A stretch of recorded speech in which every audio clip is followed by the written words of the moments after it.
The Further Adventures of Zorro by Johnston McCulley. Chapter 1. Land Rats and Water Rats. Throughout a long summer day of more than 100 years ago, the high fog had obscured the flaming ball of sun, and the coast of Southern California had been bathed in a haze. Then came the night, with indication of a drizzle that did not materialize, for the bank of fog suddenly was split as though with a sword, and the brilliant moon poured down, and the riven mist floated away to let the land be blessed with brilliance and the tossing sea dance in the silvery moonbeams. Approaching the shore came a sinister vessel, craft of ill omen. She sailed slowly under a spare spread of canvas, as though fearing to reach her destination too soon, and her lights were not burning. The hiss of the waters from her bows was a lazy sort of hiss, but the more suggestive because of that. It was the playful hiss of a serpent always ready to become enraged. Her appearance betokened stealth and crime. She was low, rakish, swift.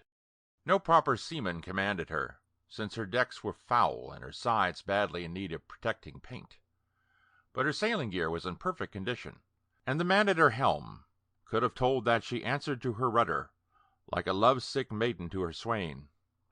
Amidships stood her commander, one Barbados, a monstrous giant of a man with repugnant visage. Gigantic brass rings were in his mutilated ears. His eyes were pig-like, tiny, glittering, wholly evil. His great gnarled hands continually were forming themselves into brutish fists. He wore no shirt, no shoes. His chest and back were covered with thick, black, matted hair. "By the saints!" he swore in a voice that drowned the slush of the waters against the vessel's sides. "Sanchez! Fools and devils! Is it necessary to shout to the world our villainy? Look at that flag flapping against the mast.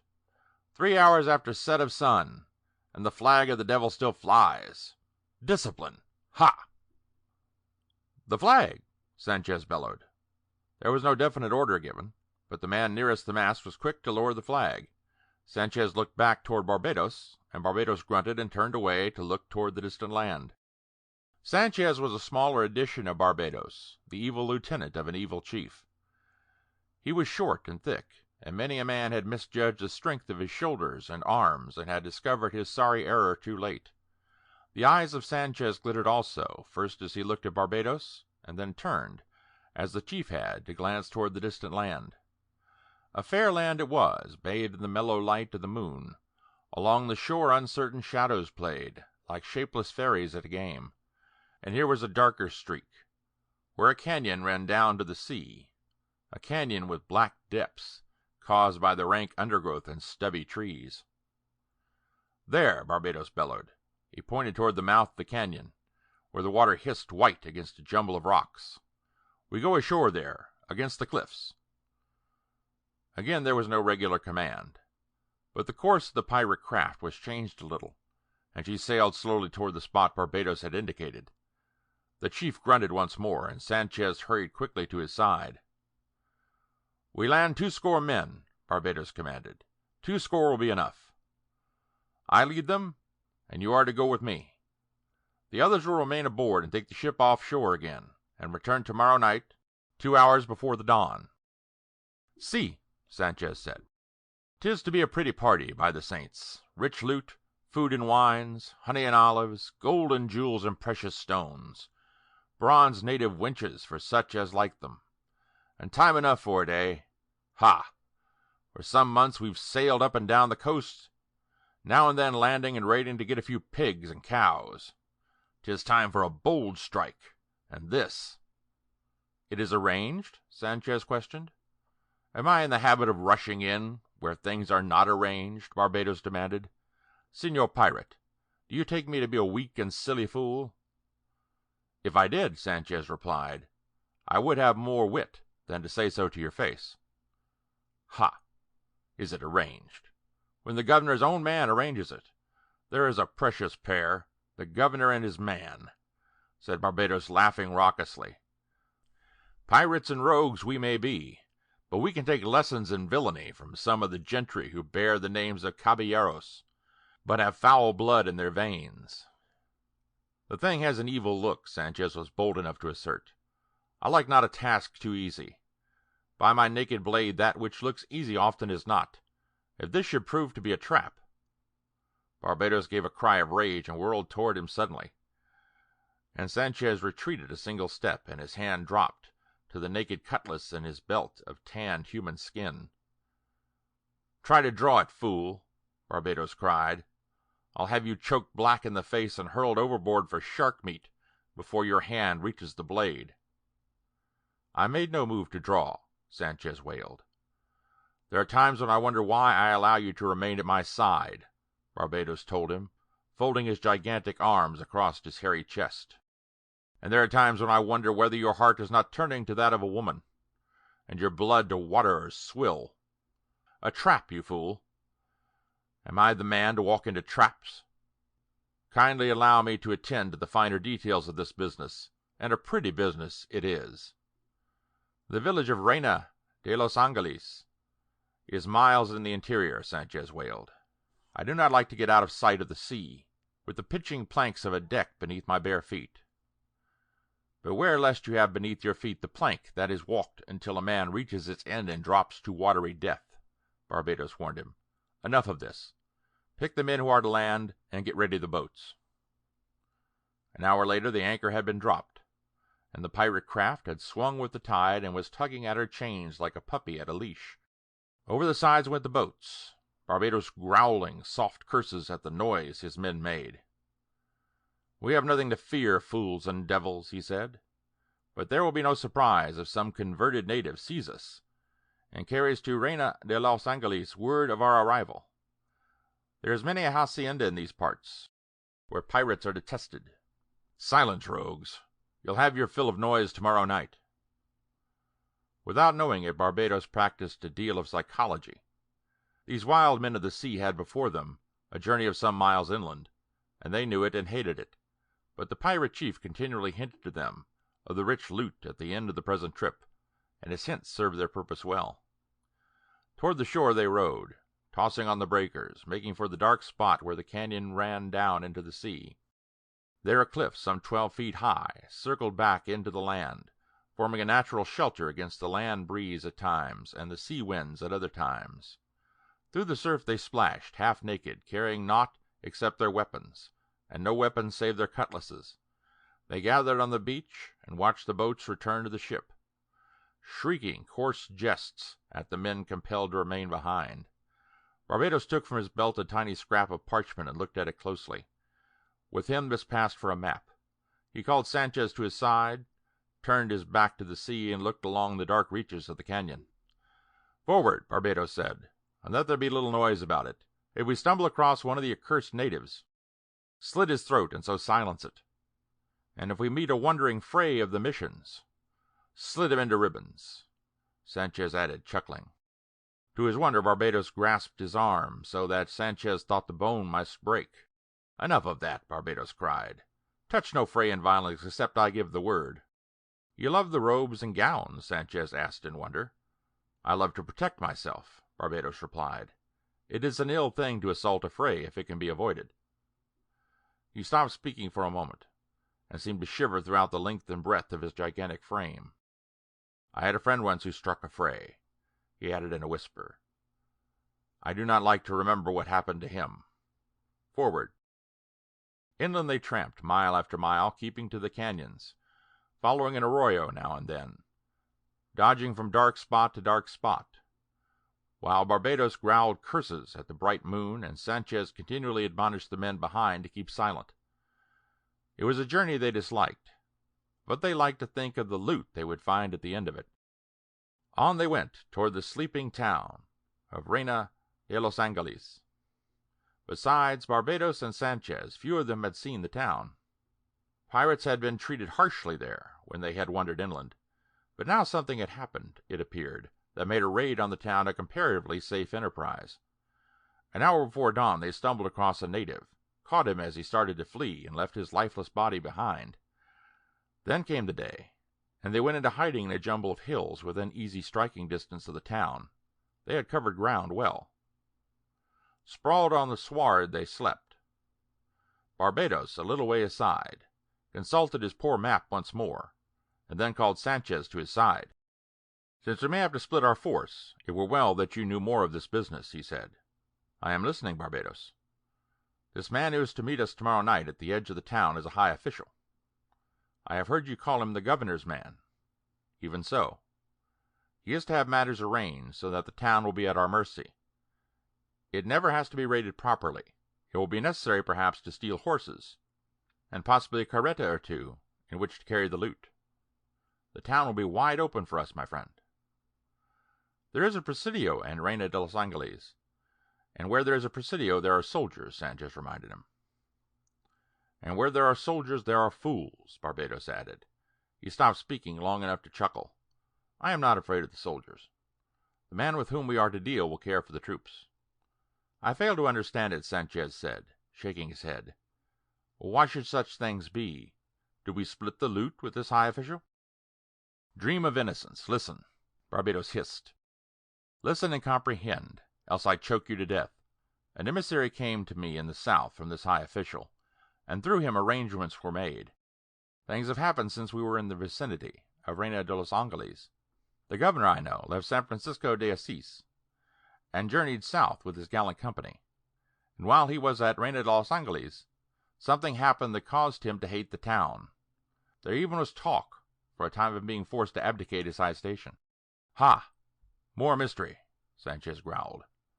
"It seems that in the Southland there was a pest of a highwayman known as Señor Zorro, and whom men called the Curse of Capistrano. A land pirate spit upon him. How can a man be a pirate on the land? However, the Señor Zorro did several things worthy of note. From what I have heard, I would we had a dozen of him in the ship's company. We could raid the whole of Mexico, capture the Spanish fleets, and attack Europe." "This Señor Zorro must be quite some man," Sanchez observed.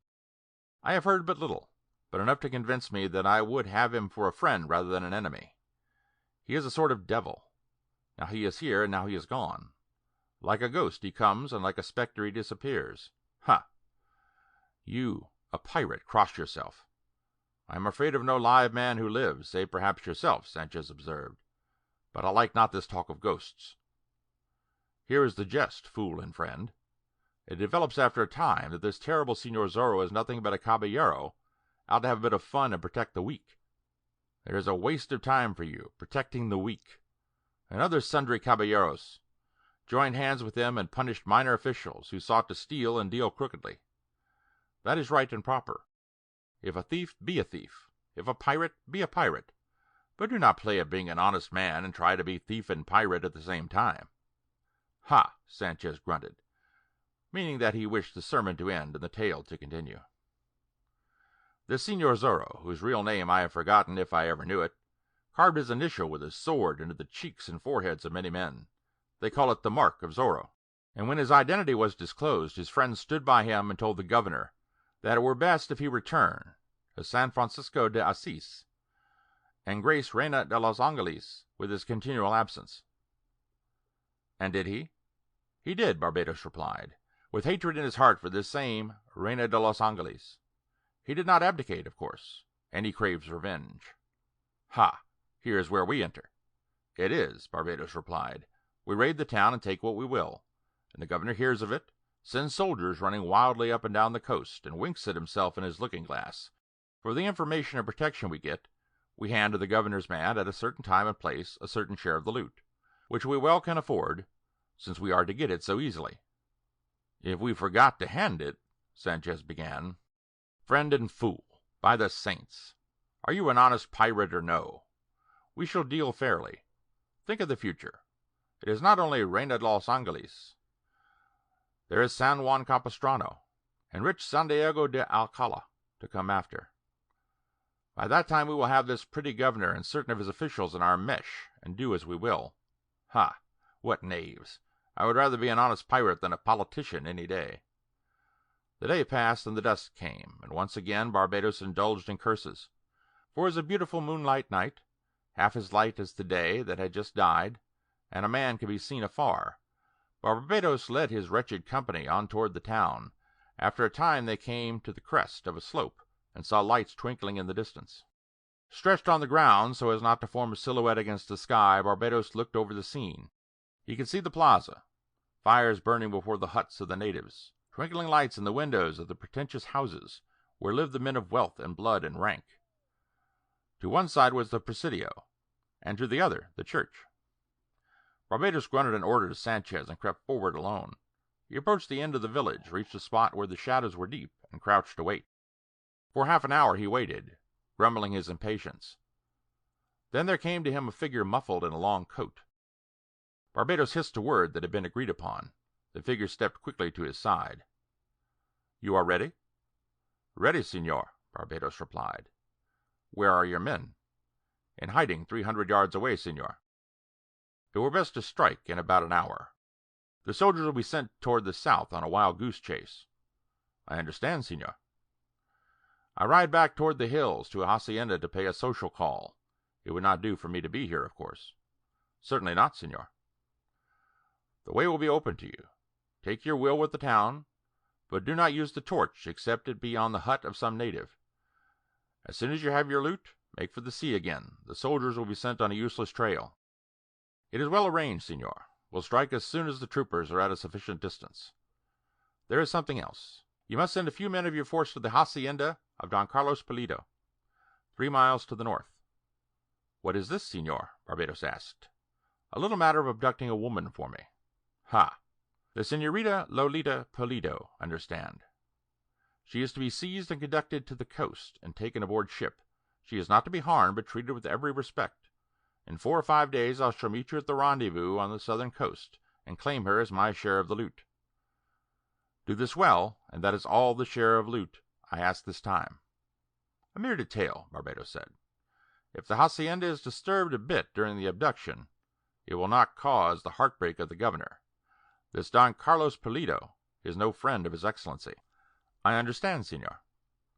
"The señorita expects to become the bride tomorrow of Don Diego Vega. Curse him.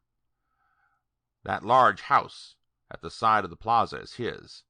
When you are raiding the town, Barbados, pay special attention to that house. And should he get a knife between his ribs, there will be no sorrow on my part." "I begin to comprehend," Barbados replied. "I may depend upon you?" "Si, senor. We attend to the house of this Don Diego Vega and to the Don personally. I shall send a small force to abduct the girl and take her to the shore. She will be waiting for you at the rendezvous to the south." "Good. Watch when the soldiers ride away and strike an hour later. Adios." The cloak dropped for a moment. As the man from the village straightened himself, Barbados got a good look at his face as the moonlight struck it. He gasped. "Your forehead," he said. "It is nothing. That cursed beast of a Zorro put it there." Barbados looked again. On the man's forehead was a ragged Z, put there in such a manner that it would remain forever. There was a moment of silence, and then Barbados found himself alone. The other had slipped away through the shadows. Barbados grinned. "Here is a double deal of some sort, but it need bring me no fear," he mused. "Here would be startling news for all men to know. Wants me to steal a girl now, does he? For his share of proper loot, I'd steal him half a score of girls." He grinned again and started back towards his men. Barbados did not fear the soldiers, and he knew they would be sent away. He could be sure of that, for the conspirator who had come to him out of the dark was none other than Captain Ramon, Commandante of the Presidio at Reina de los Angeles. End of chapter 1.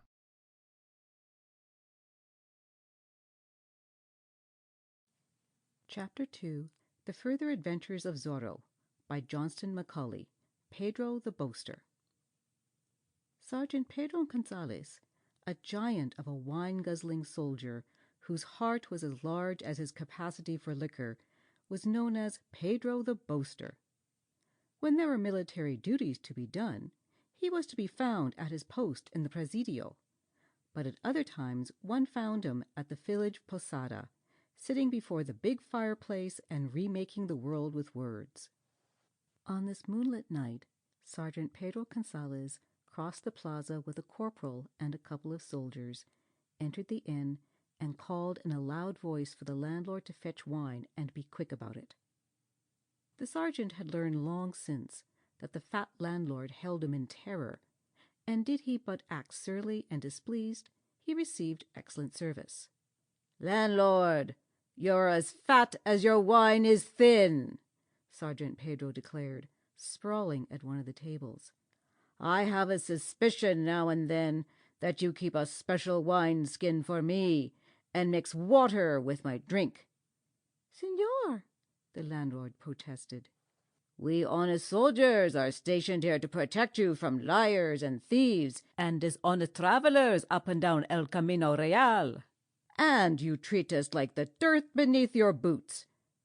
"Senor, I have the greatest respect."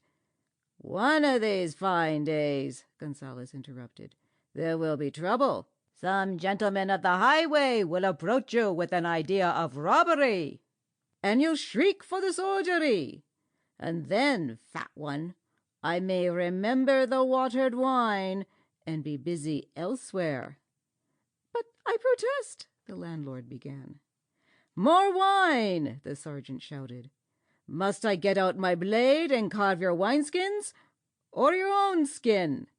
More wine of the best, and you'll get your pay when I get mine, if it is an honest score you keep. If my friend Don Diego Vega was here—" "That same friend of yours makes merry a little later in the evening," the landlord said, as he went to fill the wine cups. "Tomorrow he is to take a bride." "Pig, do you suppose I do not know it?" Gonzales screeched. "Think you that I have been asleep these past few months? Was I not in the thick of it when Don Diego Vega played at being Senor Zorro?" "You were in the thick of it," the corporal admitted, with a touch of sarcasm in his voice.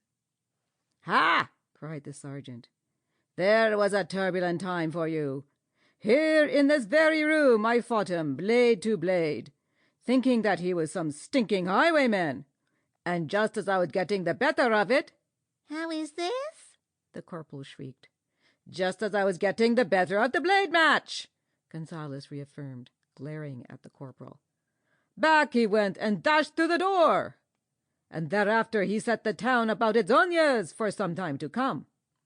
"It occurs to me that I saw that fight," the corporal declared. "If you were getting the best of it at any stage, then were mine eyes at fault." "I know a man," said the sergeant darkly, "who will do extra guard duty for a score of days." "Ha!" the corporal grunted. "You do not like plain speech." "I do not like a soldier to make mock of his superiors," the sergeant replied. "It were unseemly for me to make remarks, for instance, concerning our commandante, Captain Ramon. But let it be said that he fought the Senor Zorro too, and Captain Ramon wears on his forehead Zorro's mark. You will notice that there is no carved Z on my face." "Ha!" the corporal grunted again. "It were best, sergeant, to voice such remarks inwardly. The commandante is not proud of the mark he wears." Gonzales changed the subject. "The wine," he thundered. "It goes well on a moonlit night, the same as on a stormy one. But moonlight is a poor business save for lovesick swains. 'Tis no night for a soldier. Would one expect thieves to descend through the moonlight?" "There be pirates," the corporal said. "Pirates!" Gonzales' great fist descended and met the table with a crash, sending the wine cups bouncing. "Pirates! You have noticed no pirates in Reina de los Angeles, have you? They have not been playing around the Presidio, have they? I am not saying that they know I am stationed here, however. Meal mush and goat's milk. Pirates is my dish." "The town grows wealthy, and they may come," the corporal said. "You fear? You tremble?" Gonzales cried. "Are you soldier or fray? Pirates, by the saints, I would that they came. My sword arm grows fat from little use." "Talk not of pirates," the landlord begged. "Suppose they did come?" "And what if they did?" Gonzales demanded. "Am I not here, dolt? Are there not soldiers? Pirates, ha!" He sprang to his feet, those same feet spread wide apart. His hand darted down, and he whipped out his blade. "That for a pirate!" he shouted, and made a mighty thrust at the wall. "This for a pirate!" And he slashed through the air, his blade whistling so that the corporal and soldiers sprang backward, and the 4 or 5 natives who happened to be in the inn cringed in a corner. "Pirates!" cried Gonzales. "I would I could meet one this very night. We grew stale from inaction. There is too much peace in the world. Meal mush and goat's milk." The door opened suddenly. Sergeant Gonzales stopped in the middle of a sentence, and his blade stopped in the middle of an arc. And then the sergeant and the other soldiers snapped to attention, for the commandante was before them. "Sergeant Gonzales," Captain Ramon commanded. "Si." "I could hear you shouting halfway across the plaza. If you wish to meet a pirate, perhaps you may have your wish. Rumors have been brought by natives. Mount your men and proceed along El Camino Real toward the south. Search the country well, once you are 4 or 5 miles from the town. It is a bright, moonlit night, and men may be seen at a great distance." "It is an order," the sergeant admitted. "Leave but 1 man at the Presidio as guard. Return before dawn. Have my best horse made ready, as I ride out to a hacienda for a visit. Go." "Si," Sergeant Gonzales grunted. He motioned to the soldiers, and they hurried through the door. He sheathed his sword, and when the back of Captain Ramon was turned for an instant, he tossed off the wine that had been before him and hurried after his men. The commandante drew off his gloves and sat at one of the tables. Gonzales led the way across the plaza and toward the Presidio. He was growling low down in his throat. "This is a fine state of affairs," he said. "Ride all night and kick up the dust, back before dawn with nothing done." "But you wanted pirates," the corporal protested. "Think you they will stand in the middle of El Camino Real and await our pleasure?" Gonzales growled. "What pirate would be abroad at night like this? Could we but meet some? Ah! There is a special reward for pirates." Even before they had reached the entrance of the Presidio, he began shouting his orders. Torches flared, and men ran to prepare the horses. 15 minutes later, with Gonzales at their head, they rode across the plaza and out upon El Camino Real, their mounts snorting, their sabers rattling. From the crest of a slope a few 100 yards away, Barbados and his evil crew watched them depart upon their mounts. End of Chapter 2.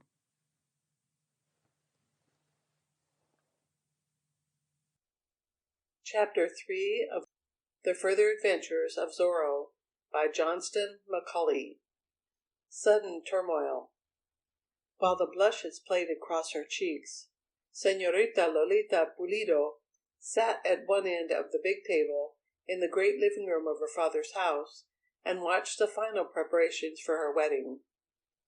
Don Carlos, her gray-haired father, watched proudly from the foot of the table. Doña Catalina, her mother, walked majestically around the room and gave soft commands. Native servants scurried like rats in and out of the great room, carrying bundles of silks and satins, gowns, intimate garments. "Tomorrow," Don Carlos sighed, and in the sigh was that which spoke of cruelties bravely borne. "Tomorrow, señorita, you become the bride of Don Diego Vega and the first lady of Reina de los Angeles, and my troubles, let us hope, are at an end." "Let us hope so," said Doña Catalina. "The governor himself dare not raise his hand against a father-in-law of Don Diego Vega. My fortunes will increase again, and you, daughter of my heart, will be a great lady with wealth at your command." "And love also," the little señorita said, bowing her head. "Love also," said Doña Catalina. "Ha!"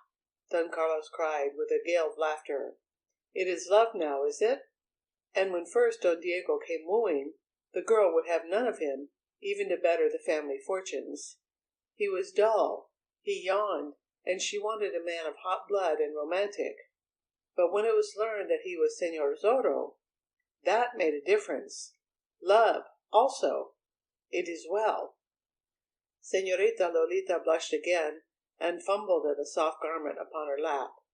There came a pounding at the door, and one of the servants opened it. Don Carlos glanced up to find a man of the village there. "It is a message, señor," he said.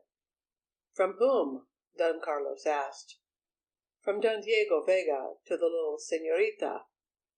Señorita Lolita dimpled, and her black eyes flashed as she bent over the heap of garments again. Don Carlos stood up and stalked majestically toward the door. "I take the message," he said, and he took it and handed it to Doña Catalina, that she might read it first. "Don Diego Vega is not wed to my daughter as yet. It is not proper that he send her sealed messages." His eyes were twinkling as he turned away. Señorita Lolita pouted and pretended indifference, and Doña Catalina, her mother, unfolded the message and read it with a smile upon her lips. "It is harmless," she announced. Señorita Lolita looked up and took the message from her mother's hand. Don Diego Vega, it appeared, wasted no words. His message was read swiftly. "This man has orders to make a record carrying this greeting of love to you, and fetching yours in return. Thine, Diego." "Ha!" Don Carlos shouted. "Economy is a great thing, but not in words when there is love to be spoken. You should have seen the messages I sent to Catalina in the old days." "Carlos!" Doña Catalina warned. "And paid a native wench royally to slip them to her," Don Carlos continued shamelessly. "Behind the back of her dueña. Page after page, and every word a labour. I could fight better than I could write." "Perhaps so can Don Diego," the low señorita said. "Staunch and loyal to him, are you?" Don Carlos roared. "That is proper. Pen your reply, my daughter, and let this man establish his record for the return trip to Reina de los Angeles. Do not keep Don Diego waiting." The señorita blushed yet again, got up, and swept into a room adjoining. Don Carlos addressed the messenger. "How are things in the town?" "Don Diego entertains his caballero friends at a last bachelor supper, señor," the man replied. "Ha! Young men only, I suppose?" "Si, señor." "Wine flows, I take it, and the table is piled high with rich food?" "Si, señor." "Ah, well, I shall have my turn tomorrow at the marriage feast," Don Carlos said. "My regards to Don Diego Vega." "They shall be given him, señor." The señorita returned and handed what she had written to her mother, who perused it and sealed it and handed it to the messenger in turn. The man bobbed his head in respectful salute and hurried out. A native servant closed the door behind him, but neglected to drop the heavy bar in place. Because of the unusual excitement, none noticed. Don Carlos resumed his position at the foot of the table.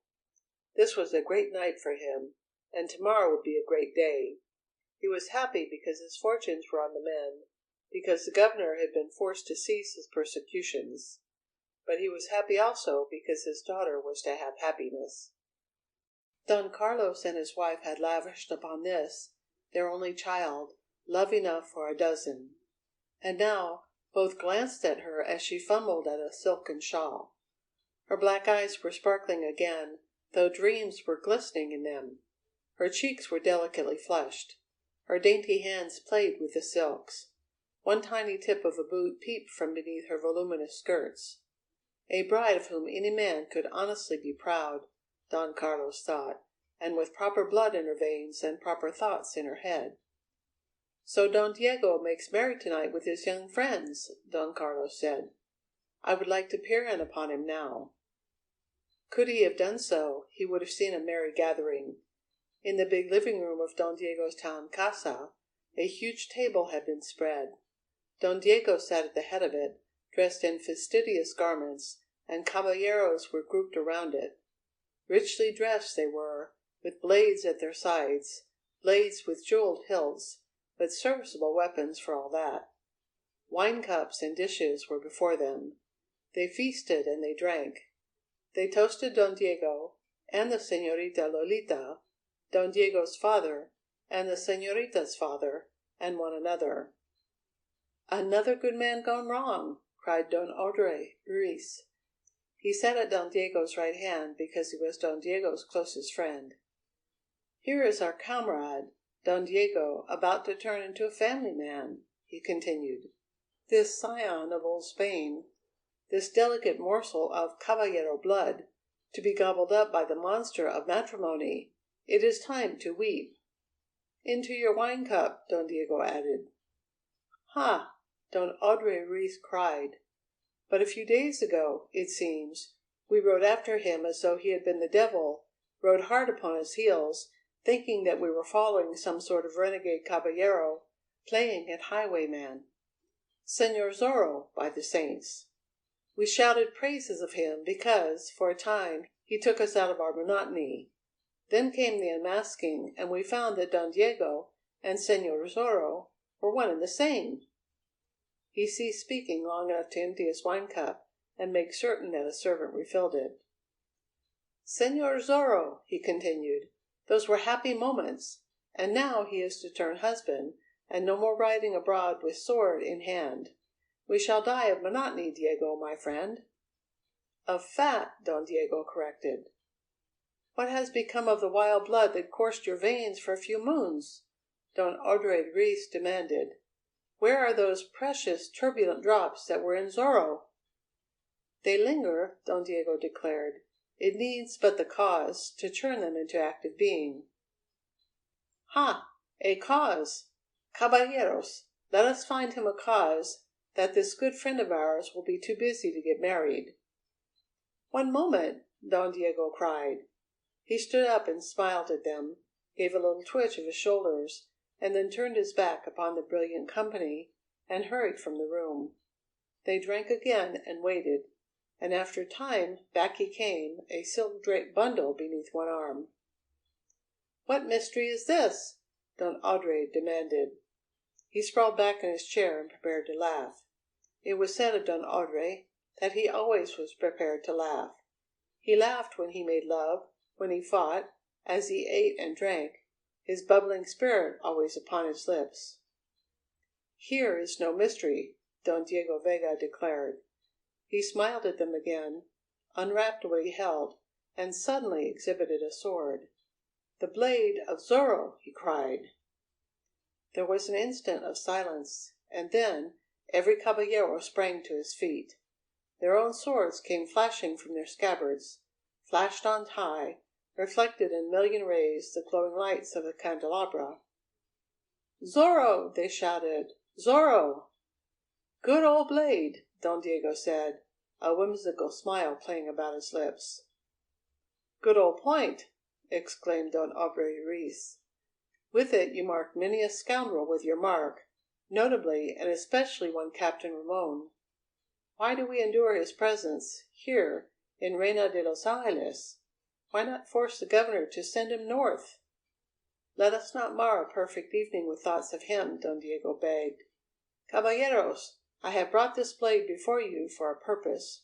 We have drunk toast to everything of which we could think, and there still remains an abundance of rare wine that has not been guzzled. A toast to the sword of Zorro!" "Ha! A happy thought!" Don Aubrey Ruiz cried. "Caballeros, a toast to the sword of Zorro!" They drank it, put down their golden goblets, and sighed.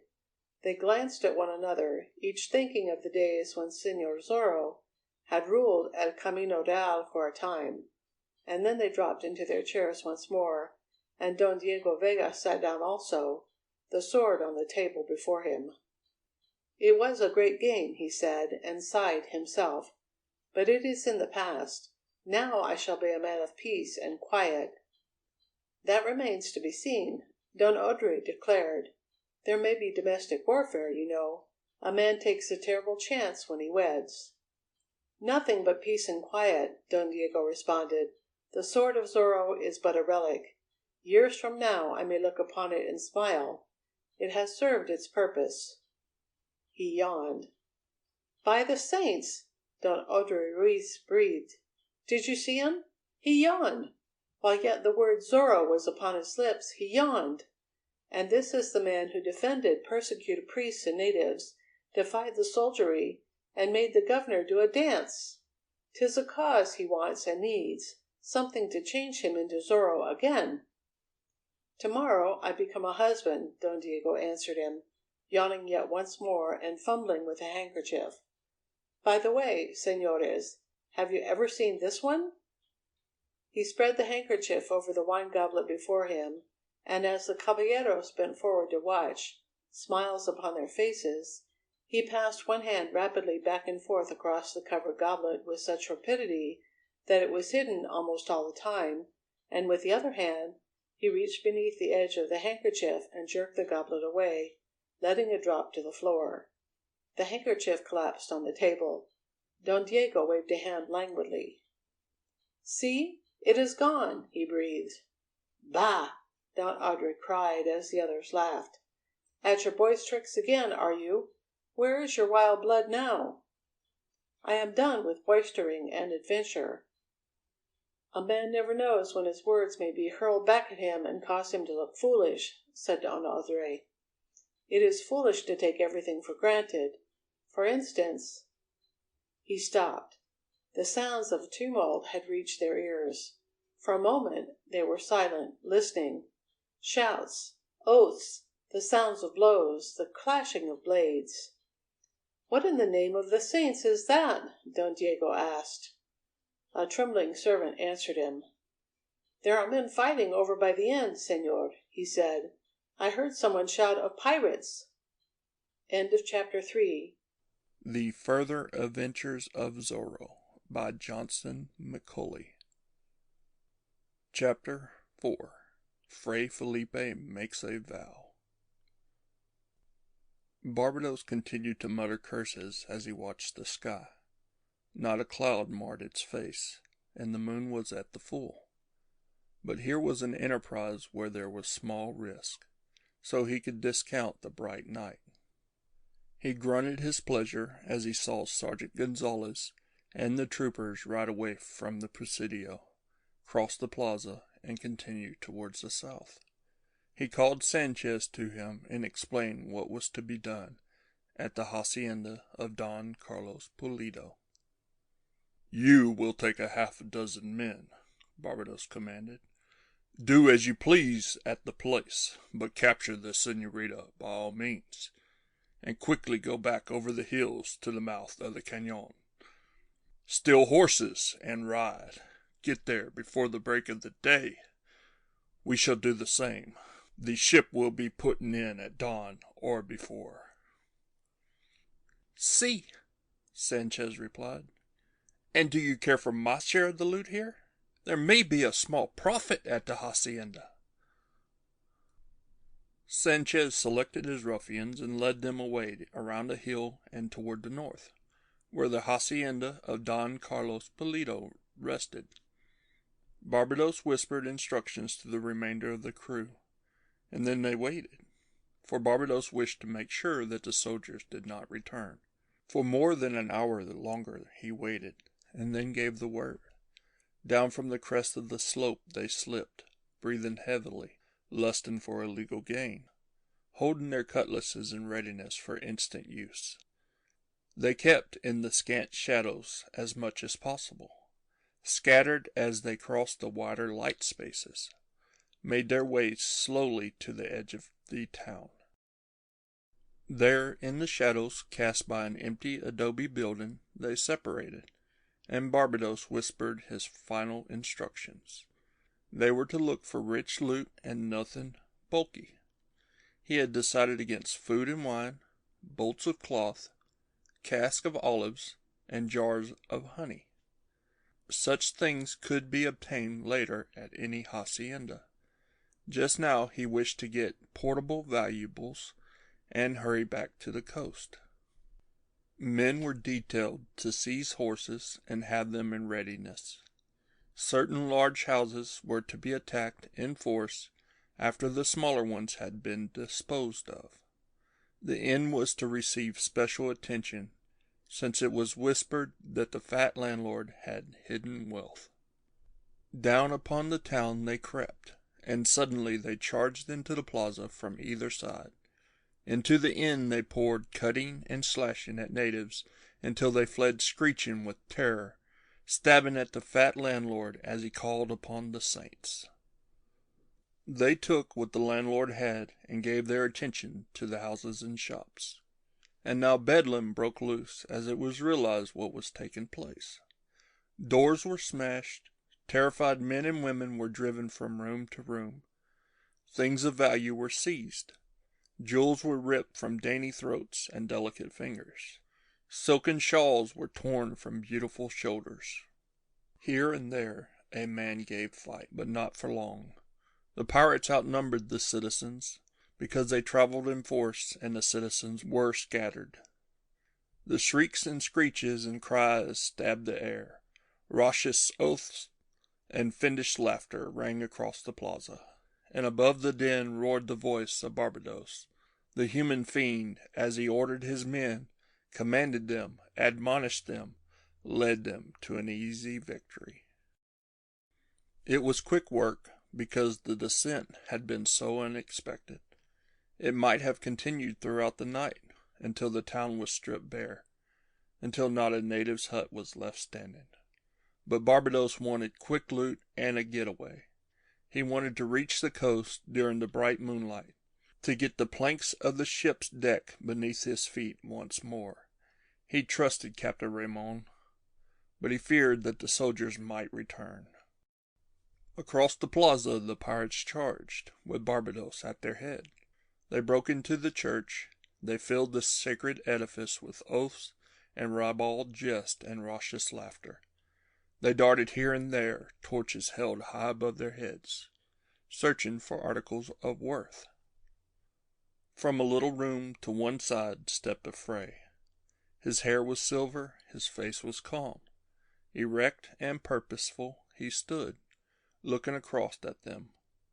Quick steps forward he took towards the altar, where there were relics he loved. "What do you do here, senors?" he demanded. His voice seemed soft, yet at the same time there was a ring of steel in it. They stopped. Their shouting ceased.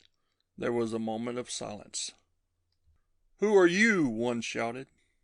"I am called Fray Felipe, senors," came the response. "Just now I am in charge of this house of worship. How is it that you so far forget yourselves as to bring your tumult here?" "Fray," one shouted. "Fool and Fray, why do we bring our tumult here? For to get loot, gowned one." "Loot!" Fray Felipe thundered, taking another step forward. "You would profane this house? You would lay sacrilegious hands on what is to be found here, even as you have voiced sacrilegious tones within these walls. Scum of the earth, be gone!" They surged towards him. "One side, Fray," shouted a foremost one. "Respect the black flag, and we respect your gown." "Spawns of hell, sons of the devil," Fray Felipe thundered. "Back to the door and out of this holy place." He scarcely hoped to stop them. There were rich ornaments on the altar, and in uncertain light the torches shed he could see the eyes of those nearest glittering, and the gem-studded goblet was there. Thought of the gem-studded goblet gave new strength to the ancient Fray Felipe. It was a relic highly prized. Fray Felipe loved it and cared for it tenderly. There was a legend connected with it. Once it had been touched by a saint's lips, men had said. To have this scum as much as touch the sacred goblet was too much. To have them steal it would be unthinkable. Once more they surged forward, and Fray Felipe sprang before the altar and threw up his hands in a gesture of command. "Back!" he cried. "Would you damn beyond recovery your immortal souls? Would you commit the unpardonable sin?" "Ha!" shouted a man in the front of the throng. "Worry not about our souls, Fray. One side, else you'll have a chance to worry about the state of your own. We have scant time to spend on a fray." "What would you?" Fray Felipe asked. "Loot!" full of a fray? Only over my dead body do you take it. I am not afraid to die to protect holy things. But you will fear to die, if you do this thing. Slit his throat, cried one in the throng. Are we here to argue? The work is not done. Once more they surged forward. The light of the torches sent rays of the fire shooting from the ornaments on the altar. Their lust for loot consumed them. Fray Felipe braced himself, seized the nearest, raised him half from the floor, and hurled him back against his fellows. The fray shows fight, one cried. Use your knives, you in the front, a stab between the ribs. Let us go. Again they rushed, and Fray Felipe prepared for one more feeble attempt, the one he deemed would be the last. He made the sign of the cross and waited calmly, waited until they were upon him, until he could feel their hot breathing upon his face, until the stench of their perspiration was in his nostrils. But even as a man raised a cutlass to strike, there came an interruption. The bellowing voice of Barbados rang out above the din. Stop! He shrieked. There was something terrifying in the sudden and unexpected command. The pirates stopped, fell back. Barbados charged through them and to Fray Felipe's side. The pirate's face showed white in the light of the torches. Back! He commanded. This fray is not to be harmed. Out, fools and devils! There is one rich house yet to be robbed. Let us not tarry here. There is loot, one began. He did not complete the sentence. Barbados whirled, and with a single blow he stretched him senseless. Out! He commanded. This fray is not to be touched. They backed away from him, rushed back to gather near the door. They did not pretend to understand this, but Barbados was chief, and perhaps he knew what he was doing. They saw him turn, knew he spoke to the fray, but could not make out his words. I had no doing in this, Barbados said. I assault no fray nor priest. I stopped them in time. Had I not remained outside a moment to watch affairs, I would have stopped them before. You are not wholly bad, Fray Felipe said. I am wholly bad, Fray. Make no mistake about it. But I keep my hands off frails and priests. He whirled around and rushed to the door, shrieking at his men. Only the soft light of the candles glowed in the church. Fray Felipe took a step forward and looked after them. He turned back towards the altar, a look of thankfulness in his face. And suddenly that look changed. Misery took its place. Fray Felipe gave a little cry of mingled surprise and pain, and tottered forward. The precious gem-studded goblet was gone. He sensed at once how it had happened. When they had charged upon him before Barbados came, one of the pirates had snatched the goblet away. Fray Felipe whirled towards the door again, took half a dozen steps, seemed at the point of rushing after them. But he knew they were on the other side of the plaza now, and that an appeal to them would be useless. However, he could try. He faced the altar again, and the expression of his old countenance was wonderful to see. And then and there Fray Felipe took a vow. I go, he said. I return with the saintly goblet. I do not return at all. End of Chapter 4. Chapter 5. The Further Adventures of Zorro by Johnston McCulley. Zorro Takes the Trail. Barbados had saved the casa of Don Diego for the last. He had kept an eye upon it, however, while his men were looting the town, but had seen nothing to indicate danger from that quarter. And now he remembered Captain Ramon's commands, and it pleased him to carry them out. Don Diego's was the finest house in the village, and seemed to promise rich loot. Barbados placed 4 of his men outside to guard against the unexpected return of the soldiers, and led the remainder straight to the front door. They hesitated there for a moment, gathered closely together, Then Barbados gave the word, and they rushed through the door and hurled themselves inside, to go sprawling over the rich rugs and carpets, and stop in astonishment and confusion. Barbados swore a great oath as he strove to maintain his balance. Before them was a wonderful room lavishly furnished. To one side was a wide stairway that led to the upper regions of the house, and priceless tapestries were hanging from a mezzanine. But what engaged the attention of Barbados and his crew the most was the big table in the middle of the room, and some score of richly dressed caballeros sitting around it. Here was the unexpected, which Barbados always feared. He came to a stop, thrust forward his head, and his little eyes began glittering. The soldiers were gone from the town, but here were a score of young caballeros who were fully as good as soldiers in a fight, and who loved fighting. Barbados had seen such young blades handle swords and rapiers before. The entrance of the pirates had followed closely upon the announcement of their presence in the town to Don Diego by the servant, and when they tumbled through the door, showing their evil faces in the strong light, the caballeros struggled to get to their feet, reaching for their blades, the smiles swept from their faces, and expressions of grim determination showing there instead. But the calm voice of Don Diego quieted them. "Ha!" Don Diego said. "What have we here? Señores, it is the night before my wedding, and most persons are welcome to partake of my hospitality.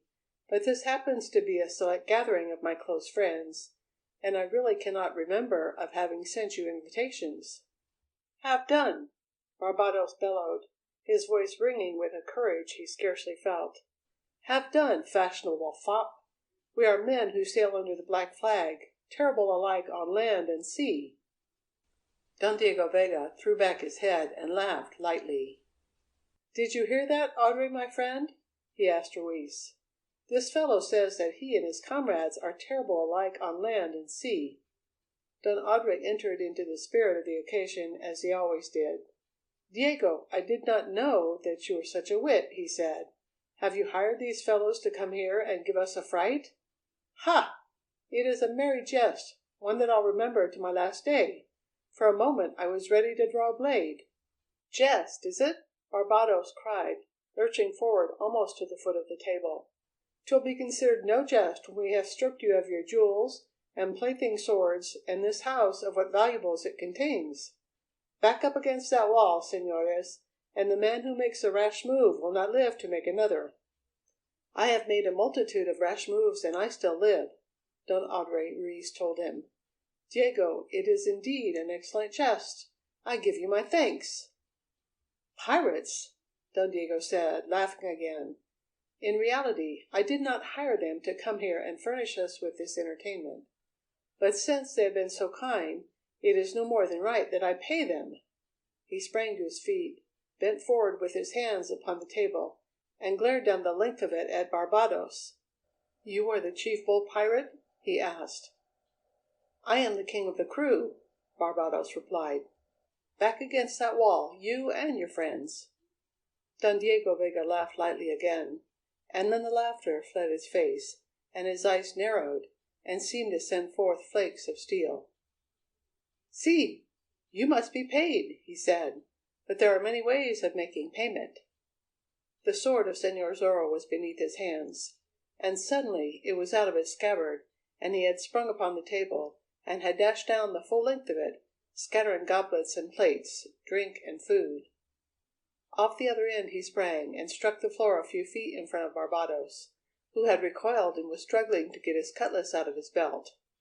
The sword of Zorro flashed through the air, describing a gleaming arc. "Pirate, eh?" Don Diego Vega cried. "You have come to collect riches, have you, Señor Pirate?" "What is to prevent?" Barbados sneered. "You and your pretty toy of a sword?" "Ha! You insult a good blade," Don Diego cried. "The insult shall not go unpunished. Look you here!" Don Diego Vega whirled suddenly to one side. His sword seemed to flash fire, and its point bit into a panel of the wall, once, twice, thrice. Barbados looked on in amazement, his lower jaw sagging. His little eyes bulged, and he looked again. Scratched on the panel of the wall was a Z. "That mark!" the pirate gasped. "You are Zorro! That mark! The same the Commandante wears on his forehead!" Don Diego had whirled to face him again. "How know you there is such a mark on the forehead of Captain Ramon?" he demanded. "So! The Commandante deals with pirates, does he? That is how it happens that my friend, Sergeant Gonzales, and his soldiers are not here. Ha!" Barbados blustered forward, his cutlass held ready, striving to regain the mastery of the situation. "Give us loot, or we attack!" he thundered. "Attack, fool!" Don Diego cried. "Do you imagine that you hold the upper hand here? Up with your blade!"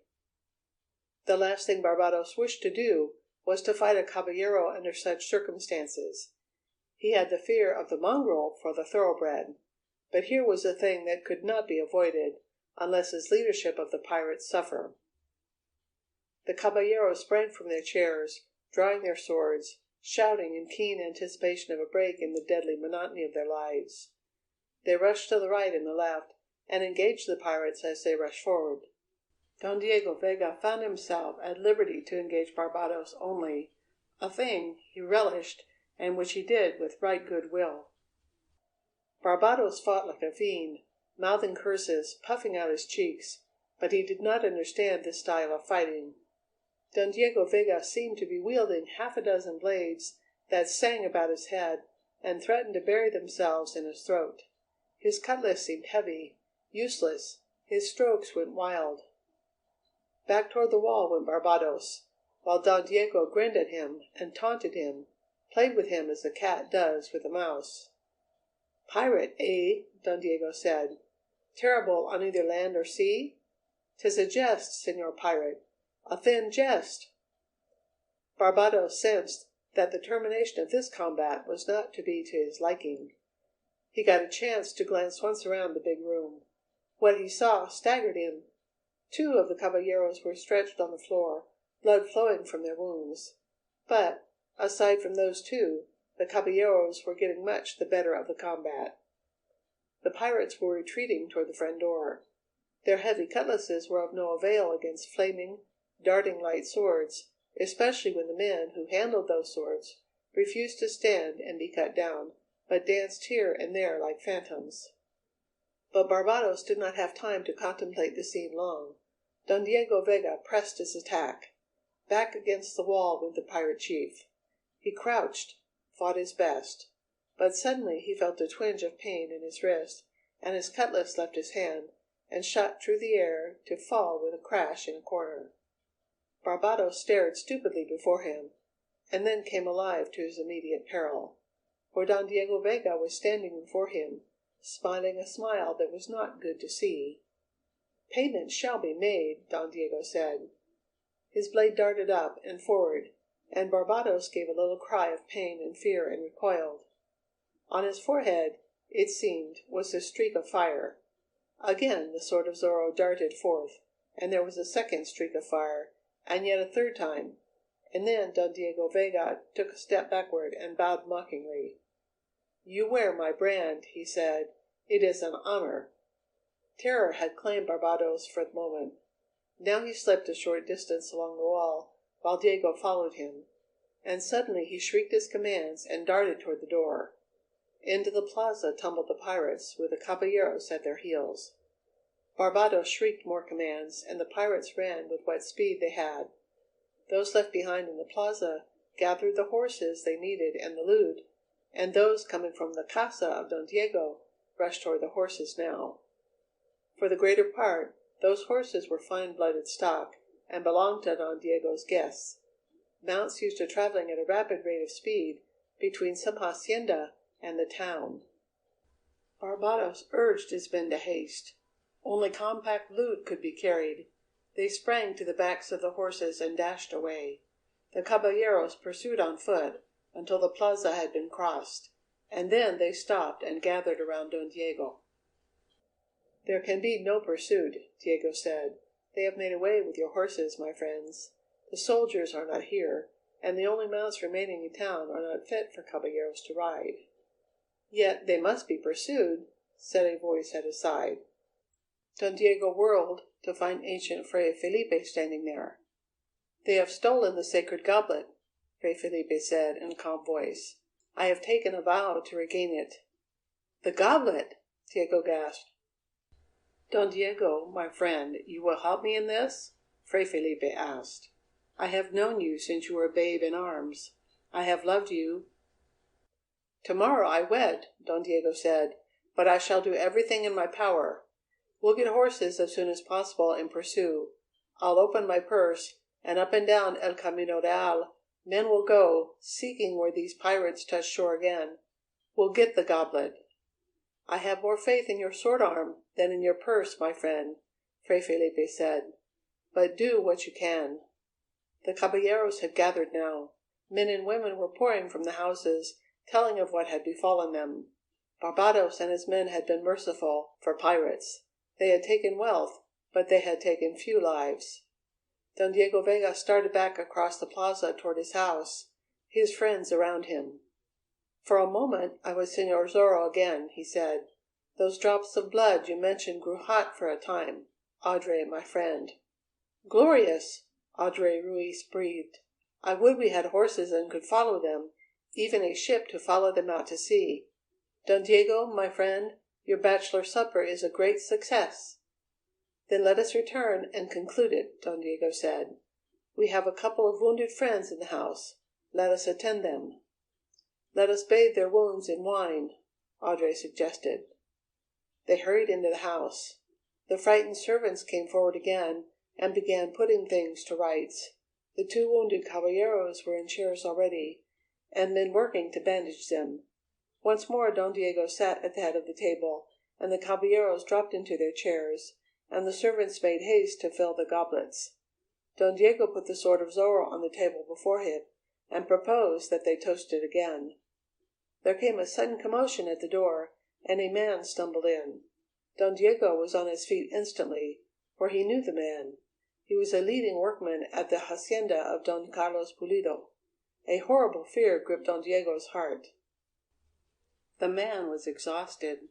He staggered forward, and would have fallen had not Diego grasped him and braced him against a corner of the table.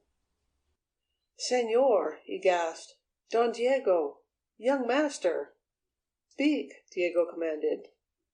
"Pirates attacked the hacienda more than an hour ago, while others were attacking here." "Tell it quickly." "Don Carlos is sorely wounded, señor.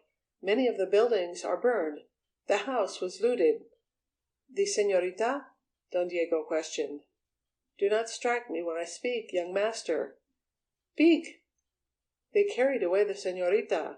They slew 6 who would have saved her." "Carried her away?" Don Diego cried.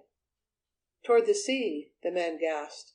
"I heard one of the pirates shout that she was to be treated gently, that she was to be the prize of some great man." Don Diego Vega tossed him aside, and once more the blade of Zorro was in his hand. His friends were upon their feet and crowding forward. "A rescue!" Don Audrey Ruiz cried. "We must save the señorita." "They have stolen the bride of Don Diego, the fools!" another shouted. "Worse than that for them!" Audrey screeched. "They have stolen the bride of Señor Zorro." Don Diego Vega seemed to recover from the shock. "You are right, my friends," he cried. "This is touch enough to turn my blood hot again. Don Diego Vega is dead for a time. Señor Zorro takes the trail. Audrey, get me the best horse you can. You others, wait." He dashed up the stairs as Audrey hurried through the front door. The others waited, talking wildly of plans for reaching the shore of the sea. Frightened servants stood about as though speechless. In a short space of time Don Diego returned to them. But he was Don Diego no longer. Now he wore the costume he had worn when, as Señor Zorro, he had ridden up and down the length of El Camino Real. And in his face was the light that was not good to see. Don Audrey hurried in. "I've got one good horse," he said. "I go!" Don Diego cried. "I follow them to the sea. The two forces will meet there." "We are with you in this," Don Audrey cried. "With you as when you were Zorro before. With you, my friend, until we have the little señorita safe again." Their naked blades flashed overhead in token of allegiance. Don Diego thanked them with a look. "Then follow me to the sea," he cried. "A trading ship is due there in the morning. Mayhap we'll have to take it and trace them across the waves. I go. Zorro takes the trail." He dashed to the door, the others following. He sprang into the saddle of the mount Don Andre had procured. He drove home the spurs cruelly and rode like a demon through the bright moonlight and up the slope, then taking the shortest trail to the sea. End of chapter 5. Read by Nancy Cochran Gergen, Gilbert, Arizona, December 1, 2023.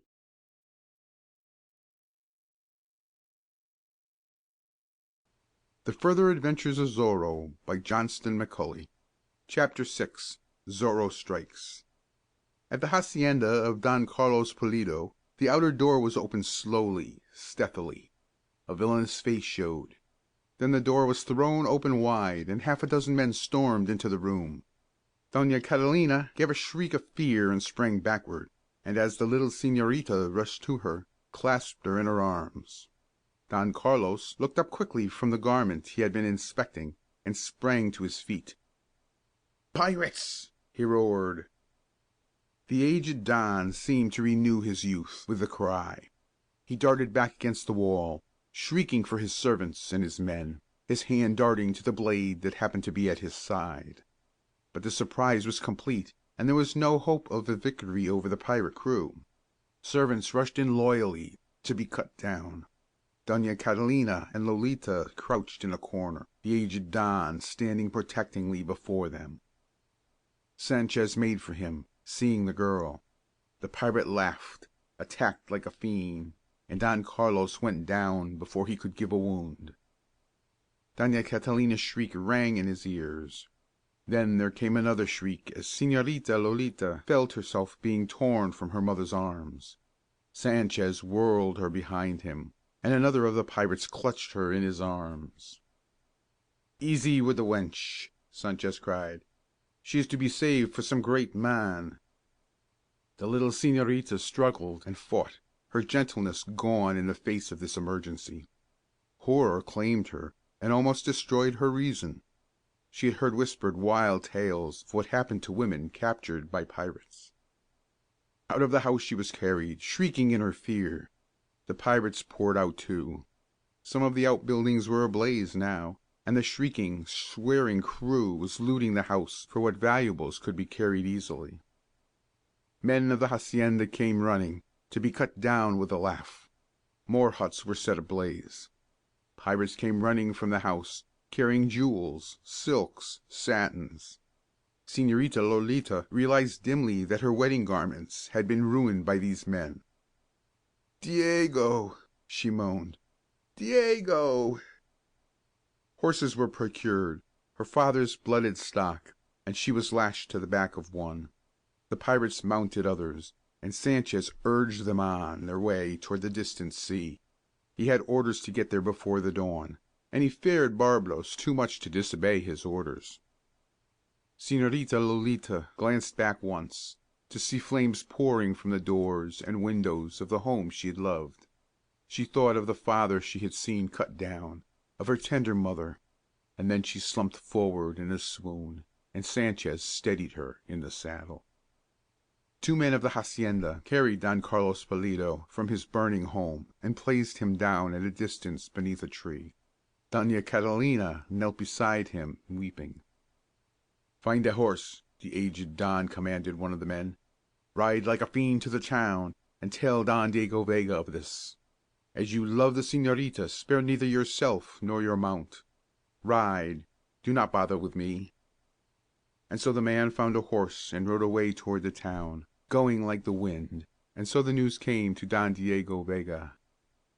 The señorita, coming from her swoon, found that the pirates had traveled at a high rate of speed. Mile by mile they cut down the distance to the sea. There was an excellent trail used by traders, and Sanchez followed it swiftly. It was like a nightmare to the little señorita. Again she wondered at the fate of her father and her mother. Again, mentally, she called upon Don Diego Vega to save her.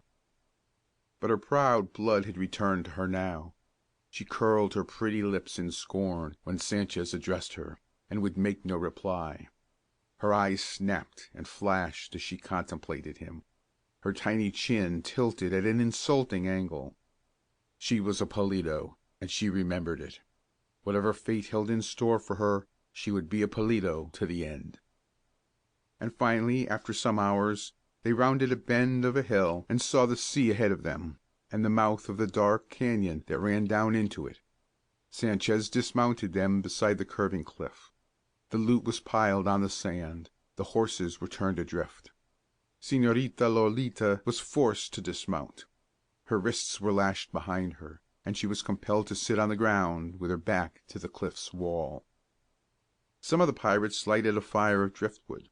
Sanchez stood looking out to sea, watching for the ship that soon would be due. And then came Barbados and the pirates from the town. "Fair loot," Barbados cried as Sanchez questioned. But we were outdone. Some devilish caballeros were having a supper, and we stumbled upon them, twice our number. But we have fair loot, and you have the girl. "Si, we have the girl," Sanchez replied. Barbados walked over to her. "A pretty wench," he declared. "Small wonder a man wished to have you stolen. Proud, are you? Ha! We'll see what pride you have remaining by the end of the next moon." He whirled to look over the camp. "Sanchez," he commanded, "put a sentinel up on top of the cliff. I do not expect pursuit, but it is best to be prepared. I ran across that fiend of a Zorro, and he marked me. But there are not horses enough left in town for himself and his friends, and he would not dare follow alone. Nevertheless, put a sentinel on the cliff." Sanchez obeyed. A man mounted to the top. On the level stretch of sand before them they could see his shadow in the moonlight as he paced slowly back and forth. Back and forth he went, while Señorita Lolita sat and watched the shadow and shivered to think of what was to come. Barbados and Sanchez prepared the loot for the ship's boats when they should come. There was an abundance of wine, and the pirates began drinking it. They shouted and laughed and sang, while the little señorita shuddered and watched the shadow of the sentinel as it went back and forth, back and forth. And suddenly she bent forward, for there were two shadows now. Hope sang in her breast. One of the shadows was creeping upon the other. "Diego," she breathed. "If it could only be Diego." The moon was dropping, was at a point where the shadows were lengthened, grotesque. And suddenly Sanchez gave a cry and pointed to the stretch of sand. Barbados turned to look. The pirates stopped drinking and crowded forward. There, on a sandy stretch, a picture was being enacted. They saw the silhouettes of two men fighting, thrusting and slashing at each other. From above came the ringing of blades that met with violence. The pirates sprang back, tried to look up and ascertain what was taking place there. The shadows disappeared from the sand for a time, as the combatants reeled back from the edge of the cliff. "Above, some of you!" Barbados cried. They started, and stopped. Down the face of the cliff came tumbling the body of the pirate sentinel. It struck the sand, and Barbados and others crowded forward to see. "By the saints!" Barbados swore. His little eyes bulged. On the cheek of the dead pirate sentinel was a freshly carved Z. "Barbados, look!" Sanchez cried. He pointed to the body. Fastened to the man's belt with a thorn was a scrap of parchment. Barbados went forward gingerly and plucked it off. On it were words evidently traced in blood with the point of a blade. Barbados read them swiftly. "Señores, have you ever seen this one?" End of chapter 6.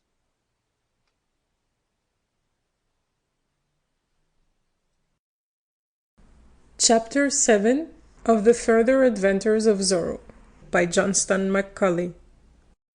There was a moment of horrified silence, during which nothing was heard save the soft lap of the sea against the shore and the labored breathing of the terrified pirates.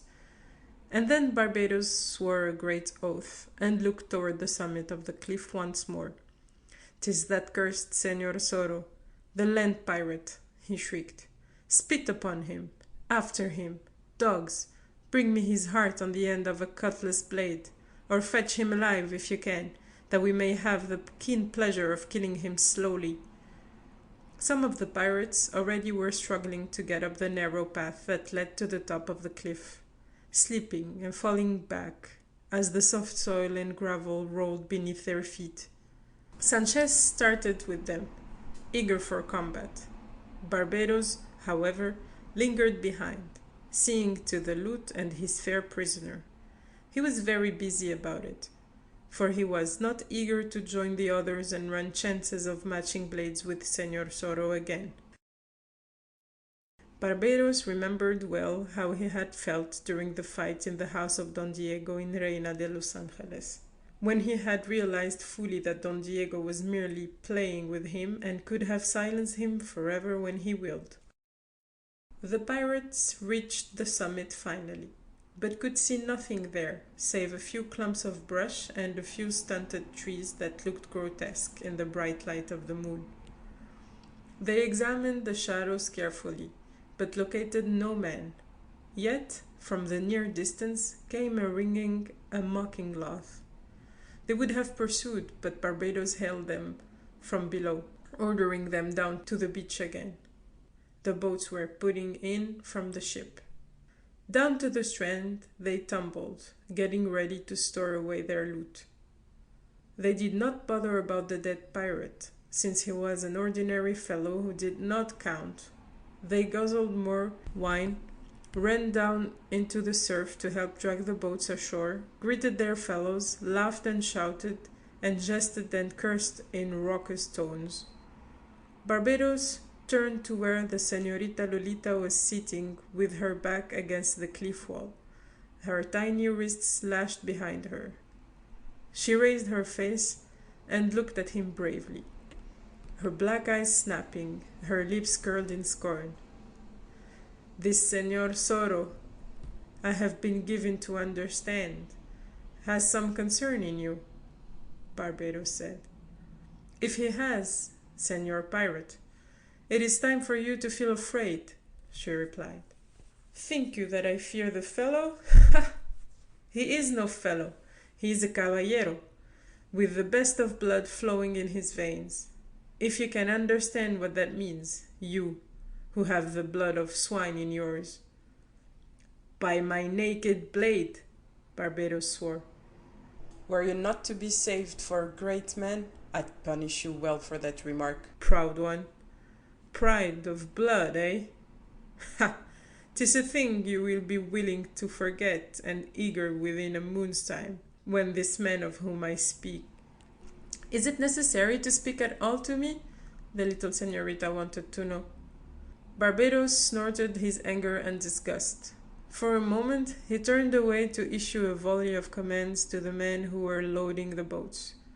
He berated Sanchez for being slow. He glanced up the face of the cliff once more, as though expecting Senor Zorro to come rushing down, deadly sword in hand. Presently he called 2 of his men to him. "Take the wench to one of the boats," he commanded. "Keep her wrists slashed. Make certain that she does not hurl herself into the sea. These high-born wenches have some queer ideas and are not to be trusted at a time such as this." The 2 men grasped her roughly and forced her to her feet. The señorita gave a little cry, more because of her injured dignity than from pain or fear. Barbados whirled toward them again, anger in his face. "Easy with the wench," he commanded. "She is a proper and valuable share of the loot. If she is delivered in good condition, then do we share greater in the other things." Down to the edge of the hissing surf they went, Señorita Lolita Pulido forced along between them. She still held her head proudly, but the light of the dying fire reflected in her face showed a trace of glistening tears that could not be choked back. Still, she had some hope. Don Diego was near at hand. He already had demonstrated his presence, and he would not entirely desert her while he lived. He could be expected to play Señor Zorro now to the end of the chapter. They lifted her, carried her between them, and put her down into one of the boats. She sat at one side of a middle seat, a white thwart. Her bound wrists were over the side, and by turning slightly she could see the tossing water less than 2 feet below her, for the craft was heavily loaded. The pirates tumbled into the boat and picked up the oars. One thrust her cruelly against the side. Barbados himself sprang in last of all and ordered his men to give way. The other boats prepared for the start also. On the summit of the cliff, Don Diego Vega crouched and watched them. But he was not the easygoing, fashionable, nonchalant Don Diego now. His eyes were narrowed and piercing. His lips were set in a thin straight line. Don Diego had vanished, and in his place was Señor Zorro, the fox, the man who had ridden up and down El Camino Real to avenge the wrongs of frailes and natives. And Señor Zorro would know how to deal with this grievous wrong, which touched him personally. The pirate craft was anchored close inshore. It would not take long for the boats to reach her. The moon was sinking and soon would be gone. There would be but a brief period of darkness before the dawn came stealing across the land to the sea. His caballero friends were far behind him, he knew, and they would make for the trading schooner anchored a few miles away, perhaps, instead of coming here. And Señorita Lolita Pulido was in the hands of the pirate and expected to be rescued. Señor Zorro realized these things even as he watched the pirates preparing to launch their boats. It did not take him long to make a decision. He crawled backward a short distance, sprang to his feet, and ran to the edge of the cliff in a little cove a few yards away, a spot the pirates could not see from their boats. He made certain that his sword was fast in its scabbard. He tightened his belt, he went to the edge, and glanced down at the hissing sea, a score of feet below, where it rolled and eddied in a deep pool close to the rocks. Back he went again, and suddenly he darted forward, took off at the very edge, and curved gracefully through the moonlight in a perfect dive. He struck the water and disappeared, but in a moment he was at the surface and swimming away from the treacherous shore. And he found that it was treacherous and the tide an enemy. It pulled at him to drag him down. He fought and struggled against it and finally won to safety. The boats were just starting from the land. Señor Zorro, low in the water, swam as though in a contest for a prize, straight toward the nearest of the boats, which was the one in which the señorita was sitting a captive. Señorita Lolita was struggling now to be brave. The pirates were singing their ribald songs and indulging in questionable jests. They swore as they tugged at the oars, cursed the heavy load of loot, and blasphemed because of the work they were forced to do. The señorita, remembering her proud blood, had tried to maintain her courage, but now she felt it ebbing swiftly. There seemed to be no hope. She could not believe that Don Diego could come to her rescue in the face of such terrible odds. Once she gulped and felt herself near to the tears, she leaned backward to keep as far as possible from the pirate sitting beside her. The stench of his body and breath was almost more than she could endure. Now they were halfway to the pirate ship. Lolita had arrived at a decision. She would be no prey for pirates if she could find at hand the means for taking her own life. She remembered what Barbados had said about her being the prize of some great man, and wondered at it a bit. But suppressed terror occupied her mind and kept her from wondering much. Again she leaned backward, and her bound hands almost touched the water over the side. The pirates, nearing exhaustion, were rowing slowly now, sweeping their long oars in unison, but without their usual force. And suddenly the señorita Lolita flinched, and almost cried aloud. then struggled to overcome the shock she had felt. Her hands had been touched. At first, she thought it was some monster of the sea and then that a cold wave had washed them. But the touch came again, and she knew it for what it was, the touch of another hand, another touch, and her cheeks flamed scarlet. The señorita had had her hand kissed before, and she knew a kiss when she felt it. She turned her head slowly, leaning outward, and glanced down, and her heart almost stood still, for Señor Zorro was there, his face showing just at the surface of the water. Don Diego, her husband-to-be, was there, swimming alongside, smiling up at her within a few feet of the pirates who bent their backs and rowed and never thought to look down. Fear clutched at the señorita's heart for an instant. Fear for him, yet admiration for his daring too. Her blood seemed suddenly hot instead of cold. The touch of his lips had been enough to do that. He dared not speak, of course, though the pirates were shouting and singing, but his lips moved and formed voiceless words, and the señorita understood. "Courage, I'll be near," he mouthed. She nodded her head slightly in token that she understood, and Don Diego Vega smiled yet again and sank slowly out of sight beneath the waves. The boats were almost to the vessel now. The bright moon shipped a last ray across the tumbling sea and sank to rest. On the deck of the pirate craft, torches flared suddenly to guide the boats. They reached the side. Rough hands lifted the señorita and forced her to the deck above. Swearing, sweating men commenced handing up the loot. Barbados howled his commands and curses, Sanchez echoing them. To one side, the señorita was held by the two men who had guarded her on the shore, awaiting disposition by the pirate chief. "With speed, dogs!" Barbados shrieked. "We must be away before the dawn." The entire crew was working amidships, getting in the plunder and the boats. They gave no thought to bow or stern. And up the anchor chain and into the bow crept a dripping figure, with a cry for vengeance in his heart, and the sword of Zorro at his side. End of chapter 7.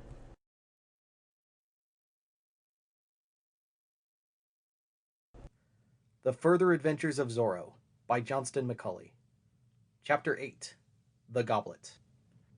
Señorita Lolita Pulido, after a time, was conducted by Barbados to a tiny cabin below decks.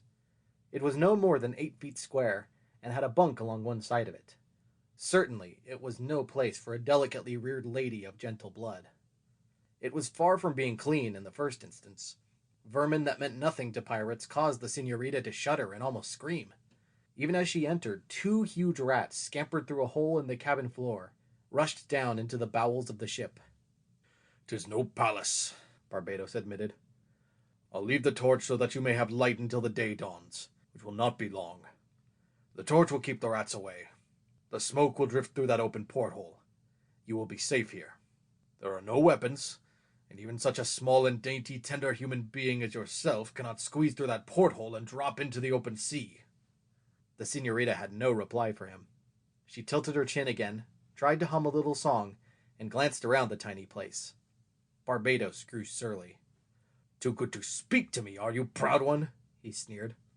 "You may have another tune to chant before many days, after you have met the man for whom you were stolen. Is there anything you want or need?" The señorita's face flushed, but she faced him bravely. "I want your absence, and deeply feel the need of it," she replied. "By my naked blade!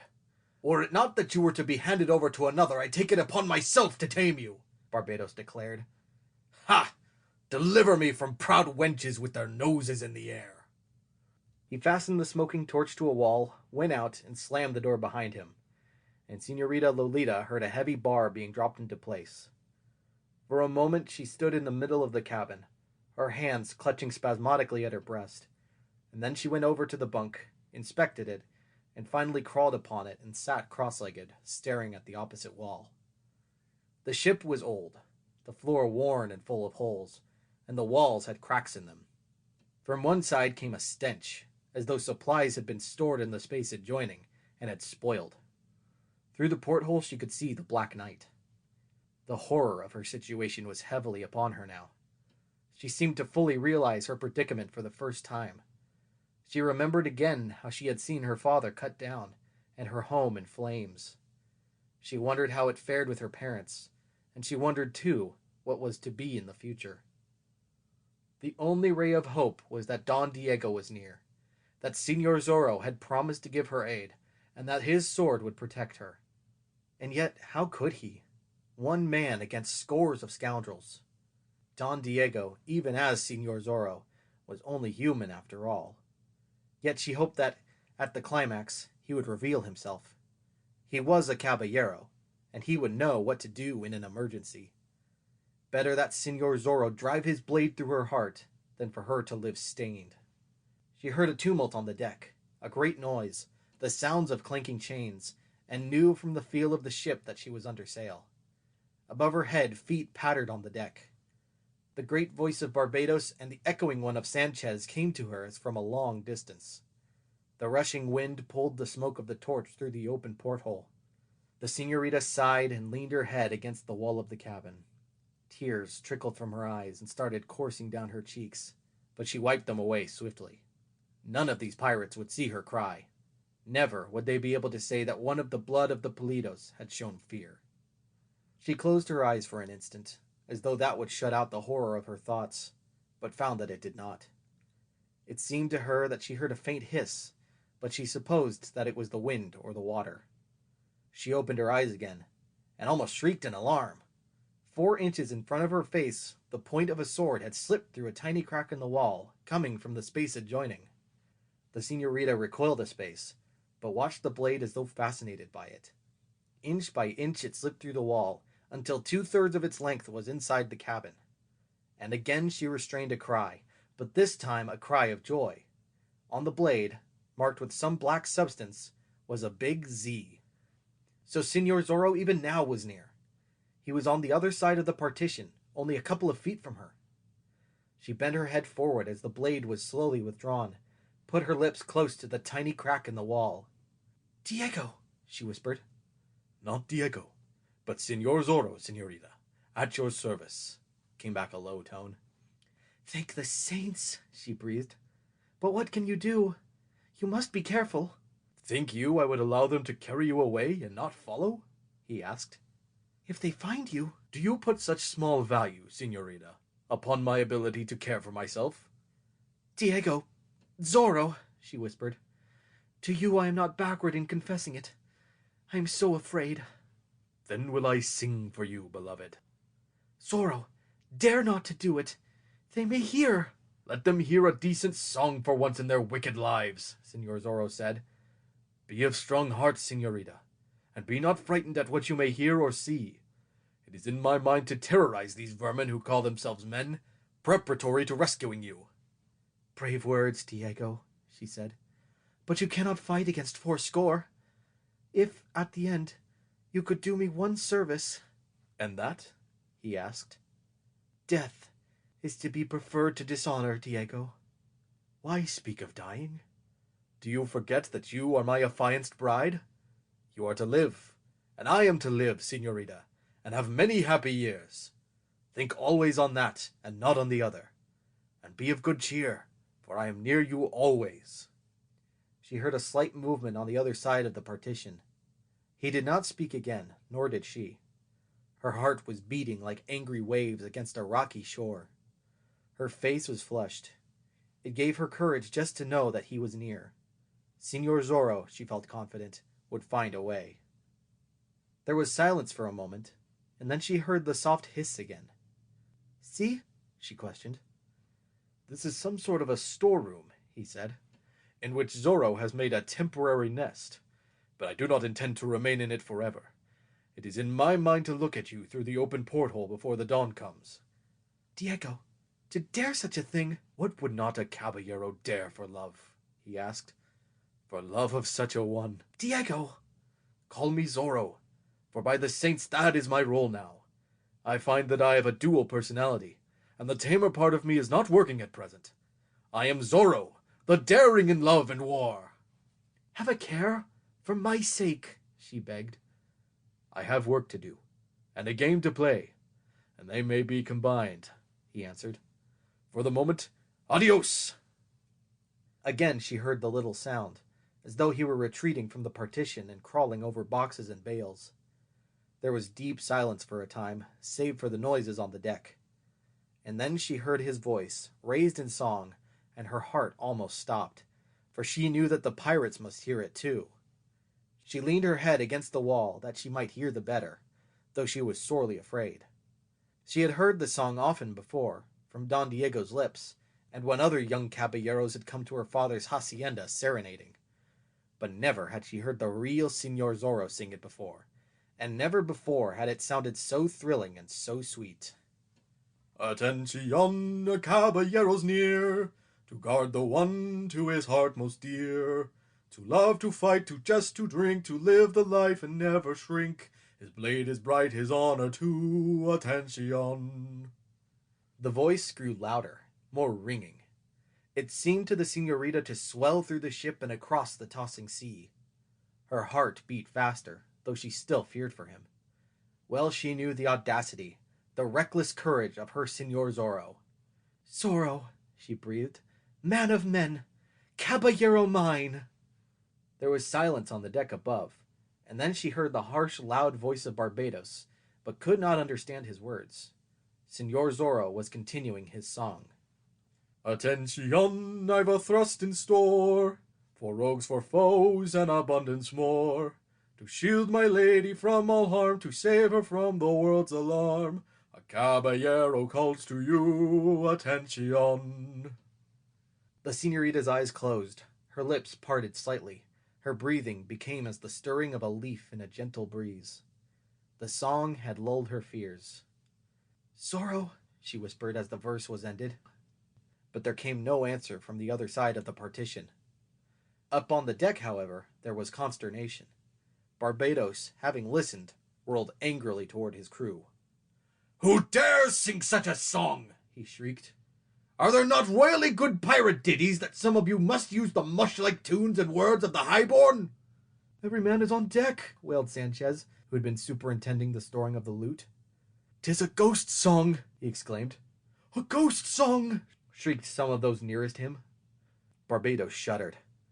"There will be ghosts aplenty if this nonsense does not stop," he declared, whipping his cutlass out of his belt. "It was no ghost singing. A ghost would have a more perfect voice. If I hear it again—" He heard it again. It seemed to come from the sails above, from the waves overside, from the cabins below. "Dios!" Barbados swore. "By my naked blade! It is a ghost song!" Sanchez whimpered again. Barbados whirled upon him, but the lieutenant dodged the blow that would have hurled him senseless to the deck. The pirate chief, breathing heavily, looked around at his men. Terror had already claimed some of them. "It is a trick of some scurvy knave I'll split in twain," he declared. "On with your work!" The men shivered, but again bent to their tasks. Barbados walked to the rail and stood looking down at the dark water, and then toward the land, where the dawn was almost due. Through the darkness and up to him slipped one of the pirate crew. "Master," he whispered. "To your work, hound of hell!" "A word with you, master." "Concerning what?" Barbados demanded. The man edged closer. "Master, I have a present for you. A goodly piece of loot that is not in the common store." "How is this?" Barbados said. "You steal from your comrades?" "Softly, master, else they hear," the man whispered. "This is something special, and I got it for you." "In Reina de Los Angeles?" "Si, master, in Reina de Los Angeles. It was while we were in the church there." "In the church?" Barbados gasped. "When the old fray first stood us off, master, and before you came.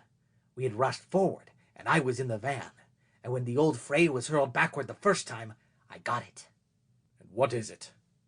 "A golden goblet, master, studded with precious gems. See, I have it here. I saved it for you, master, and thought perhaps that you might give me promotion." Barbados looked at the goblet, struck by the light from the nearest torch.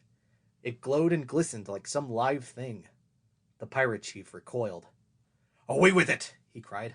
"I do not want to touch it. Do not wish to see it. It is a thing of ill omen, the thing that old Frey was trying to protect." "But, master—" "Ill luck will follow the man who has it. It is some sort of holy thing. Away with it! Keep it for yourself, gamble it away, and the sooner you get rid of it, the better. You may be struck down for taking it. I had a friend once who robbed a church and struck a priest, and I do not care to remember what happened to him. Are you going to take it away?" The man gasped, astonished, and put the golden goblet beneath his shirt. "I may have it all for myself?" he asked. "See, I would not touch the thing. I call upon the saints to witness that I never touched it." So through all the ages have wicked men, in moments of fear, called upon the gods they have pretended to scorn. End of chapter 8.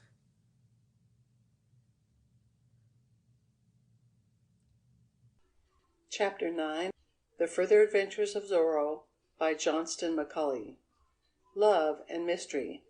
Senor Zorro, having concluded his song, crept over boxes and bales to the little door of the storeroom. There he crouched and listened for a time, but heard nothing save the noise from the ship's deck and the wash of the sea and singing of the wind through the rigging. Presently he opened the door a crack and peered out into a pitch-dark, narrow passage. He slipped through and closed the door after him. Again he stopped to listen, and then he crept forward, reached a ramshackle ladder, and went up it swiftly and silently to a tiny hatch. Lifting the hatch, he crawled out upon the deck near the rail, hidden from the glare of all the torches. He had seen such a ship as this before, and knew her build well. There were no mysteries for him. Along the rail he went like a shadow, and as silently. He reached a point where he could look amidships. Barbados was back among his men, now urging them to greater speed, and Sanchez was echoing his commands. The ship was sailing at a fair rate of speed before a freshening breeze. Senor Zorro crouched in the darkness and contemplated the pirate crew for a moment. He put out a hand to brace himself against the rolling of the vessel, and it came in contact with a tub of small bolts. Senor Zorro had an inspiration. Far ahead of him, in the flare of a torch, he saw the ship's bell. Senor Zorro grasped one of the little bolts, stood to his feet, took careful aim, and hurled the bolt from the darkness. He missed the bell by the fraction of a foot, and the bolt flew overboard. Senor Zorro grunted, got another bolt, and tried again. It struck the bell squarely, glanced away, and fell into the sea. Out above the din rang one clear note. The ship had an excellent bell. Instantly there was silence. Barbados whirled to look forward. His crew stood open-mouthed. "The ship's bell sounded," Sanchez wailed. "And which of you struck it?" Barbados demanded. "No man was near it," Sanchez declared. "But it sounded. I do not like this business." Barbados shivered, but made a show of courage. "Something struck it," he said. "Possibly something dropped from aloft. Are you babies, that you flinch because of the ringing of a bell? To your work, else I wait among you, naked blade in hand. Ha! I have sailed with a throng of children, it appears." They bent to their work again, and at that moment Senor Zorro hurled another bolt, and the bell rang out clearly once more. Again the work stopped, as though Barbados had bawled an order for the men to cease. "A ghost bell!" a man shrieked. "A ghost bell!" Sanchez declared, crossing himself. "We are doomed! The ship is doomed! To your work!" Barbados was both afraid and angry now. He strode forward, threatening them. He made his way toward the bell, and stood looking at it. Because of his presence the bell did not ring again. Yet Barbados did not feel at all easy. He beckoned the man who had the goblet. "You retain the thing?" he asked. "Si, señor." "It is an evil thing for you to hold." "You want it?" "Not I, by the saints!" Barbados swore. and do you keep away from me while the thing is in your possession. If misfortune comes to the ship or the company because of the goblet, then you will go overside first of all, and with a weight around your neck." The man scurried away along the deck, and Barbados, his courage returning, whirled around and issued a volley of commands. From the darkness, Señor Zorro hurled another small bolt, and for the third time the bell sent forth its ringing message. Barbados whirled around again, his face suddenly white. He was within 6 paces of the bell, and he knew that no other man was nearer it than that. He felt the eyes of the terror-stricken crew upon him, and knew that he must show courage now, else lose his control over his men. "Someone is playing a trick," Barbados said, "and when I find the hound of hell who is doing it, I feed him to the sharks in 2 sections." He called 2 of the men, bade them get torches, and stationed them near the bell, with orders to watch it closely. They shivered, but they obeyed. Thoughts of a ghost were terrible enough, but Barbados was there in the flesh, and his cutlass was ready in his hand. But the bell did not ring again. Señor Zorro had accomplished his purpose, which was to make the crew nervous, and he was through playing in that direction. He slipped on along the rail, now and then peering over. After a time he picked up a line, fastened it to the rail, and tossed the other end overboard, tried it with the weight of his body, made a loop in it, and slipped one leg through the loop. Over the rail and down the side he went, slowly and carefully, the sword of Zorro in its scabbard at his side. And presently he came to a porthole, through which light streamed. He swung around, grasped the edge of it. The Señorita Lolita, looking up suddenly, almost shrieked in sudden alarm, but the next instant she was off the bunk and across the tiny cabin, and her face was within a foot of his. "Zorro," she said, "you are doing a reckless thing." "Would I allow a few score mere pirates to keep us apart?" he asked. "Am I that sort of caballero?" "But you are in grave danger from the men above and the sea beneath." "Danger is the spice of life, señorita. After we are wedded, it will be time enough for me to be tame." "But that may never be, Diego." "Zorro, señorita, if it is all the same to you, I must remember continually now that I am Zorro." "You must get back to the deck and go into hiding," she said. "I fear for you, and should anything happen to you, what would become of me?" "It is some small risk," Señor Zorro admitted, "but I felt that I should make this call." One of her hands was at the porthole's edge. Señor Zorro, clinging to the rope, grasped it in his right hand and carried it to his lips. "The most beautiful señorita in all the world," he said. "Zorro! And for once I have you, señorita, when your dueña is not present to pester us. We are betrothed. We were to have been wed today. I will have more courage, señorita, if I have felt your lips against mine. The memory of our betrothal kiss still tingles in my veins, but it is a memory that should be refreshed. Señor, how is this? Diego, Zorro, I mean. That is much better. And then you will climb above and take heed for yourself? With a kiss for incentive, I could climb to the summit of the world and reach for heaven, Señor Zorro declared. She blushed and then inclined her head. He bent forward, and their lips met in the porthole. "Go," she said then. "Go, Zorro, and may the saints guard you." "My arm is strengthened," he declared, "and your wishes are to be obeyed. Señorita, adios." An instant their eyes met, and then he was gone, climbing up the line, hand over hand, through the darkness.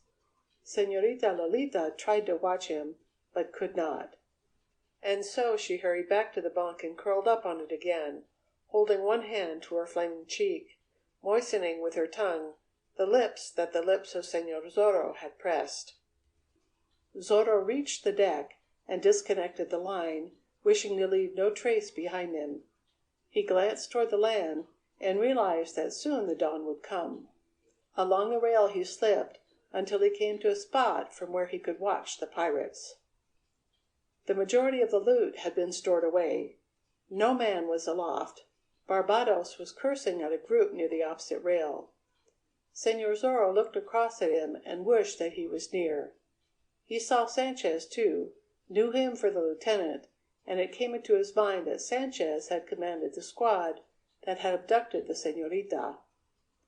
And, as he watched, Sanchez started across the deck, around the mast, bore down upon Señor Zorro where he stood in the darkness. Soon he would be in the darkness near the rail, but before he could reach it, he would be forced to pass beneath one of the flaring torches, and for an instant the strong light would be in his eyes. Señor Zorro whipped out his blade and crept forward to the edge of the blackness, keeping behind a mass of cordage piled upon the deck. His eyes were narrowed now, his lips in a straight line, an expression of determination in his face. So he stood and watched Sanchez approach, holding the sword of Zorro ready. The moment came. The blade darted forward and struck, and its point worked like lightning. Sanchez gave a scream of mingled surprise and pain and fear, and reeled backward, clapping a hand to his forehead. Barbados whirled to look. Señor Zorro, as silently as a shadow, darted along the rail through the black night, on his way to the little hatch and the storeroom below. "Fiends of hell!" Barbados was shrieking. "Sanchez, what is it? You screeched like a shocked wench." Sanchez, still shrieking, staggered back and turned beneath the flaring torch to face them. On his forehead was a freshly cut letter Z. "The mark of Zorro!" Barbados gasped. "So—" "A demon struck me!" Sanchez cried. "I saw no man. Something came out of the night and struck me." "Fool!" Barbados shrieked. "A blade made those cuts." "But there was no blade, no man. Out of the dark it came." "Think you Señor Zorro is aboard?" "No man, I say," Sanchez shrieked. "It was a ghost. There is a ghost aboard.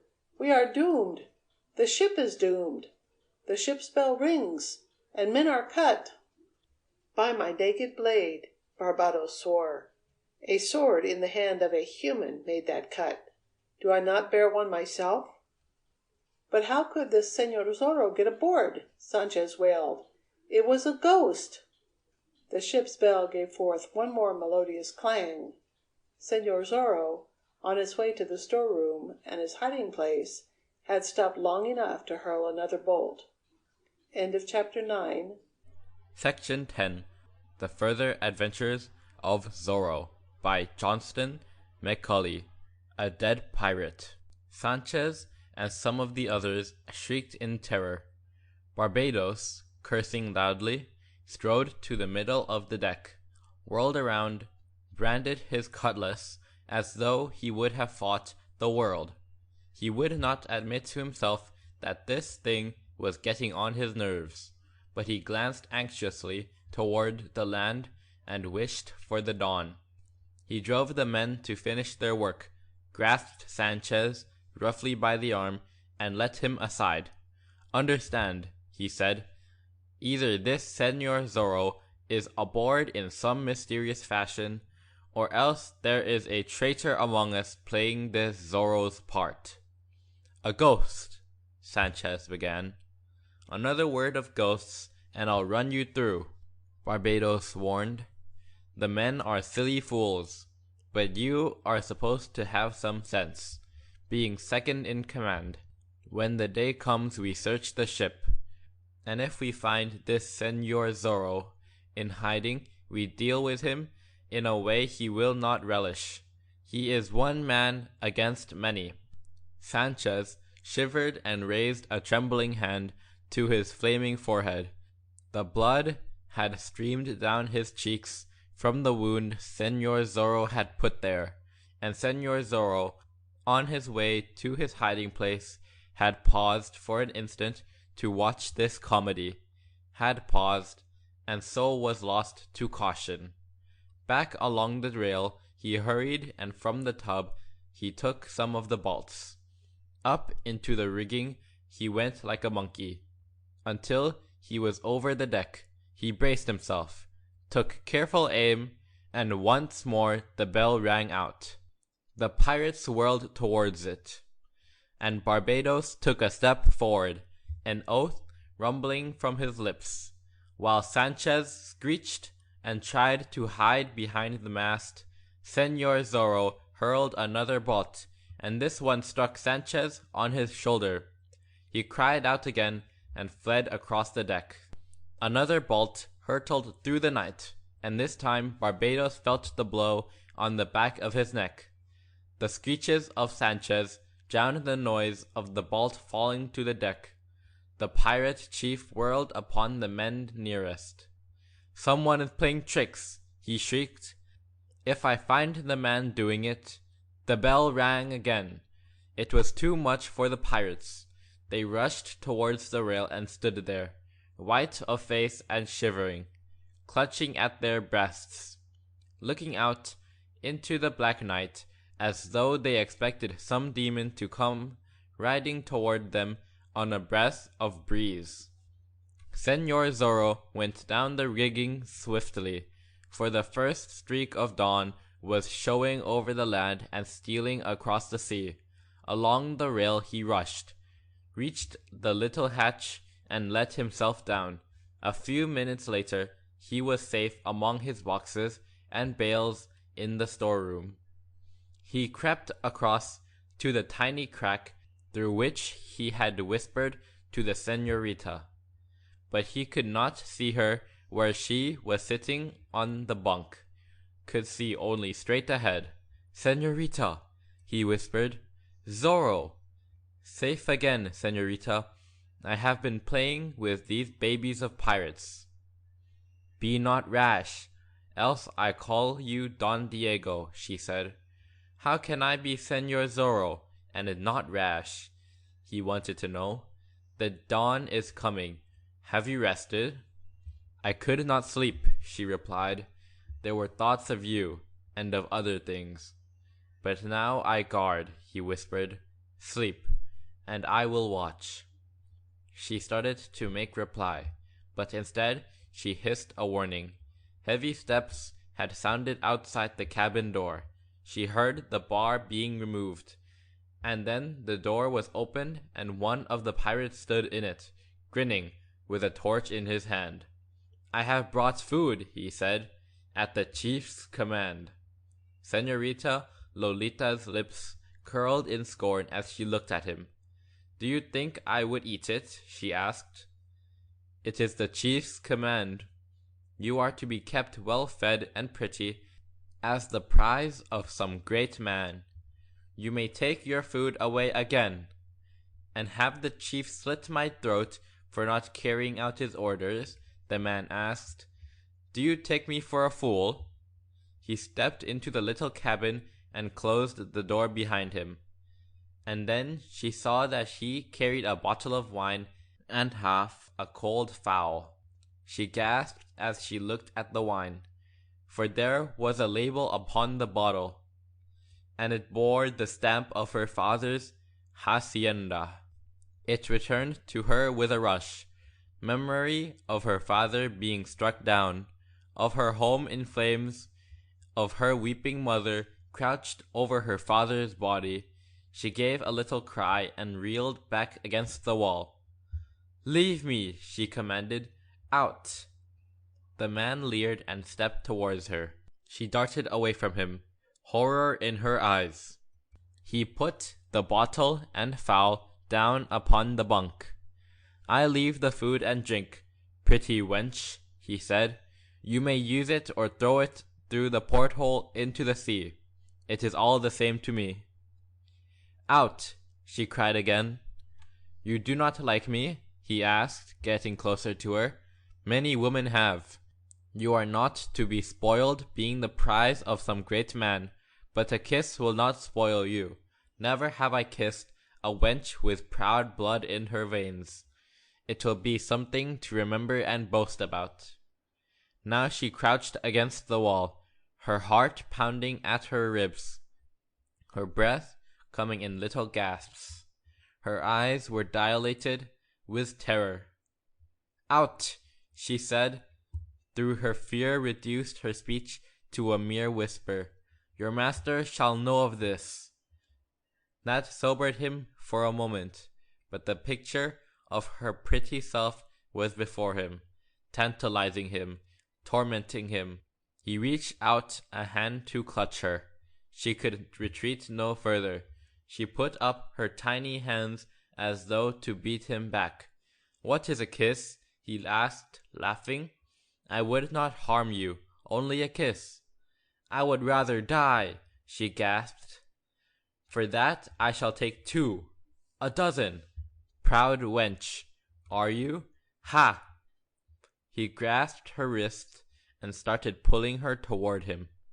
She lurched backward, fought with what strength she could, felt that she was about to swoon, and realized that she must not.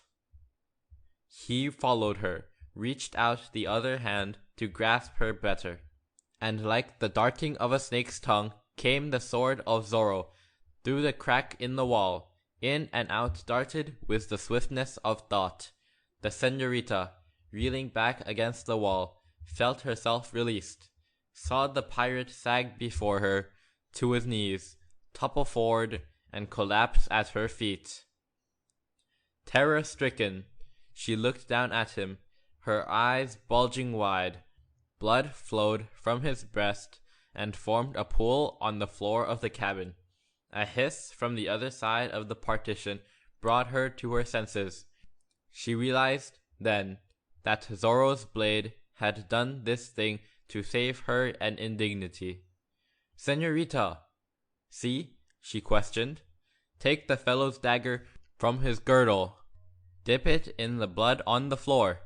Have courage and act quickly. 'Twill appear as though you did it when he offered you insult." She realized what he meant, and was quick to obey. She needed the blood of the pulidos to aid her now. Stooping, she reached out a hand and grasped the hilt of the dagger. In the dead man's belt. She drew it out, shuddered, turned her head away for a moment, faint at the sight of blood. "Courage!" Zorro's whisper reached her ears. "And make haste, señorita. Some man may come." Now came the thing that tested her courage. But she felt that the eyes of Señor Zorro were upon her. Again she bent forward, and she bathed the blade of the dagger in the pool of blood upon the floor. Then she sprang to her feet, holding the dagger in her hand, her face white.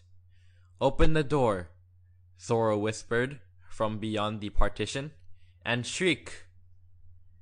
She hurried to the door, shuddering as she pulled her skirts away from the dead man. She opened it and peered out, and the shriek that she gave was no acting, but the sudden outpouring of what she felt. There was a moment of silence, and she shrieked yet again, and down from the deck tumbled Barbados, rage in his face. He looked at her and at the dagger in her hand.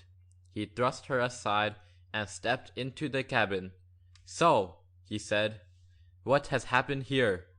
"A lady of my blood does not suffer insult," she said. "Ha! The dog forgot his instructions, did he? 'Tis well that he is done for. You have saved me a task," Barbados declared. He turned and looked full at her.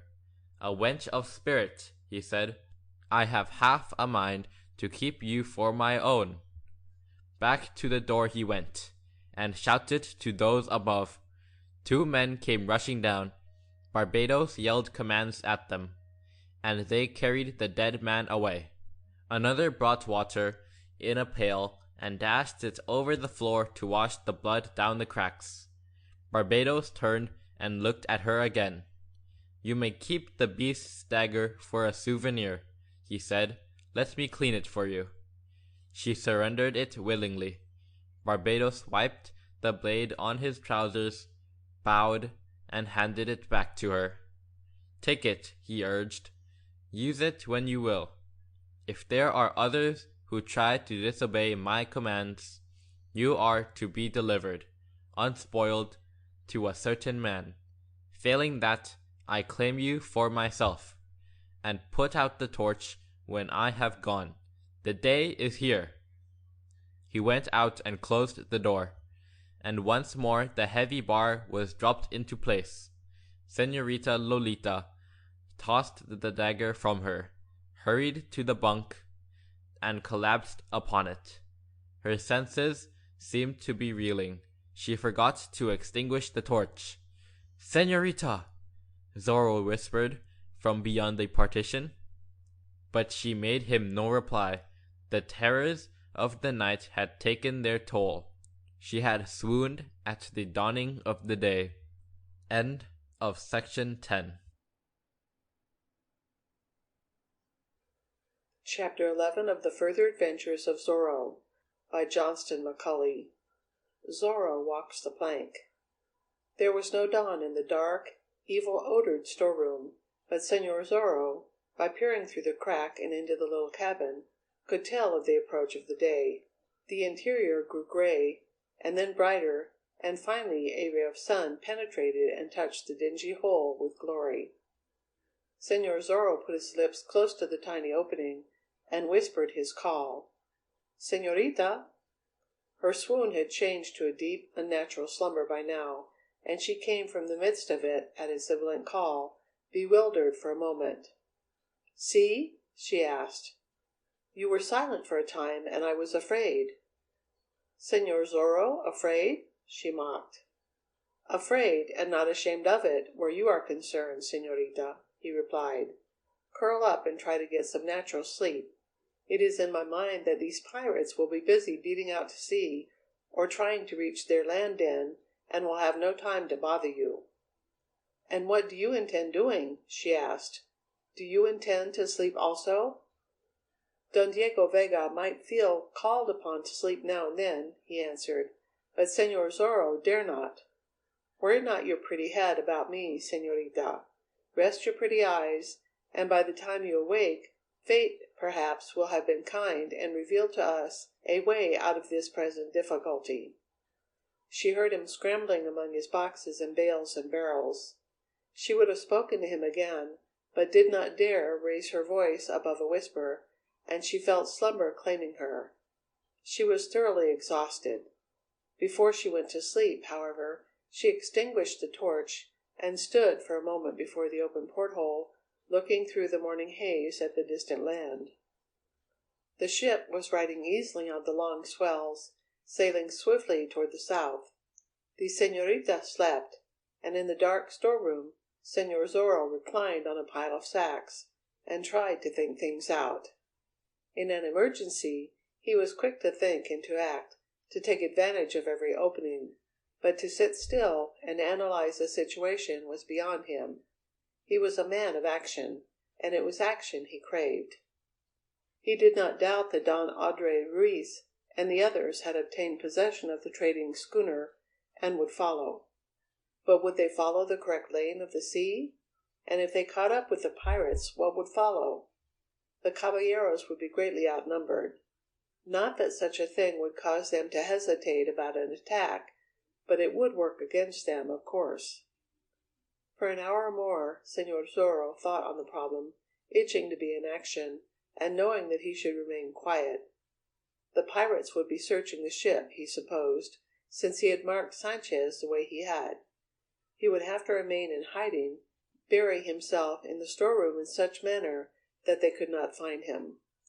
Then, after a time, he heard a noise in the little cabin, and quickly made his way to the crack in the wall. He could see that the door had been opened, and then he saw that Sanchez was standing just inside it. "Señorita," the pirate lieutenant called, "sleep not when the chief commands." Señorita Lolita came from her slumber and sat up on the bunk with a little cry. "Do not be afraid," Sanchez told her. "By my naked blade, I will keep my distance.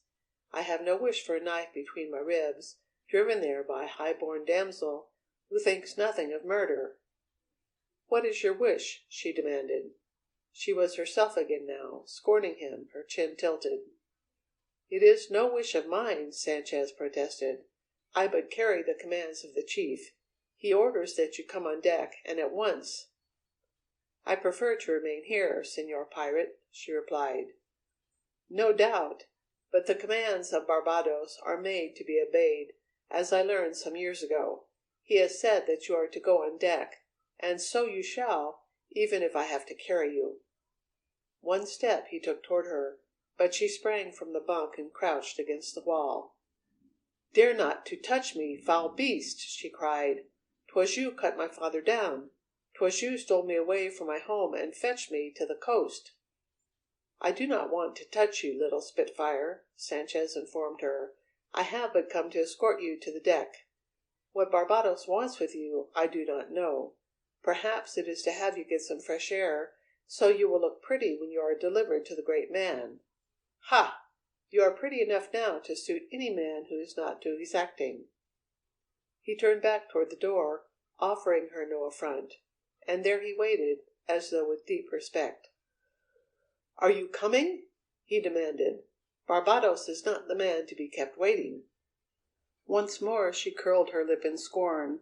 Once more her chin was tilted, and she went forward, drawing aside her skirts, and swept past him like a queen, leaving an audience chamber. Sanchez grinned and followed her. Señor Zorro, through the tiny crack, had witnessed this scene. He did not believe that Barbados merely wanted her to take the air. He felt sudden fear for her, and once more his eyes narrowed, and seemed to send forth flakes of steel. He scrambled over the boxes and bales toward the little door. Up the rickety ladder he went, and to the hatch, and there he listened for a time, hearing nothing alarming. And then he raised the hatch slowly, an inch at a time, blinking his eyes rapidly at the bright light of the day. None of the pirates was in sight. Señor Zorro slipped out and dropped the hatch covering, whipped out his blade, and crept through the little passage toward the spot from where the deck of the ship could be viewed. He was in time to see the señorita piloted across the deck to where Barbados was standing alone. The crew were forward, some sleeping sprawled on the deck, others leaning against the rail watching the antics of the flying fish. Barbados whirled and stood with arms akimbo, regarding her narrowly. She faced him bravely, her hands clasped behind her back. "Señorita," the pilot said, "queer things happened during the night. I would question you concerning them." "Is it necessary?" she asked. "By my naked blade, it is!" he roared. "I am not to be treated like a dog by you or any of your ilk. This is my ship, and here I am sole master, and it would be well for you to remember it." "I am quite sure none other would desire the mastery of her," the señorita replied. "You have a biting tongue," Barbados said. "I would hate to be your husband. Else that tongue were tamed by love, it would be a hot dish to have continually." She turned away from him and gazed across the sea. He took a step near her. "Is this Señor Zorro aboard?" he demanded suddenly. "Would I know it, were he?" she countered. "Possibly. I am asking a question, and desire an answer," Barbados said. "It has been said that a high-born wench such as yourself scorns to utter falsehood. Let us see if that is correct." She made no reply, and the face of Barbados grew purple with wrath. He closed and unclosed his great hands as though he would have liked to strangle her. "Is Señor Zorro aboard?" he demanded again. "Have you seen him?" she wanted to know. "I have not, but I have seen some things that I imagine are his doing." "And I notice that you and your lieutenant bear his mark," she said. "Ha! Let me but get my hands on him, and he'll bear more than a mark," Barbados declared. "I am having a search made of the ship. If he is found, you'll see how a man can be sent to his death speedily." The señorita gave a little cry and recoiled, her hands at her breast. "Ha! You show fear for him," Barbados cried. "So he is aboard, is he?" "Have I said so?" she asked. "You have not, but now you are going to tell me the truth. Wench, I'm done with trifling. You presume too much on the knowledge that you are to be the prize of an important man. Do you not know you are in my power? Could I not do with you as I pleased, and then heave you overboard, and tell this important gentleman later that you got the chance and threw yourself into the sea?" Evil glistened suddenly in his eyes, and the little señorita recoiled again. Sanchez, who had remained standing near, laughed like a fiend. "We could gamble for her," Sanchez suggested. "This is my affair, and you will do well to remain silent," Barbados declared, whirling upon him. Once more he faced Señorita Lolita, and the fiendish look upon his face made her flinch. "Tell me all you know about this Señor Zorro," Barbados commanded. "Did you slay the man in your cabin, or did this Señor Zorro do it? Answer me, wench! Reply here and now, else I teach you a lesson you will remember to your last hour." He sprang forward suddenly and grasped her arm cruelly, and she cried out because of the indignity and the pain. Señor Zorro, from his place of watching, flinched as though he had experienced the indignity and pain himself. He wanted to hurl himself forward into attack, but he realized that it would not last for long. He could not hope to engage the entire ship's company, though he made a long and running fight of it, and emerged from the combat the victor. But there came an interruption. From forward was a hail.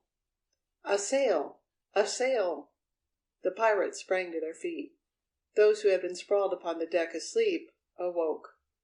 Barbados forgot the señorita for a moment and turned to look. Behind, and bearing down upon them swiftly, came another ship. Señor Zorro knew, as did the pirates, that she had put out from the land before the dawn, and far to the south of where the pirate ship had been at anchor. Hope beat suddenly in Zorro's breast. She was a trading schooner, he could tell even at that distance. If only she carried Audrey Ruiz and his friends! It was a question what would happen. If she was some honest vessel, perhaps she would fall victim to the pirate craft. She might not be prepared to fight. Barbados issued a volley of commands. The pirate craft turned for a run farther out to sea, so that she could tack back and catch the oncoming ship between her and the shore. Lookouts were posted to watch carefully. Sanchez ran here and there, echoing the orders of his chief. From his hiding place, Señor Zorro watched now the approaching vessel, and now the deck where Señorita Lolita was standing against the mast, forgotten for the moment. Were he quite sure that ship carried his friends, Señor Zorro could go into action, for he flattered himself that he would be able to hold his own until the other ship came up. It appeared that the other vessel had no intentions of running up the coast. She changed her course also, and bore after the pirate craft. Señor Zorro watched her carefully. He could not make out her flag. At the distance he could see nothing except that she was of the type of trading schooner, and that she had swift heels. For she was gaining rapidly as though sailed by experts, and the pirate craft was foul of bottom, needing careening and scraping. Barbados had hurried to the rail, and was watching the oncoming ship. Señorita Lolita saw it also, but did not seem to realize that it meant hope. Perhaps she feared that the ship was but coming into grave danger, running into a conflict that would mean capture and death for her crew. Señor Zorro glanced at the deck, and then back at the approaching vessel again. He saw that another sail was being sent aloft. It was broken out, snapped into place, the lines taunted. And Señor Zorro, with difficulty, restrained a cheer. On the white expanse of the sail, painted there in haphazard fashion, but easily made out, was a monster's Z. So his friends were on that ship! Señor Zorro felt better now. He glanced once more toward the deck, and realized that Barbados had seen what was on the sail also. For the pirate chief left the rail, and stamped back to the señorita's side, determination in his manner and rage in his countenance. "Now you'll speak the truth, wench," he shouted. "Is Señor Zorro aboard this ship? If those are his friends coming up, then will we attend to him before we attend to them." "I do not care to hold conversation with you," she said. "No? By my naked blade, I am in command here," he roared. An answer I intend to have."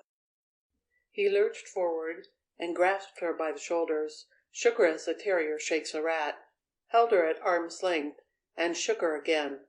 She fought against crying out, but could not win the battle against such cruel odds. One plaintive little cry drifted across the deck and straight into the heart of Señor Zorro. He transferred his sword from his right hand to his left. He whipped the dagger from his belt and hurled it. His aim was poor, yet he had come close enough. The dagger was driven, quivering, into the mass between Barbados and the señorita. Barbados, with a cry, sprang backward, and the señorita slumped to the deck at the foot of the mast. And Señor Zorro realized, in that instant, that he had stepped forward too far and had been seen. Sanchez gave a cry and started toward him. The pirates whirled from the rail to look. Barbados saw him. "'Tis Señor Zorro!" Barbados shrieked. "After him! Fetch him to me alive! An extra share of loot to the man who gets him!" It was the promise of the loot that drove them on. They shrieked and rushed forward. Señor Zorro put the blade of his sword between his teeth and darted up into the rigging. And then began a fight, the like of which the pirates never had seen before. Señor Zorro seemed scarcely human. Up the rigging he went like a monkey. He sprang from spar to spar. Down the ratlines he rushed, down the ropes he slid. Now and then he clashed with one of the pirates, and always the sword of Zorro darted in and out, and a wounded man was left behind. "Seize him!" Barbados shrieked. "After him, dogs! Is one man to hold you off forever? Do not slay him! An extra share of loot!" Señor Zorro struck the deck and darted across it. Sanchez retreated before his darting blade. He pierced the breast of a pirate who stepped before him, hurled another aside, sprang to the mast, and recovered his dagger. He stooped for an instant, and pressed the lips of the señorita to his own, and dashed on. Now he was cornered, and now he fought his way to freedom. A dagger whirled past his head and buried itself in the deck beyond. Into the rigging he went again, up the ratlines, out along a spar. They followed him, and he put his sword into its scabbard and sprang. Far below he caught another spar, ran to the mast, started downward again. One glance he gave at the approaching ship. His friends were gaining, but they still were far away. Again they had him cornered, and again he escaped them by jumping to the deck below. He dashed around the deck cabin, met and defeated another man with a single clash of blades, and was at the rail. There was grave danger on the deck, he knew, and so he went aloft once more. Up and up he went, while Barbados and Sanchez shrieked to the others to follow and get him. "Alive! I want him alive!" Barbados screeched. Another sprang from spar to spar. Señor Zorro almost missed because of the rolling of the ship, but he caught and clung on, and scrambled to a place of safety. In toward the mast he hurried. But there was a treacherous spot on the spar, where the mist had struck and clung, a wet spot made to cause a boot to slip. Señor Zorro felt himself reeling suddenly to one side. He grasped wildly, grasped nothing but empty air. His heart seemed to stop beating for an instant. He felt himself falling through space. To his ears came the terrified cry of the little señorita. The deck rushed up to meet him. He struck it with a crash, and the darkness came. Señorita Lolita gave another little cry and covered her face with her hands. Barbados and Sanchez rushed forward, the others at their heels. Señor Zorro was unconscious for the moment, though the fall had broken no bones. "Bind him!" Barbados cried, glancing at the oncoming ship. "We attend to him first, and then to his friends. Water his head well, and bring him back to life. Get ready a plank." The pirates rushed to do his bidding. Señor Zorro's wrists were lashed behind his back. One man hurled water into his face, and he groaned and opened his eyes, and tried to sit up on the deck. "Ha!" Barbados cried. "So it is Señor Zorro, eh? And now we can repay you for this little mark you put upon my forehead, Señor. Barbados, also, knows how to make payment." He gave a signal, and the pirates forced Zorro to his feet. He tried to fight, but they overpowered him. They braced him against the mast, while the señorita crept aside and watched.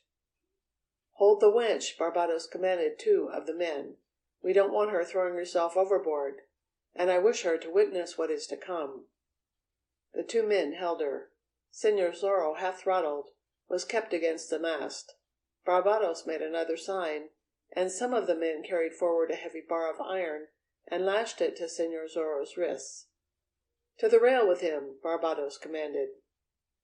They forced him to the rail, and the 2 men urged the señorita along beside him.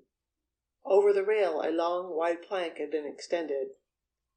Señor Zorro knew what they meant to do to him, and now Señorita Lolita realized it too. "No, no!" she shrieked. "You must not do this thing!" "Ha! Revenge is sweet!" Barbados cried. "Señor Zorro, you are about to descend to a watery hell. We'll let you take your sword with you, since you may need it fighting demons. You take the plunge, and then, when yon ship comes up, we attend to your friends. As for the señorita, know that she will be delivered safely to one who has bargained for her." "Why not give me a chance in a fair fight?" Zorro asked. "Any 2 of you, any 3. "Your friends are coming up, and we must prepare for them," Barbados replied, laughing. "You have fought your last fight on earth, señor. See if you can mark the brow of the devil with your cursed Z." "Diego!" the señorita moaned. "As a special favor you may kiss the wench," Barbados said. "It will be practice for her, and take with you to the bottom of the sea the knowledge that another will kiss her soon." The señorita rushed forward and threw her arms around him and kissed him, unashamed. "Diego, I'll follow you," she said. "'Tis a merry end," Señor Zorro declared.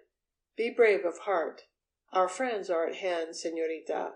If Don Andre Ruiz is aboard that ship, he will know how to save you, and how to avenge me." Again they kissed, and then the 2 pirates jerked her roughly backward. Barbados laughed like a fiend. "Practice for the other man," he roared. "When Captain Ramon—" "So it is Ramon?" Zorro cried. "See, and a lot of good the knowledge will do you now." "This much good, that I shall not die," Zorro answered. "If you do not, then indeed are you a man, with a weight on your lashed wrists." "Enough!" he exclaimed. "Put him on the plank." They lifted him and stood him upon it, facing him toward the sea. They forced him a short distance from the rail. "Diego!" the señorita cried, agony in her voice. At her cry, the plank was tipped. And with her cry ringing in his ears, Señor Zorro shot downward like a man of metal, shot downward into the tossing sea, and was gone. End of chapter 11.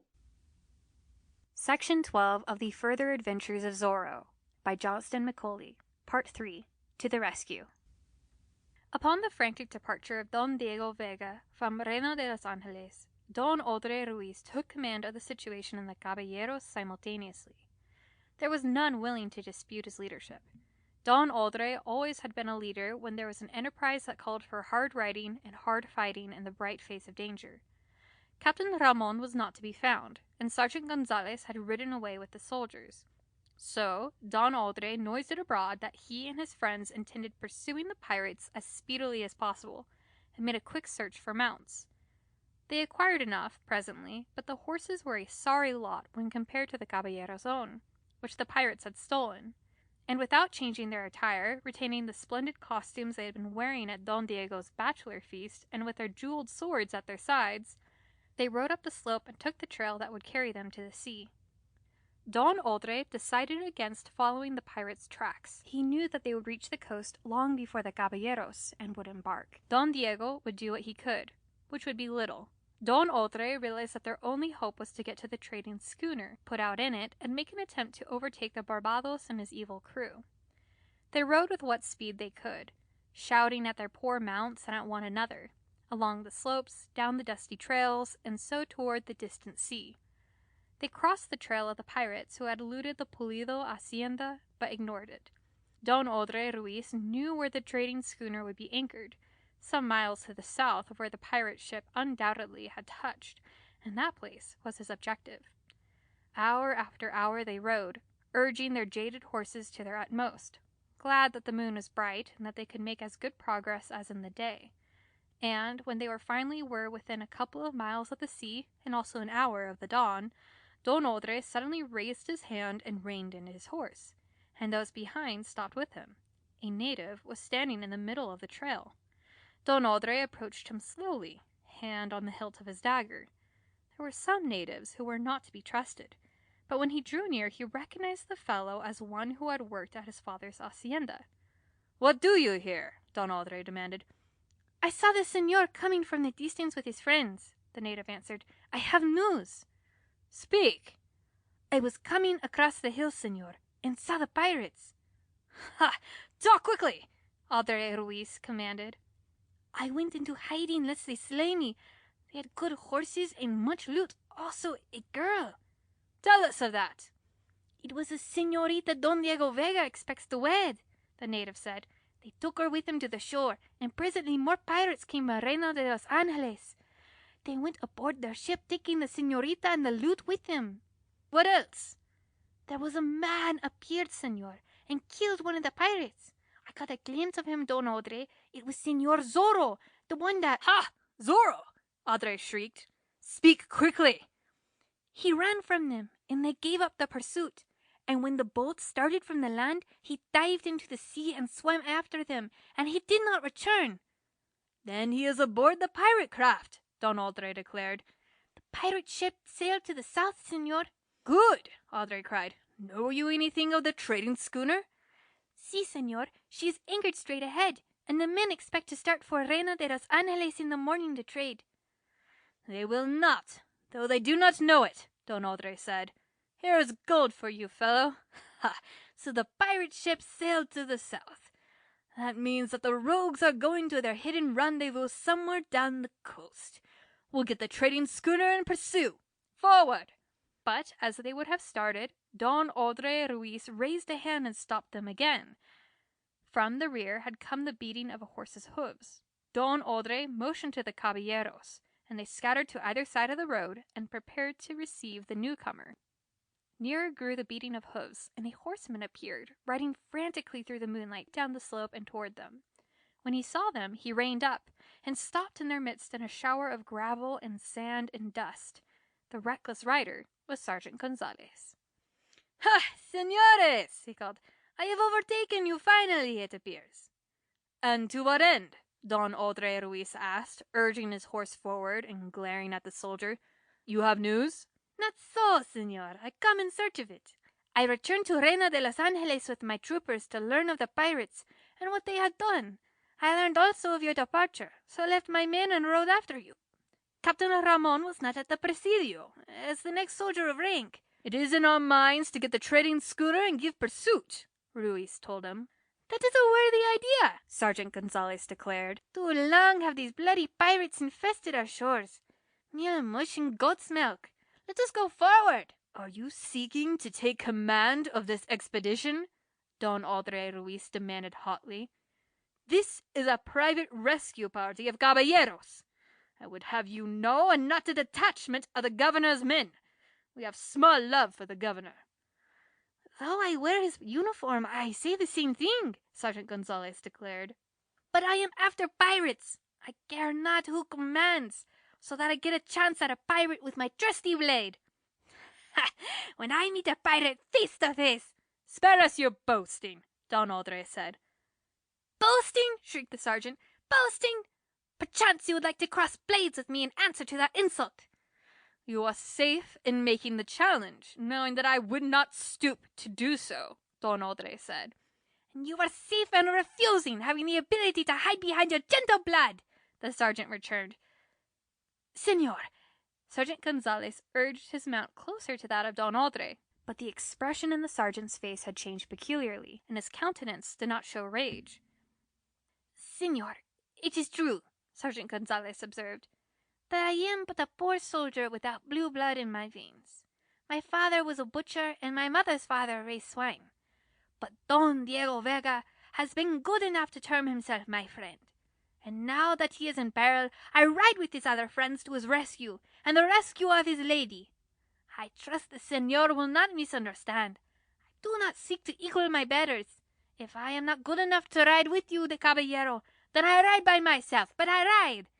Don Odre Ruiz bent forward and searched the sergeant's face by the light of the one torch the company had burning. Then he extended his hand. Sergeant Gonzalez, it is for me to ask your pardon, Don Odre said grandly. I would not be worthy the blood in my veins did I do less. Any friend of Don Diego Vega is welcome on this expedition. But have you leave of absence? I took it, Sergeant Gonzalez roared, grinning broadly. Captain Ramon was not at the Presidio. Being the next in rank, I ordered myself to set out on the trail and get a full report of the occurrence. When I am able to make that report, I return. Ride you with us, Don Odre said. Thus we have the sanction of the soldiery and official approval of our deeds. I shall approve anything that has to do with causing the death of pirates, Sergeant Gonzalez declared. The moon disappeared entirely, and the night was dark.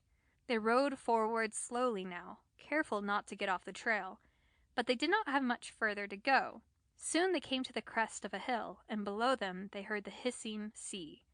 They saw the lights of a ship riding at anchor a short distance from the shore. Down to the surf they urged their mounts, and there they met with another surprise, for a horseman was awaiting them there in the darkness. Don Odre Ruiz gasped in astonishment when he recognized old Fray Felipe. We left you in town, Fray, he said, and how is it that we now find you here? Is this some sort of miracle? I departed the town while you were yet searching for horses, Fray Felipe explained.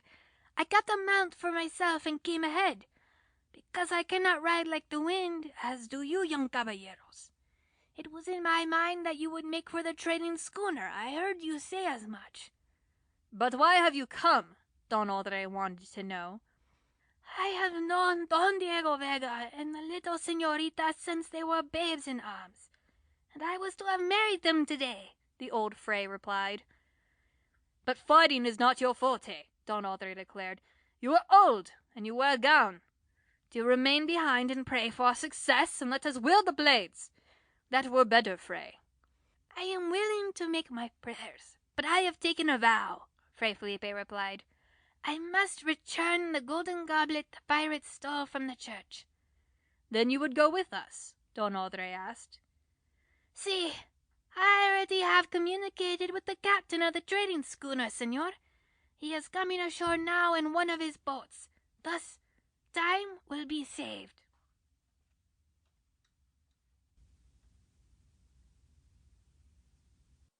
Section 13 of the Further Adventures of Zorro by Johnston McCulley. Tragedy at a Distance.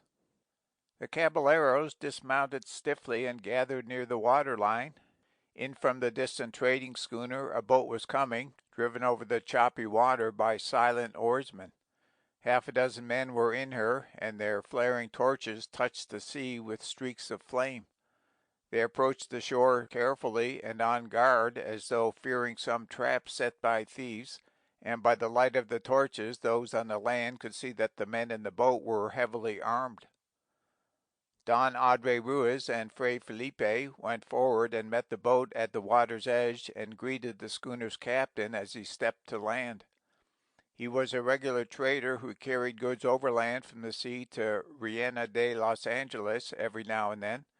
He traveled as far as San Diego de Alcala to the south and as far as San Francisco de Asís to the north, a bold fellow and honest, well and favorably known.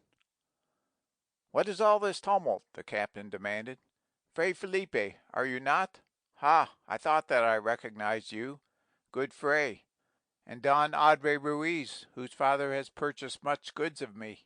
Sundry caballeros and men of rank also. In what way may I be of service to you, senors? Have you ridden out all this long way in the night to have first choice of my stock of goods?" Don Odre Ruiz told him swiftly. "We want your ship to pursue a pirate craft," he said.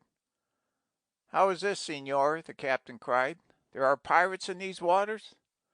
See, and possibly within a half-dozen miles of you, Don Audrey told him. Early in the night they raided Rihanna de Los Angeles. They also raided the Pulido Hacienda and carried away the senorita, who was to have wed Don Diego Vega this day. By the saints, the schooner's captain swore. They stole the bride-to-be of Senor Zorro? Is he here with you? He followed them going ahead of us and possibly managed to get aboard their ship, Don Audrey explained.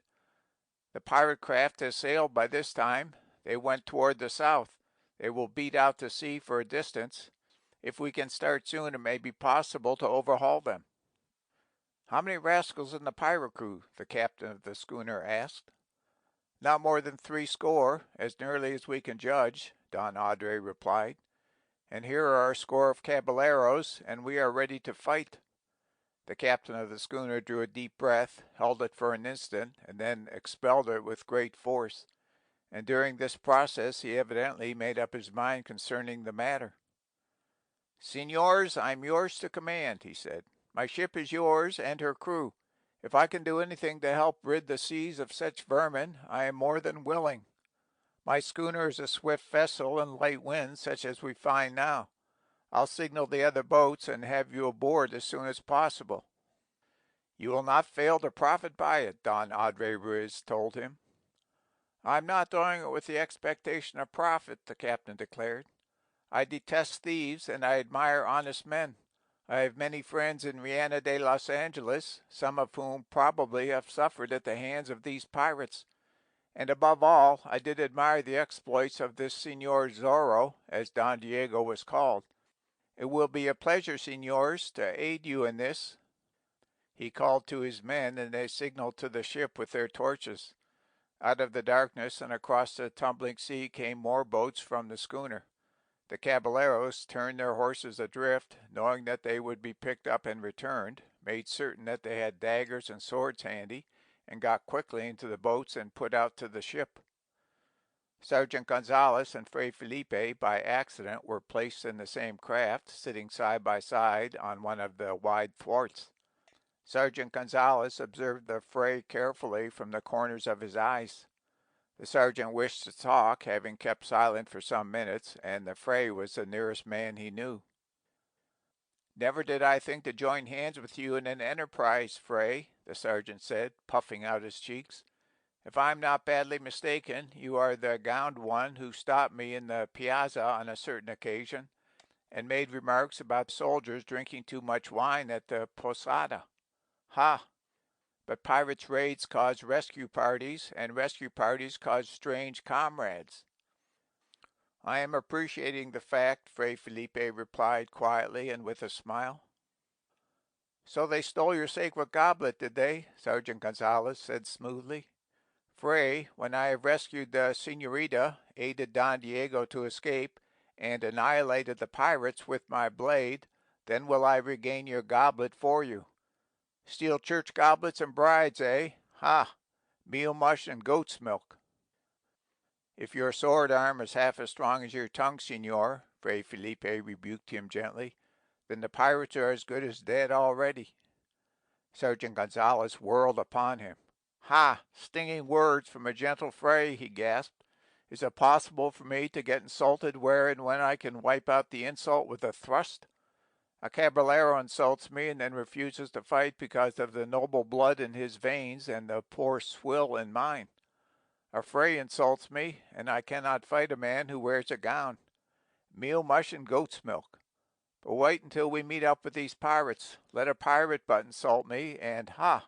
My blade shall be bathed in blood. Sergeant Gonzalez turned away abruptly to nurse his wrath, and Fray Felipe smiled and his eyes twinkled. He waited a moment, then touched the sergeant on the shoulder.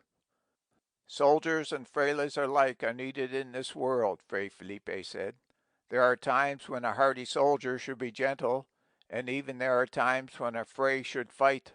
Let us be friends. Fray, Sergeant Gonzalez declared, you are a noble fellow after all. I forgive you for what you said about drinking wine. When the muss commences, Fray, get you behind me. My sword shall shield you, Fray. I thank you, Fray Felipe said, and I shall shield you in turn with my prayers. Prayers may have power, Sergeant Gonzalez told him, but when it comes to fighting pirates, give me my trusty blade. Fray, a pirate has not sense enough to know when a prayer is directed against him. Soon they came alongside the schooner and mounted to the deck by the light of torches. The boats were swung aboard, and the captain and Don Adre Ruiz held a long conference. Then there came a volley of orders. The anchor came up and the sails filled, and the schooner crept off the shore and away from the land through the black night. Straight out to sea they went, gathering headway, and in time a faint streak of light showed across the land, and the dawn came. Caballeros and crew strained their eyes and swept the sea in every direction. And finally the sharp eyes of one of the men aloft discovered a sail. The course of the trading schooner was changed, and the chase began.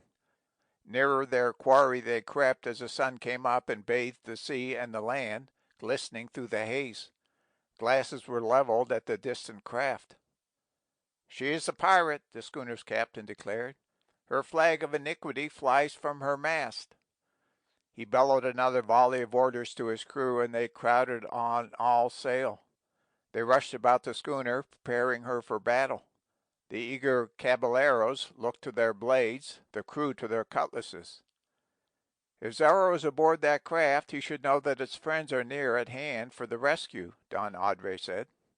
And then it was that they got out a sail and painted a gigantic Z upon it and sent it aloft. It was their banner of battle, a flag of war that betokened their allegiance to a man and a cause. "Courage and swift work does it," the schooner's captain told Don Adre. "We are greatly outnumbered, but my crew has had dealings with pirates before, hence each man will fight with the strength of 5. And you and your friends, Don Adre, have good reason for fighting like fiends." "We are prepared to do it," Don Adre replied. "Think you that we can overhaul the pirate?" "It is but a question of time," the captain declared. "The pirate sails prettily, but her bottom is foul. I can tell that much at this distance.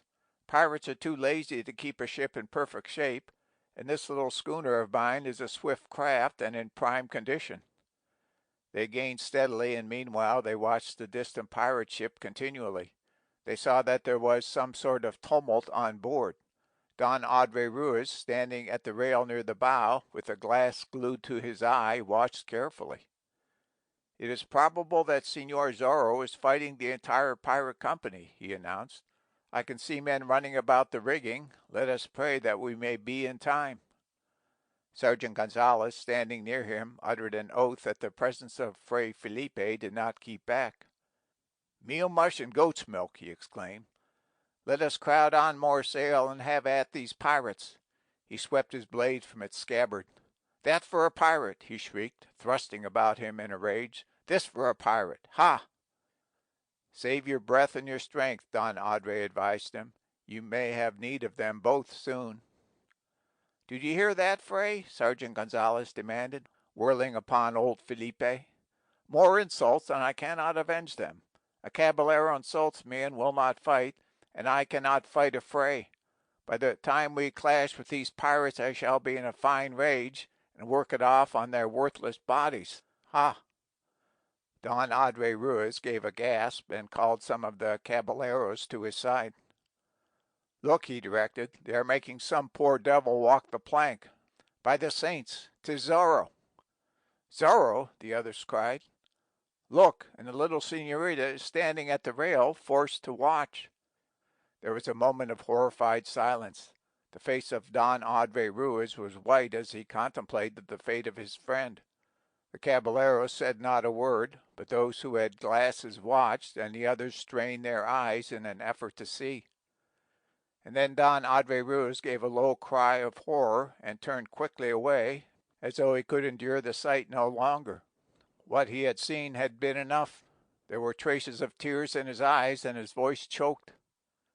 "He is gone," Don Adre said. "Don Diego, my friend. We can only avenge him now." "Gone!" Sergeant Gonzalez cried, sudden tears in his eyes, too. He brushed them away roughly and blinked. Don Diego gone? Then, by the saints, will my blade be thrust as it never has been thrust before. Now, by the saints. His vow ended in a choke of emotion, and he turned quickly away. Don Andre, his eyes stinging, his lips set in a thin, straight line, turned to Fray Felipe. Say your prayers for him, he directed, and pray also that we will know how to avenge him when we come alongside. Dios, give strength to my arm. End of section 13. Section 14 of the Further Adventures of Zorro by Johnston McCulley. Chapter 14. Out of the Depths. Smiling in the face of death, Señor Zorro yet battled to keep from showing his genuine emotions because of the presence of the señorita. But in that awful moment when he stood upon the plank, looking first at the evil faces of Barbados and Sanchez, and then at the agonized countenance of Señorita Lolita Pulido, he knew what torture meant. It was not that Señor Zorro was afraid of death in itself, a thing that must come to every human being in the end, but his agony came from a knowledge of what he would leave behind when he took the plunge into the sea. The woman he had hoped to make his bride, his friends, his father, his estate, he was leaving them all for the great unknown. And he was young, and had not lived his fill of life. Besides, he was leaving the señorita in grave danger. He could only hope that his friends in the vessel behind would be able to be of service to her, and that they would know how to avenge him. Barbados gave his last mocking laugh, and Señor Zorro felt the plank tipping. He felt himself losing his balance. The heavy weight on his wrist was almost bending him backward. He knew how swiftly it would carry him down into the depths of the sea. Then would come a brief and useless struggle, he supposed, a moment of horror, and the end. His eyes met those of the señorita yet again, and then it seemed that everything gave way beneath him, and he shot downward. There came a splash of water as he struck the surface. He felt a sudden chill, and then the waves closed over his head. He was a famous swimmer, but no man can swim with a heavy bar of metal tied to his wrists, and those wrists lashed behind his back. Mechanically, Señor Zorro protected himself as he struck the water, as though for a deep dive. He drew air into his lungs until it seemed that they would burst. He kicked in vain against the down-pulling power of the heavy weight. Down and down he went into the depths until the light from the surface faded and he found himself in darkness. Señor Zorro prayed and worked at the same instant. He jerked his wrists from side to side behind his back, trying to force them apart. He expelled a tiny bit of air now and then as he descended, but retained it as much as possible. Often he had played at remaining as long as possible beneath water, but it is one thing to do so when a man has the knowledge that he can spring to the surface at any time, and quite another when he has reason to believe that he never will reach the surface again at all. Yet he continued to struggle as he shot downward. Red flashes were before his eyes now, and a multitude of faces and scenes seemed to flit before him. In that awful instant he relived half his life. Dios, he thought, if this be death. Another tug he gave at his wrists. The man who had lashed the heavy weight there had not done his work well. Perhaps he was too busy watching Barbados and fearing him. Perhaps he had held a sneaking admiration for this Señor Zorro, who had offered battle to an entire ship's company. However, the rope that held the weight gave a trifle. Señor Zorro, in his agony, realized that.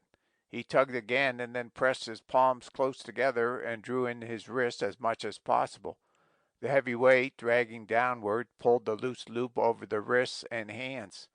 Zorro felt an immediate relief. He realized what had happened, and then he began his battle to reach the surface. The weight was gone, but his wrists were still lashed together behind his back. He kicked and struggled and shot upward. He expelled more of the precious air his lungs retained. His chest was burning, his ears were ringing. He was almost unconscious because of the pressure of the water he had been forced to endure. He saw a glimmer of light, but knew that the surface was yet far away, and it occurred to him that even the surface did not mean life, for his wrists were yet bound behind him, and he was miles from the shore. On he went, up and up, struggling and fighting. He jerked at his wrists until they were raw and bleeding, but to no avail. Those who had lashed his wrists had done better than the one who had fastened the weight to them. And finally he gave a last struggle, a last kick, and felt the blessed air striking upon his face. He fought to get into the proper position for resting as much as he could. He kept afloat and drew in great gasps of air, and finally reduced his breathing to normal. And then, as he rose on the crest of a wave, he looked around as well as he could. The pirate ship was some distance away, sailing slowly before a gentle breeze. Senor Zorro found himself floating in her wake. He could see men rushing around her deck and up into her rigging, but at the distance could not guess their tasks. The wave dropped him and lifted him again, spinning him halfway around. Senor Zorro gasped at the risk of swallowing a portion of salt water. Bearing down upon him was the other craft, the one with the gigantic Z up on the sail. Zorro saw that he was directly in her path. Not much hope burned in his breast, yet the spirit of combat still lived. He would not give up so long as there was the slightest chance. He would fight, until exhausted he sank for the last time toward the bottom of the sea. Those on the approaching ship did not see him, for they were watching the pirate craft and preparing for the battle that was to come. He hailed those on board, but his voice was drowned by the roar of the water against the schooner's bows. He saw that she would strike him, and kicked frantically to work himself to one side of the track she was following. Another glance ahead at the pirate craft convinced him that the schooner would not change her course. Once more he tugged at his bonds, to no avail. He felt himself drawn in toward the schooner's bows, and fought against the pull of the water helplessly. He was picked up, hurled forward, whirled around. Had he saved himself from the depths, he wondered, to be crushed senseless by the bow of the craft that carried his friends? Then she was upon him. He rose with the crest of a wave and was hurled at the bow. He saw an anchor chain that was loosely looped and a dragging line. If he could but catch one of those and make his way to the deck, there might be some chance. Once more the sea whirled him and cast him forward. He came against the swinging loop of anchor chain with a crash, grasped it, was lifted and dropped, but held on.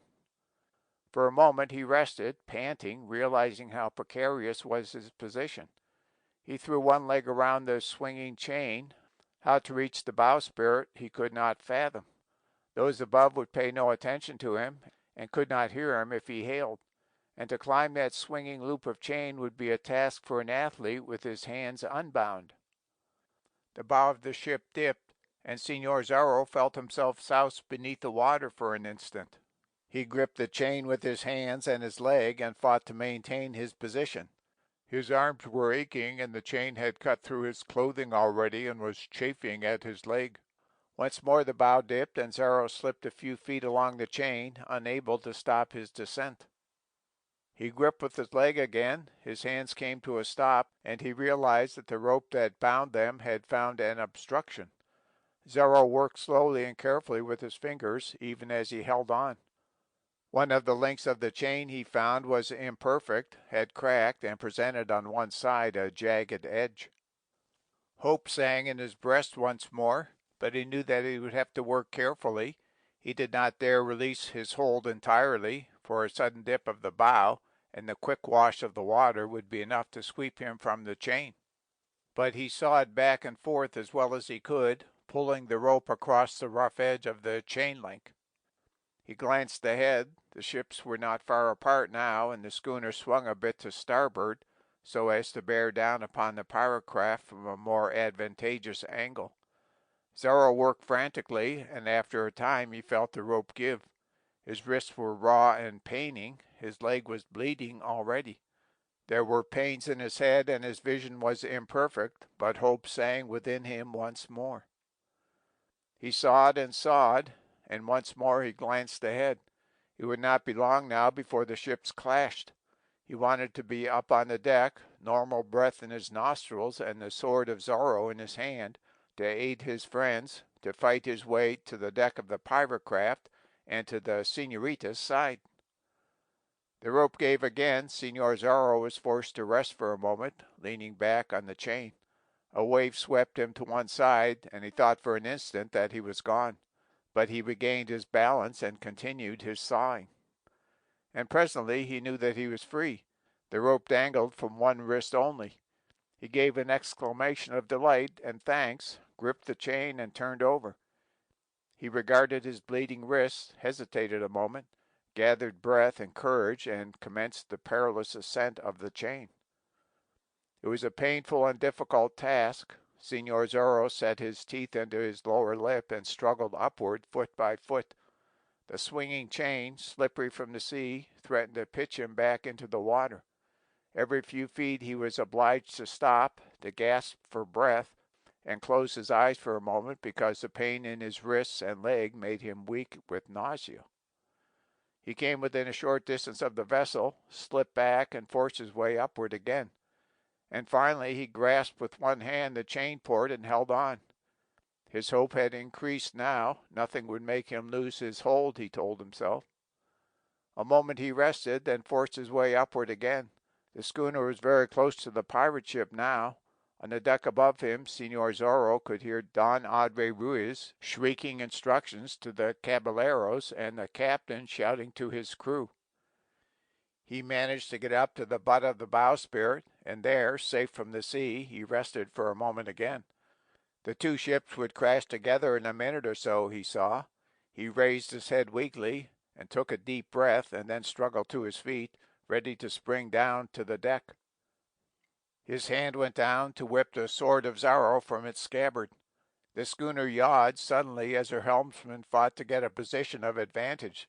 The big jib swung back, whipped by the angry wind. Señor Zorro was looking down at the deck, and he did not see his danger.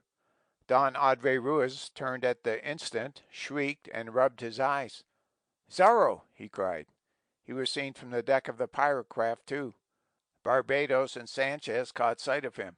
Sanchez crossed himself quickly, and the face of Barbados turned white. And then the jib cracked against Señor Zorro's body, knocked him from his precarious perch, and hurled him once more into the sea. End of section 14. Section 15 of The Further Adventures of Zorro by Johnston McCulley. Chapter 15, A Show of Gratitude. The schooner sailed on and came against the pirate ship with a crash. But here was a battle unlike the usual one when honest men met pirates. As a usual thing, the pirates could be expected to board and slay without mercy, to loot, and then either to destroy the ill-fated vessel or take it away a prize. And the honest men could be expected only to offer what defense they could. But here was a case where the honest men were more than willing to carry the fight to the pirates. For Don Adre Ruiz and his caballero friends had seen Señor Zorro walk the plank, and also they fought to rescue a lady. But both forces found themselves disconcerted at the outset. Don Adre Ruiz, glancing toward the bow of the schooner, was sure that he saw Señor Zorro standing there against a background of sky and water, his figure dripping. He rubbed his eyes and looked again, and Señor Zorro was gone. "'Tis the spirit of Zorro come to aid us," Don Adre cried. "I saw him for a moment, waving his hand at me and reaching for his blade. The spirit of Zorro fights with us." The caballeros were not certain what he meant, but they cheered his words and rushed toward the rail, their gleaming blades ready to be dyed a crimson. Fray Felipe knelt beside the mast in prayer. But Sergeant Gonzalez, standing with his feet wide apart and his sword in his hand, stared foolishly toward the bow and gasped his astonishment and fear. "I saw him!" the sergeant shrieked. "I saw Don Diego, my friend, by the saints!" The ships crashed together, but the pirates did not rush as was their custom, for fear had clutched at their superstitious natures, even as it had clutched at Barbados and Sanchez, his evil lieutenant. Sanchez had shrieked the news, but Barbados did not heed his intelligence. Barbados himself had seen Señor Zorro standing against the sky, and how may a man do that when he has been sent to the bottom of a sea with a heavy weight fastened to him? Fiends of hell, Barbados screeched. This Zorro must be a demon. We cannot fight against ghosts, Sanchez cried. We are lost before we commence. Barbados seemed to come to himself and shake off his terror in part. He instantly was eager to win free from the trading schooner. He did not fear the caballeros, who were greatly outnumbered now, but he did fear the supernatural. He forgot the chance for murder and loot and wanted only to get away. Barbados shrieked his commands, and the half-stupefied pirates ran to execute them. The pirate craft swung away from the schooner so that the men could not spring from one ship to the other. There were less than half a dozen clashes of blades, less than half a dozen minor wounds. Slowly the pirate craft fell away. The helmsman of the schooner worked frantically to bring his ship back into the wind. The caballeros and the members of the schooner's crew waited, eager for the two ships to come together again, that they might engage the pirates and fight to victory. Barbados howled more commands.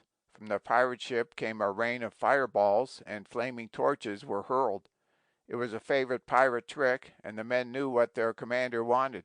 Clouds of pungent smoke rolled across the deck of the schooner.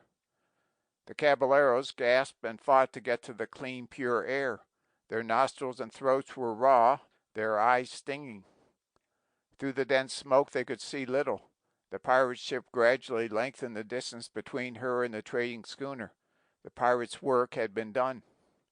For the sails of the schooner were wrapped in flames, and bits of them fell, burning, to the deck below. Flames licked at the tattered rigging and spread out on the spars. "She's making away," Don Adre Ruiz cried. "She's running from us." There seemed to be no question about it now. The pirates were hurrying away without giving battle, and the raging caballeros wanted battle, and they remembered that the senorita was yet on the pirate craft. The captain was howling to his crew, and the men were fighting the raging flames. The caballeros, forgetting their silks and satins and plumes, ran to help. Here was a foe more formidable than pirates of the open sea. The schooner drifted with the water and the wind in the wake of the pirate ship. The smoke drifted away, and finally the fire was extinguished. Quick inventory was taken of the damage. It did not amount to so very much, since the rigging had not been burned to a great extent, but the sails were gone for the greater part, and pursuit for the moment was at an end. Again the captain shouted his commands, and as his men hurried to carry them out, he turned to Don Adre. "I have other sails, senor," he explained. "They will be in place as rapidly as my men can get them there. The craft of ill omen cannot get far before we are upon her heels again. She is running out to sea once more. She would lose sight of us before she turns toward the accursed spot where they have their land rendezvous. Their behavior astounds me. They acted as if they had seen a ghost." "And so did I," Don Adre declared. "I'll swear that, for an instant, I saw Senor Zorro standing at the butt of the bowsprit, and then he was gone." "By the saints, I saw him myself," Sergeant Gonzalez shouted. "He was here to aid us. Man or spirit I know not, but he was here, and now he has disappeared." Fray Felipe came toward them. "It cannot be that he is alive and aboard," he told them, "else he would discover himself to us at once. Perhaps it was but a strong hope that caused you to imagine the sight." "Fray, I swore friendship with you, but I'll break the compact if you say such a thing again," Sergeant Gonzalez declared. "I saw him, I say. Man or spirit, I know not, but I saw him." The caballeros were busy helping the crew with the new sails. One by one they were sheeted home, and presently the schooner gathered headway once more. On it sailed, in the wake of the pirate craft, vengeance only delayed. Far behind, Senor Zorro watched her grow smaller and smaller, and the flare of hope that had been in his heart dwindled to a mere spark again. His unexpected plunge into the sea before he had recovered from the first ordeal had unnerved him for the moment. He had come to the surface to find that the schooner had drifted away. Before he could handle himself to advantage, she was at some distance, and the pirate craft was drawing away from the ship of smoke and flame. There was a strong tide running, and Senor Zorro was too weak to fight against it. Near him there drifted a spar that had been torn away when the ships had crashed together. He struggled through the swirling water and managed to reach it, and drew himself upon it to sprawl there almost breathless, gasping, exhausted. He was too weak to signal his friends, and he doubted whether they would see him did he do so. Shouting would be a waste of breath, he knew, and so, stretched across the spar, he fought to keep his consciousness, closing his eyes and forcing himself to breathe normally. When some strength had returned to him, he sat upright and looked across the sea. The pirate craft was in the distance. The schooner, the fires extinguished, some of her sails in place, was drawing away from him rapidly. Signor Zorro gave thanks for that. His friends were not deserting the senorita. He began to take stock of his predicament. Far away he could see a dirty streak on the horizon, and he knew it for the land he would have to reach. He was in a sore condition for the hazardous journey. His wrists were raw and bleeding. His leg pained him. He scarcely could see because of the glare of the sun on the water. Thirst tortured him. Hunger added to the torture. Signor Zorro sat up on the spar and smiled a sorry smile. He made sure that his blade still remained at his side. "Sword of Zorro, we are in a sorry state," he declared. "This is an emergency such as never we have faced before, but we must win through." A moment he hesitated, and then, as though to give courage to himself, he raised his voice again, this time in his song. "Attention, a caballero's near." But his voice broke, and he told himself that he was a fool to attempt to sing out there in the wild waste of waters, clinging to a spar. Far better to concern himself about getting to the land.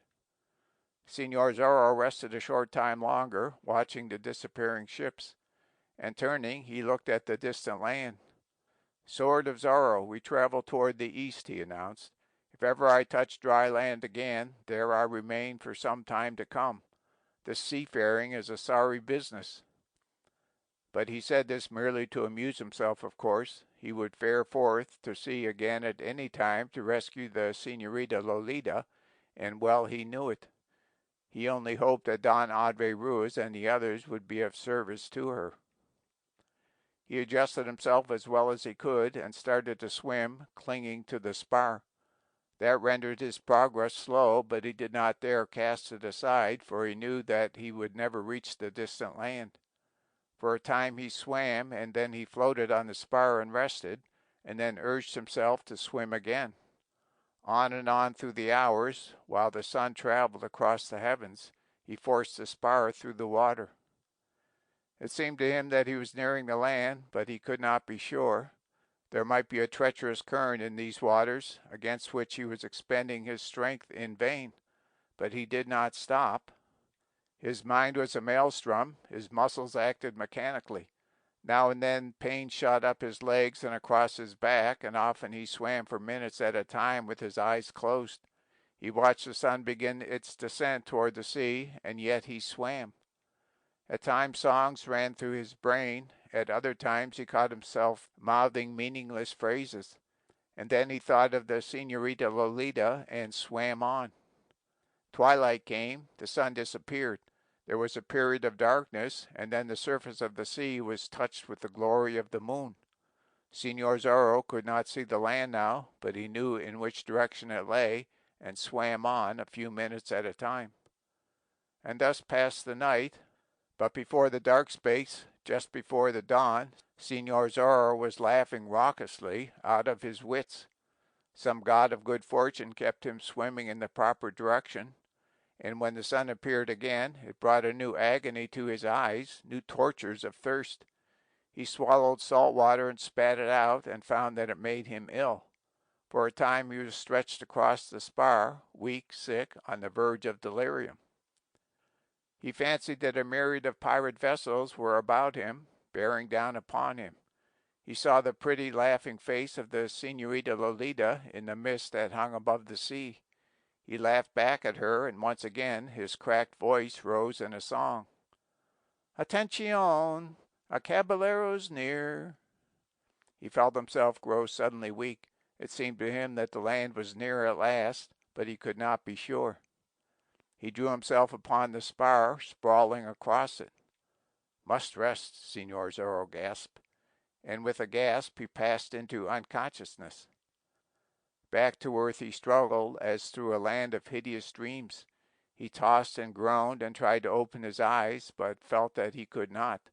There seemed to be a roaring in his ears that was not of the sea, and finally it came to him that it was a human voice attempting to beat through his unconsciousness and bring him to an understanding of things. "Senor, senor," the voice said. Senor Zorro struggled yet again, groaned once more, and opened his eyes, but not into the burning glare of the open sea. He was in cool shade, he found, and from the distance came the hissing of the surf. He blinked his eyes rapidly, felt something at his lips, and drank deeply of pure, cold water. "Senor!" There was the voice again. "For the love of the saints, senor, come back to life."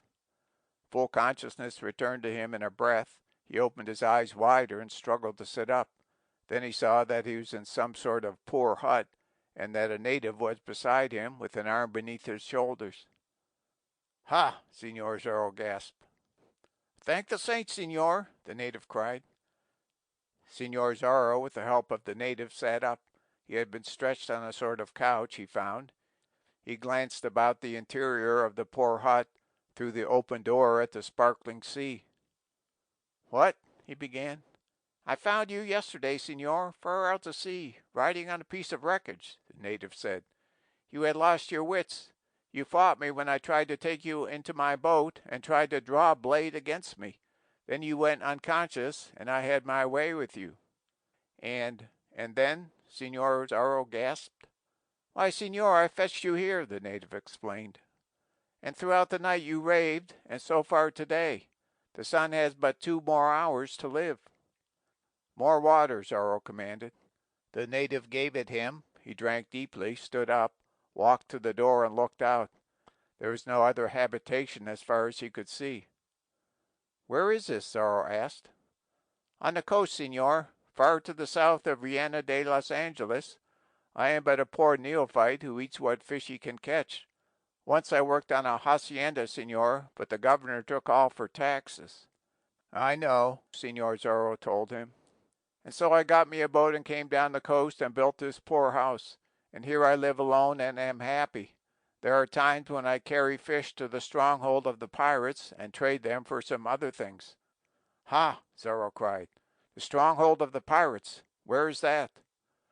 "Less than 10 miles down the coast, senor, in a little bay. There are huts and women and children, and every now and then the pirate ship puts in after a raid. They are safe there, senor, though they are within 8 miles of the Presidio of San Diego de Alcala." "By the saints!" Zorro swore. "And how does it come that you did not rob me of my sword and the few things of value upon me and toss me into the sea?"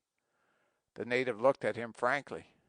"Pardon, senor," he said, "but I never would do such a thing as that, for I knew you instantly, senor. You are Senor Zorro, who rode up and down El Camino Real and avenged the wrongs of the natives and the frailes. You once punished a soldier who beat my father. If it is necessary, senor, I am ready to die that you may live." "And now?" "Now," the native interrupted, "it would be best for the senor to sit and rest while I prepare some hot food. Then whatever he commands shall be done." "There was a pirate ship in the offing, and another," Zorro insinuated. "Si, senor. The pirate ship ran from the other, going out to sea. But a short time ago I saw her pass, going toward the bay where the pirates have their headquarters. And the other ship passed but a short time ago, pursuing." "By the saints!" Zorro cried. "I would go to this pirate's den of which you speak, and as speedily as possible." "The senor must eat first, so that he will have strength," the native said firmly. "Then I will guide the senor to the spot. It is 10 miles, and the senor is a weak man." "I will eat the food gladly," Zorro replied. "Do you prepare it as speedily as possible. There shall be an ample reward." "It is reward enough that I have been able to save the senor's life," the native answered. "The friends of Senor Zorro do not forget what he did for them." End of section 15. Chapter 16 of the Further Adventures of Zorro. by Johnston McCulley. Singing Caballeros. Barbados was like a maniac after the pirate craft swung away from the trading schooner. He shrieked at his men to make sail, and they needed but little urging. The fear of the supernatural was upon them. Superstition ruled their minds. Gradually they crept away from the schooner, but Barbados continued to watch her closely.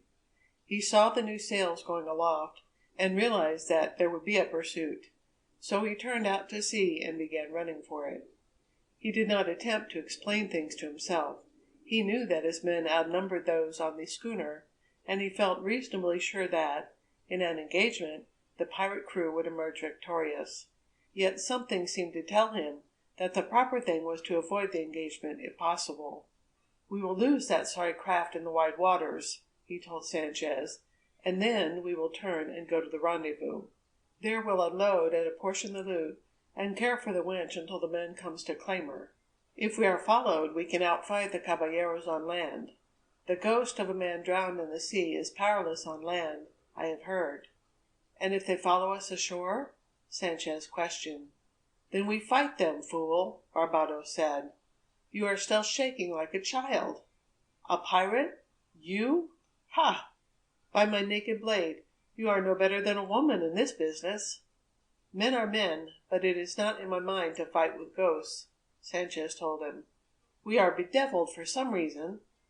"Ha!" Barbados gasped. "That reminds me." He turned away and walked the length of the deck, and finally came across the man he sought and drew him aside. "You have the thing yet?" he asked. "The goblet? Si, senor. If the captain wishes it—" "Do not even show it to me," Barbados commanded. "I would have you toss it into the sea, save that such an act might bring worse luck yet. So long as you retain it, perhaps you draw all the ill fortune to yourself. Spawn of hell, if ever you come face to face with that old Fray, in flesh or in spirit, have a look to yourself, for you have done an evil thing." Barbados passed on, and descended to the cabin, where Señorita Lolita had been returned a prisoner. She was, as a woman, stunned.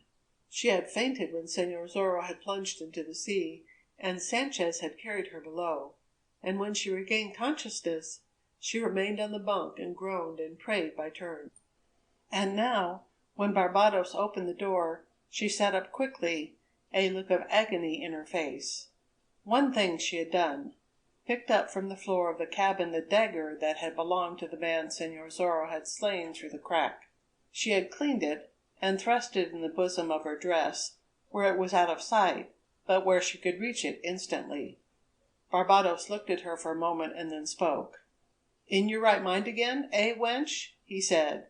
"We are running away from your friends, and there can be no hope of rescue. It would be proper for you to make the best of it. The man for whom we have stolen you, perchance, will be kind." "Foul beast and murderer!" the señorita said.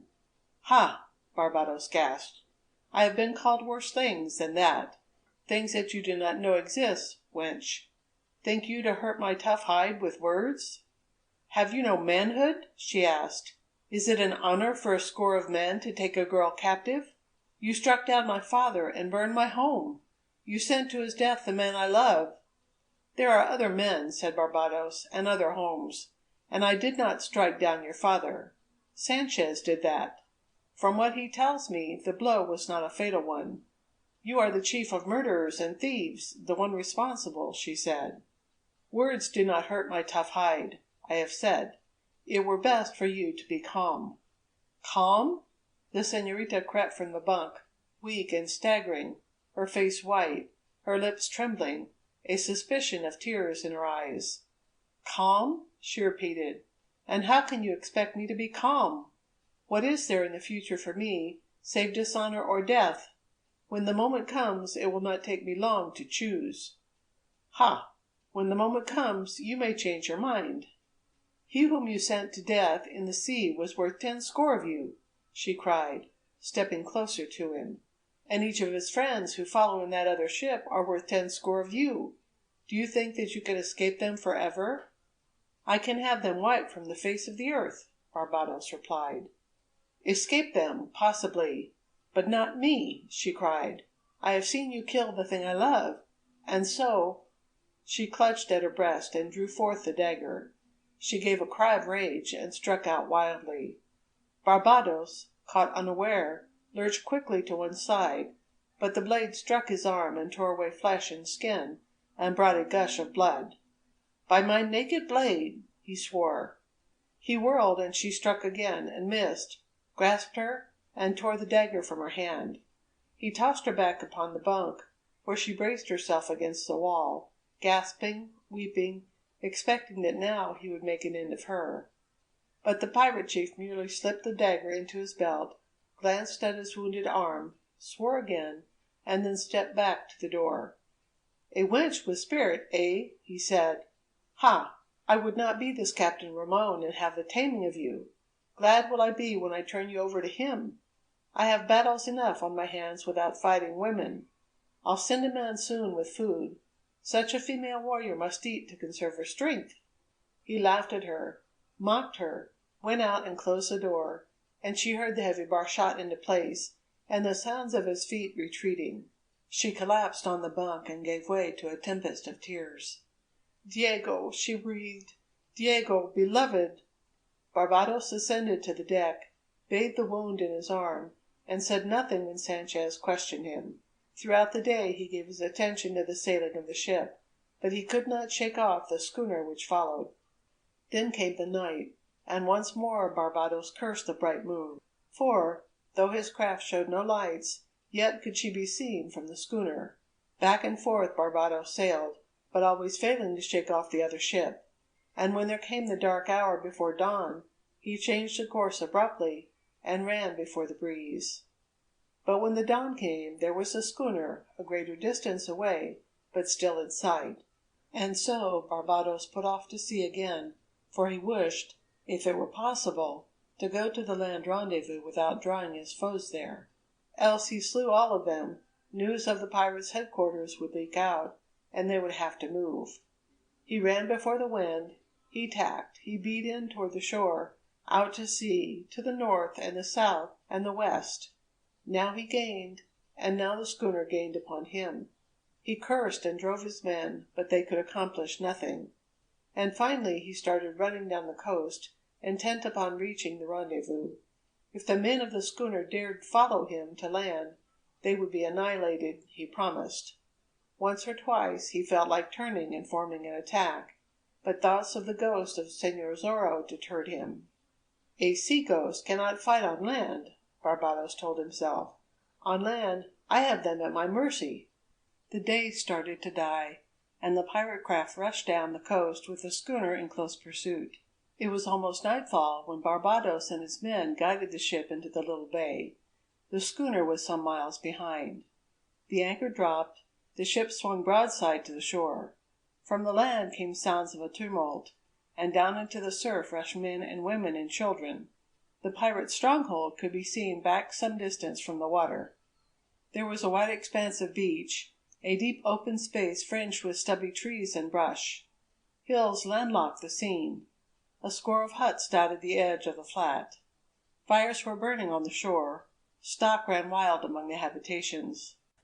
Overside went the boats, and the pirates commenced handing down the loot. Shrieks and calls came from the women and children on the shore, from the men who had been left behind as guards. Barbados went ashore in the first boat and began issuing his commands. The camp was to be put in a state for defense, he explained. Guards were to be established on the 3 land sides, and other men would watch the sea. The ship was warped closer to the shore so that she could be defended easily. Just as the night descended, the trading schooner sailed across the mouth of the bay, and presently she returned, farther out to sea. Barbados boarded the ship again, and took the señorita from her cabin.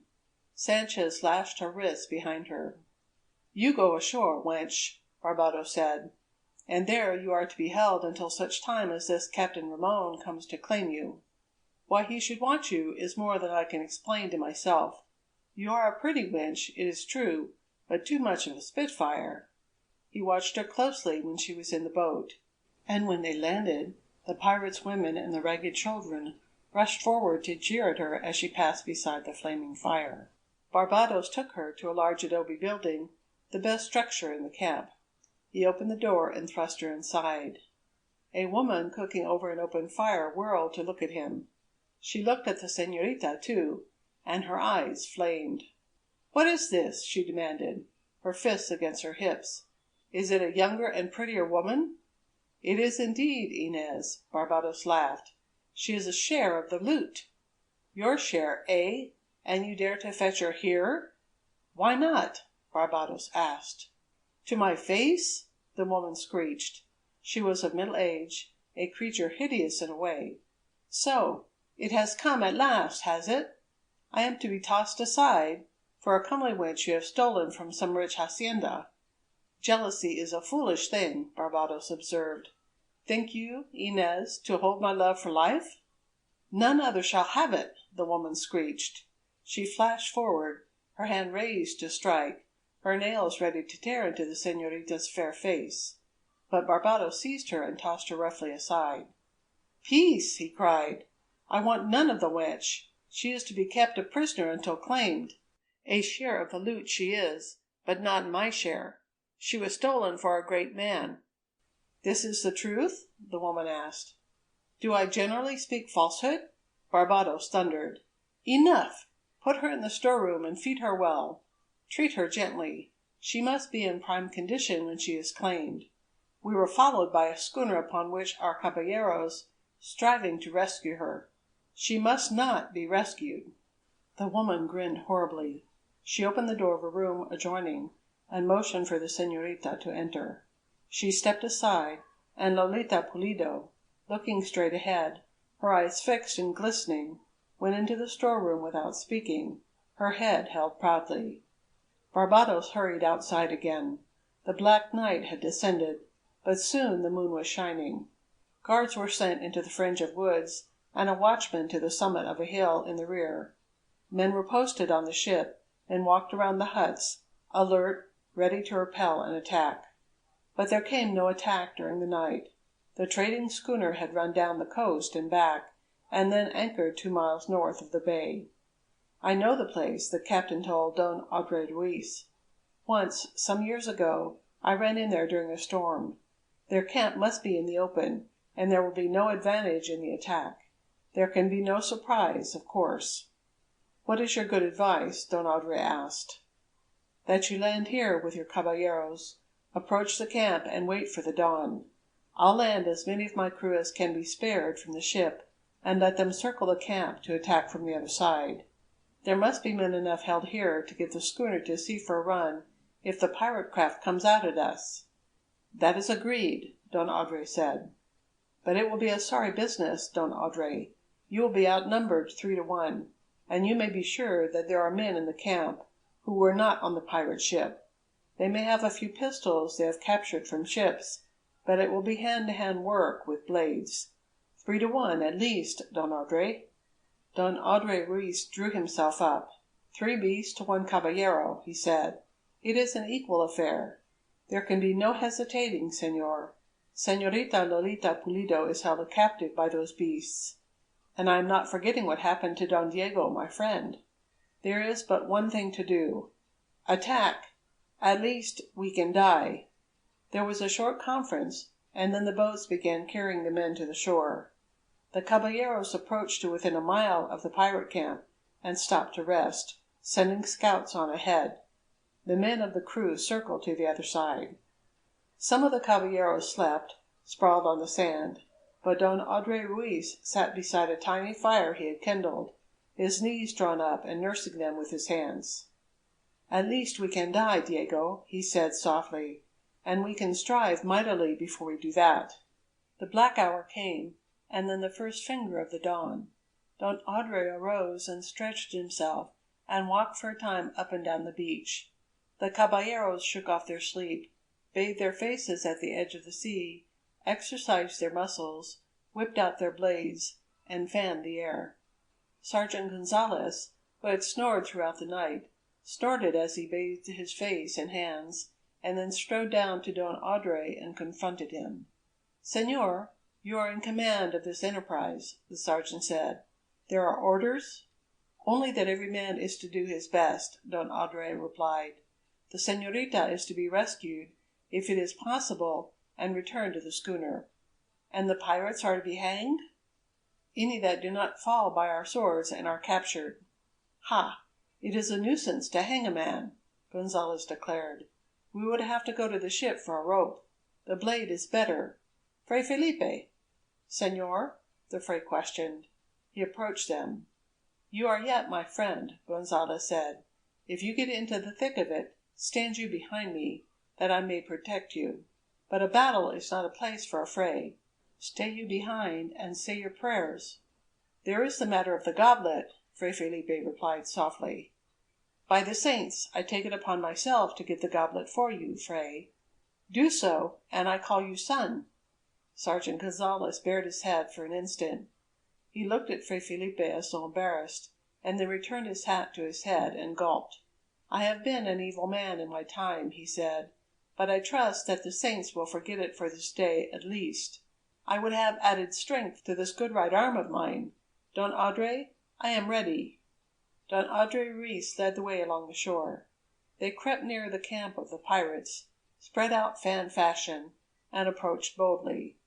They reached the crest of a slope, and saw the camp spread before them in the first rays of the morning sun. The pirates seemed to be more numerous than even Don Andre Ruiz had expected. It looked to be a hopeless task, this attack, but there was something to urge them on. They stopped to look at one another. In silks and satins and plumes they were, with their jeweled swords at their sides, and before them the stronghold, with the ragged, dirty pirates there ready to give battle. If Señor Zorro were only here to lead us, Don Andre Ruiz said with a sigh. But he is not, and let us remember why he is not, and strike the harder because of our remembrance. If you are ready. He whipped out his gleaming blade and waved it above his head, and the caballeros drew blades in turn, and answered him with their cheers.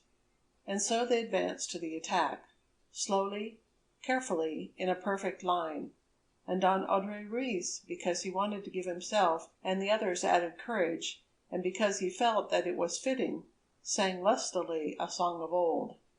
Singing caballeros going forth to die, laughing in the face of grinning death, facing task that's hopeless, ready yet to try, singing with the last of earthly breath. The caballeros took up the refrain and sang it through to the end, their voices ringing across the sea and the land. And, the song at an end, they were grim and silent again, intent upon the bloody business before them. The pirates were preparing, they could see. In a very few minutes the clash would come. And suddenly, from the distance, from the slope between the two attacking forces, came a solitary voice, also raised in song. Atención! Al caballeros! Nearer! They glanced up, astounded. Running down the slope toward them came a figure they knew well. Don Andre Ruiz gave a great cry of joy and thankfulness. The caballeros cheered and wept unashamedly, for well they knew the singer and the song. Zorro! They cried. Zorro! And so they rushed to the attack. End of chapter 16. Section 17 of The Further Adventures of Zorro by Johnston McCulley. Section 17. The pirates evidently had decided to make the fight at some little distance from their huts and adobe houses, so they rushed forward, shrieking their battle cries, brandishing their weapons, shouting and cursing to give themselves courage. The great voice of Barbados rolled out above the din in a multitude of commands. The shrill voice of Sanchez echoed him. The caballeros advanced in a perfect line, their shining blades held ready, grim and silent now, their minds intent upon the bloody business confronting them. Señor Zorro, they could see, was making his way down the slope toward them as speedily as possible, shouting that he was coming, still singing bits of his song between his shouts. The pirates had a few firearms, but little ammunition for them, and they were more used to fighting hand-to-hand with naked blades. Yet they discharged their firearms first as the caballeros advanced, and took a bloody toll. The caballeros had nothing but their blades, for they had come from Don Diego Vega's bachelor supper, and they had worn no firearms to that affair. There was a moment of silence, pregnant with dire possibilities, the lull before the storm. And then the two forces met with a crash. Blades clanged together. Men gasped and fought and fell. The line of the caballeros was broken almost immediately, and each found himself the particular foe of 3 or more pirates. Yet they fought like maniacs, silently at times, right merrily at times, feeling that they were doomed, but determined to do what damage they could before the battle went entirely against them. And then there was a sudden tumult on the opposite side of the pirates' camp, and into it and among the huts charged the crew of the trading schooner, the captain at their head. But the pirates were so great in numbers that they were disconcerted only for an instant. From the huts and the adobe buildings poured men Barbados had been general enough to hold in reserve. The crew of the trading schooner was overwhelmed. The men of the sea fought valiantly, but they died with their captain. And now Senor Zorro had reached the bottom of the slope, and, blade in hand, rushed to join his friends. His sword flashed as he entered the fight, and tried to turn the tide of battle. His shouts rang out above the bedlam. "Ha!" he cried. "At the scum, caballeros! They cannot stand against proper men." "Ha!" roared the great voice of Sergeant Gonzalez, as he fought off 2 of the pirate crew with his long sword. "To me, Senor Zorro! We'll carve a pathway through the swine." But Senor Zorro did not hear him. He had seen that his old friend, Don Audrey Ruiz, was sorely pressed, and he fought his way quickly to Don Audrey's side. His blade seemed to be half a score as it flashed in and out and downed one of Don Audrey's opponents. Like a man possessed, Senor Zorro pressed forward again, straight at the pirates in the foreground. "Atención, caballeros near." He sang it as he fought, stopping the song now and then for an instant to grunt as he made an unusually hard thrust. The men before him broke and fled, and Senor Zorro, with Don Audrey at his side, seized the minor advantage of the moment. The other caballeros rallied and followed. "The ghost!" one of the pirates shrieked. "It is the ghost from the sea!" "Ha!" Senor Zorro cried, and cut down another man. "Ha, scum! So you fear ghosts? Have at you!" "Pirates, eh?" Sergeant Gonzalez was crying, puffing and blowing out his great cheeks as he fought.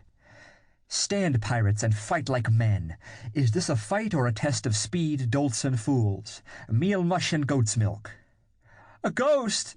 another man shrieked. Barbados whirled around in time to see Sanchez, a look of terror in his face, about to retreat. He took in the situation at a glance. "It is no ghost, fiends of hell," he shrieked at his men. "'Tis this Senor Zorro somebody has saved from the sea. At him! Fetch him to me alive! Does a ghost fight with a blade that runs red? Get the fiend!" His words carried weight. The pirates gathered their courage and surged forward again. The other men came running from the huts and the adobe buildings, now that the crew of the trading schooner had been handled. The caballeros found their line broken once more, found that they were being scattered.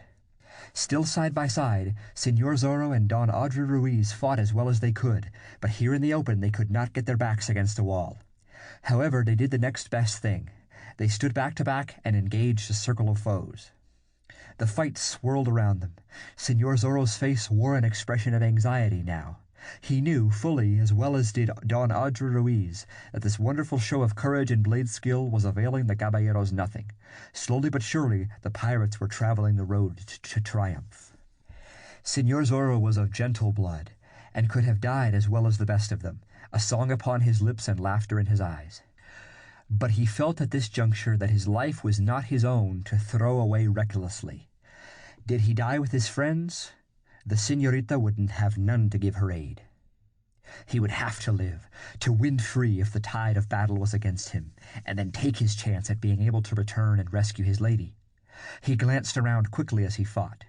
More than half the caballeros had been wounded or slain, and still more pirates were rushing forward, it appeared, with the intention of making an end of things. And now there came an added menace. Among the huts there was a ramshackle corral in which the pirates had put a number of blooded horses stolen from hacienda owners. and now some of the fighting men crashed against the insecure fencing and demolished it, and the animals, frightened at the din of battle, rushed through the broken place and into the open. The fighting men, the clashing of blades, the shouts and screams seemed to infuriate the beasts.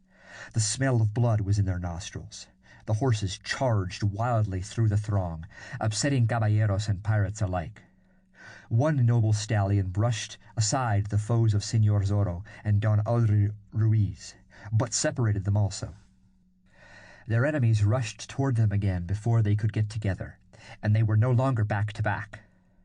Their case was desperate now. Each was surrounded and overwhelmed. Señor Zorro fought with what skill he could, keeping a wide circle with his flashing blade. He heard the voice of Sergeant Gonzalez roaring in the distance. He heard also the thunderous voice of Barbados. "Alive! Take them alive!" the pirate chief was screeching. "There will be rich ransom and torture! Take them alive, fiends!" Sanchez echoed the command, and the pirates shrieked in answer that they understood. And Señor Zorro and his friends understood also. The pirates would have rare sport baiting caballeros who were not ransomed speedily enough to suit them. Revenge and profit would be their lot. The caballeros wasted no breath in speech. They had heard, and well they understood the meaning. They fought like maniacs, and maimed and slew their men. But there was no chance of ultimate victory, for the numbers against them were too great. Here and there in the open space a chorus of fiendish shrieks told that a captive had been taken, his sword whipped from his hand. Señor Zorro suddenly found himself hard-pressed, but fought free and made an effort to reach the side of Don Audrey Ruiz again. But that was no easy feat, he discovered. "Get that Señor Zorro!" Barbados was shouting. "A reward to the men who fetch him to me alive! Ha! This time we'll make a ghost of him indeed!" Señor Zorro knew a touch of despair for a moment, but he fought it off quickly. If he were captured, the Señorita Lolita would have no protector, and would be at the mercy of these fiends and Captain Ramon. Were it not better to escape, to make an effort to return later, than to fight until death at the side of his friend? "Audrey!" he cried. "See! Can you win free? The Curs surround me. One of us must win free," Zorro cried. "There is the Señorita to be considered." "Get away, Don Diego, my friend," Andre Ruiz shouted. "Save yourself, and the saints bless you." "I will return," Señor Zorro shouted the promise. "Let the beasts take you, Audrey. Alive, you may be of some service. Dead, you are gone forever." Señor Zorro did not listen for an answer. 2 determined pirates were before him, but they hesitated in their attack because they were eager to take him alive and so gain the reward that Barbados had promised. And their hesitation gave Señor Zorro the opportunity he desired. He hurled himself forward, stretched one man on the ground, and put the other in momentary flight. Others rushed at him from the side, and for an instant he turned.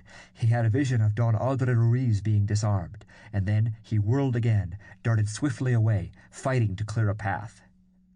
Down toward him rushed the big stallion, still frightened because of the din of battle. Señor Zorro swept another man from before him and sprang at the horse. He went upon the animal's back, lurched sickeningly for an instant, and righted himself. His balance regained, he kicked at the flanks of his mount. It was all that he could do. The horse was without saddle or bridle, without even a halter. The animal hesitated, and Señor Zorro kicked again with what strength he could. And the horse, suddenly terrified, sprang forward like some supernatural beast. The pirates went down before him and before Señor Zorro's blade. Up the slope the big stallion started, almost running down Sergeant Gonzalez and the pirates who had already taken him prisoner.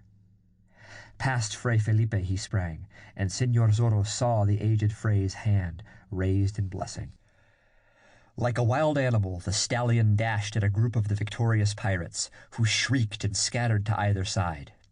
Señor Zorro rode erect, his sword flashing, and he was laughing wildly like a man on the verge of hysterics. "Señores, have you ever seen this one?" he screeched. He leaned to one side as the plunging horse went forward, locked his heels in the animal's flanks. He grasped one of the pirates and lifted him from the ground, whirled him around and sent him flying through space. He would have guided the animal back and made an effort to disconcert his foes further, but the horse could not be guided. And so Senor Zorro rode on up the slope and away from the pirates' camp, rode his fiery, unmanageable mount, straight at the fringe of trees on the top of the hill. From the distance came Barbados, fiendish, cursing, because the man he most wanted to capture had made an escape.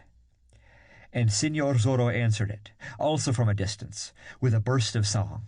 Atención a caballeros near. End of section 17.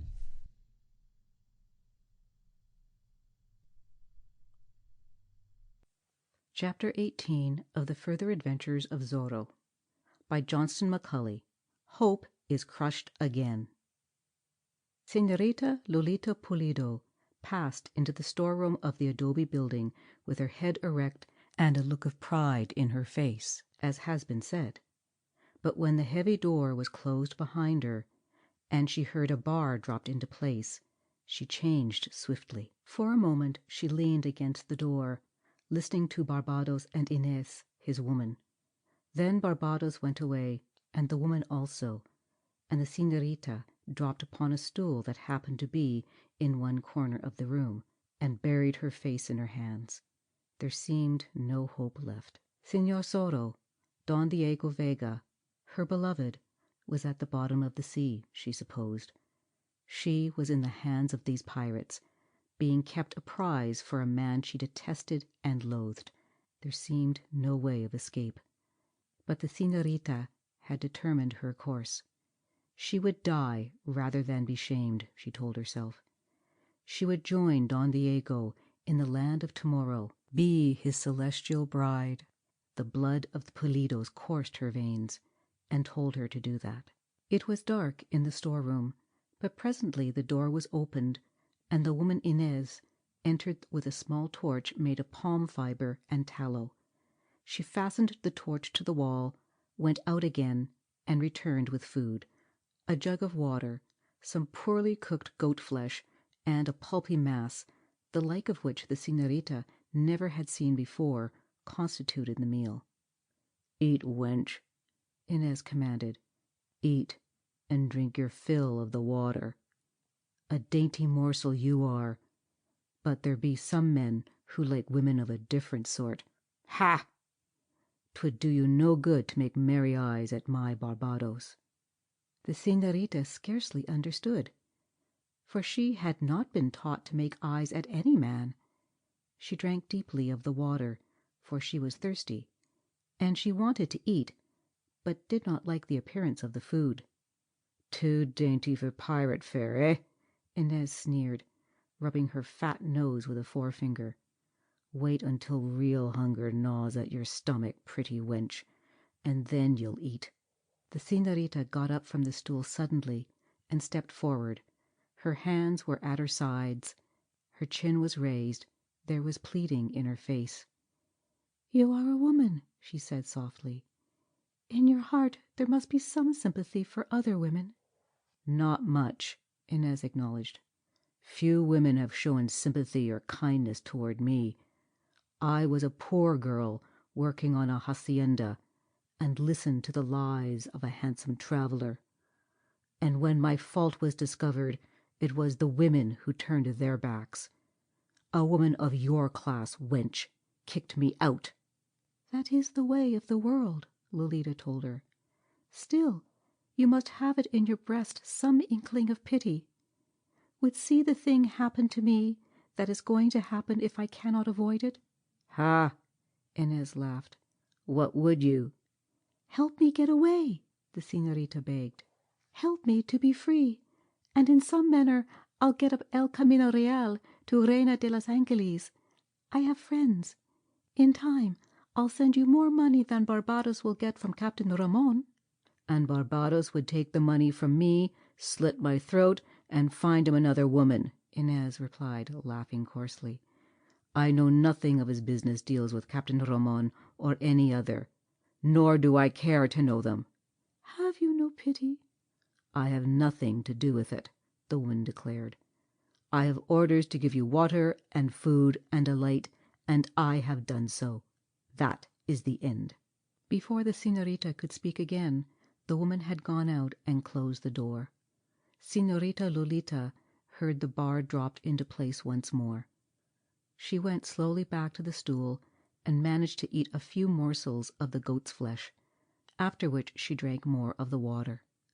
By the light of the torch she inspected her prison room. There was nothing in it except some old casks that once had contained olives and tallow. There was but the one door, and only a single window, and the window was small and had bars of metal across it. Escape was impossible, the señorita decided. She went back to the stool again and sat upon it and buried her face in her hands once more. The future seemed to hold nothing but death and disgrace, and she knew how to choose between them if the chance was given her. Tired, exhausted by the events of the day, she found sleep descending upon her. She left the stool and curled up in a corner on the floor, determined to keep awake, but she could not. Her head nodded, and after a time she fell asleep. A din awakened her. The torch had burned out, and the light of day was pouring through the little window.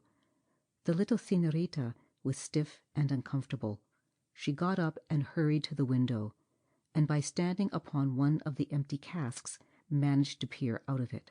She could see a portion of the camp.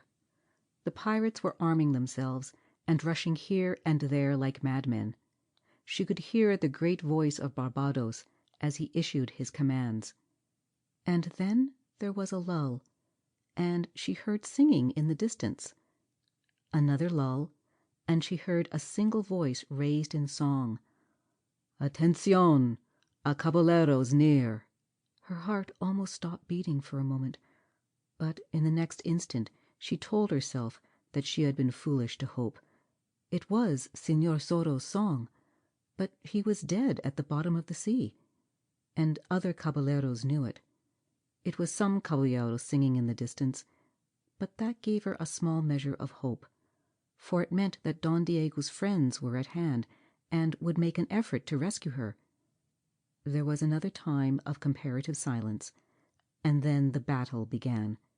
The señorita could see none of it at first, for she was on the wrong side of the building, but she could hear the shrieks and cries, the ringing of blades, the screeches of pain and curses of anger. She saw the crew of the schooner attack from the other side, and shrieked her horror as the pirates cut them down, and then the fight was out of her sight again. Down from the cask she dropped. She ran across the door and pounded upon it with her tiny fists, struck it repeatedly until her hands were cut and bleeding. After a time it was opened, and the woman Inez stood before her, thrust her away, and entered. "What is it, wench?" she demanded. "More food and water?" "No," she gasped. What is taking place? There is so much confusion." "A battle is taking place, wench," the woman declared, bracing her fists against her hips.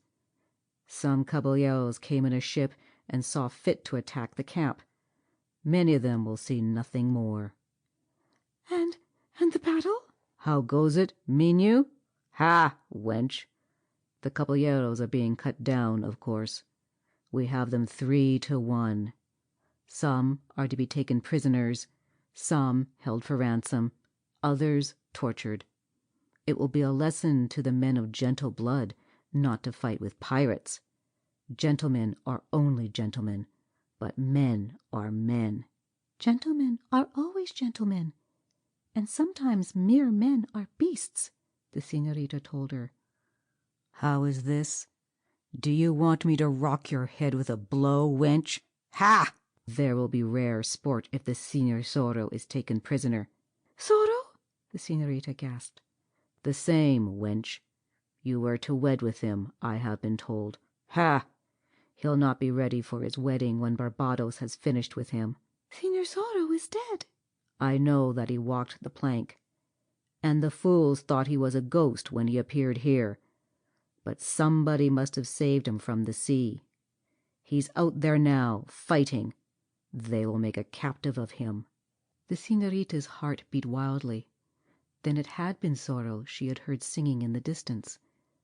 But in the next instant she told herself that it could not be. Zorro had walked the plank with a weight fastened to his wrists.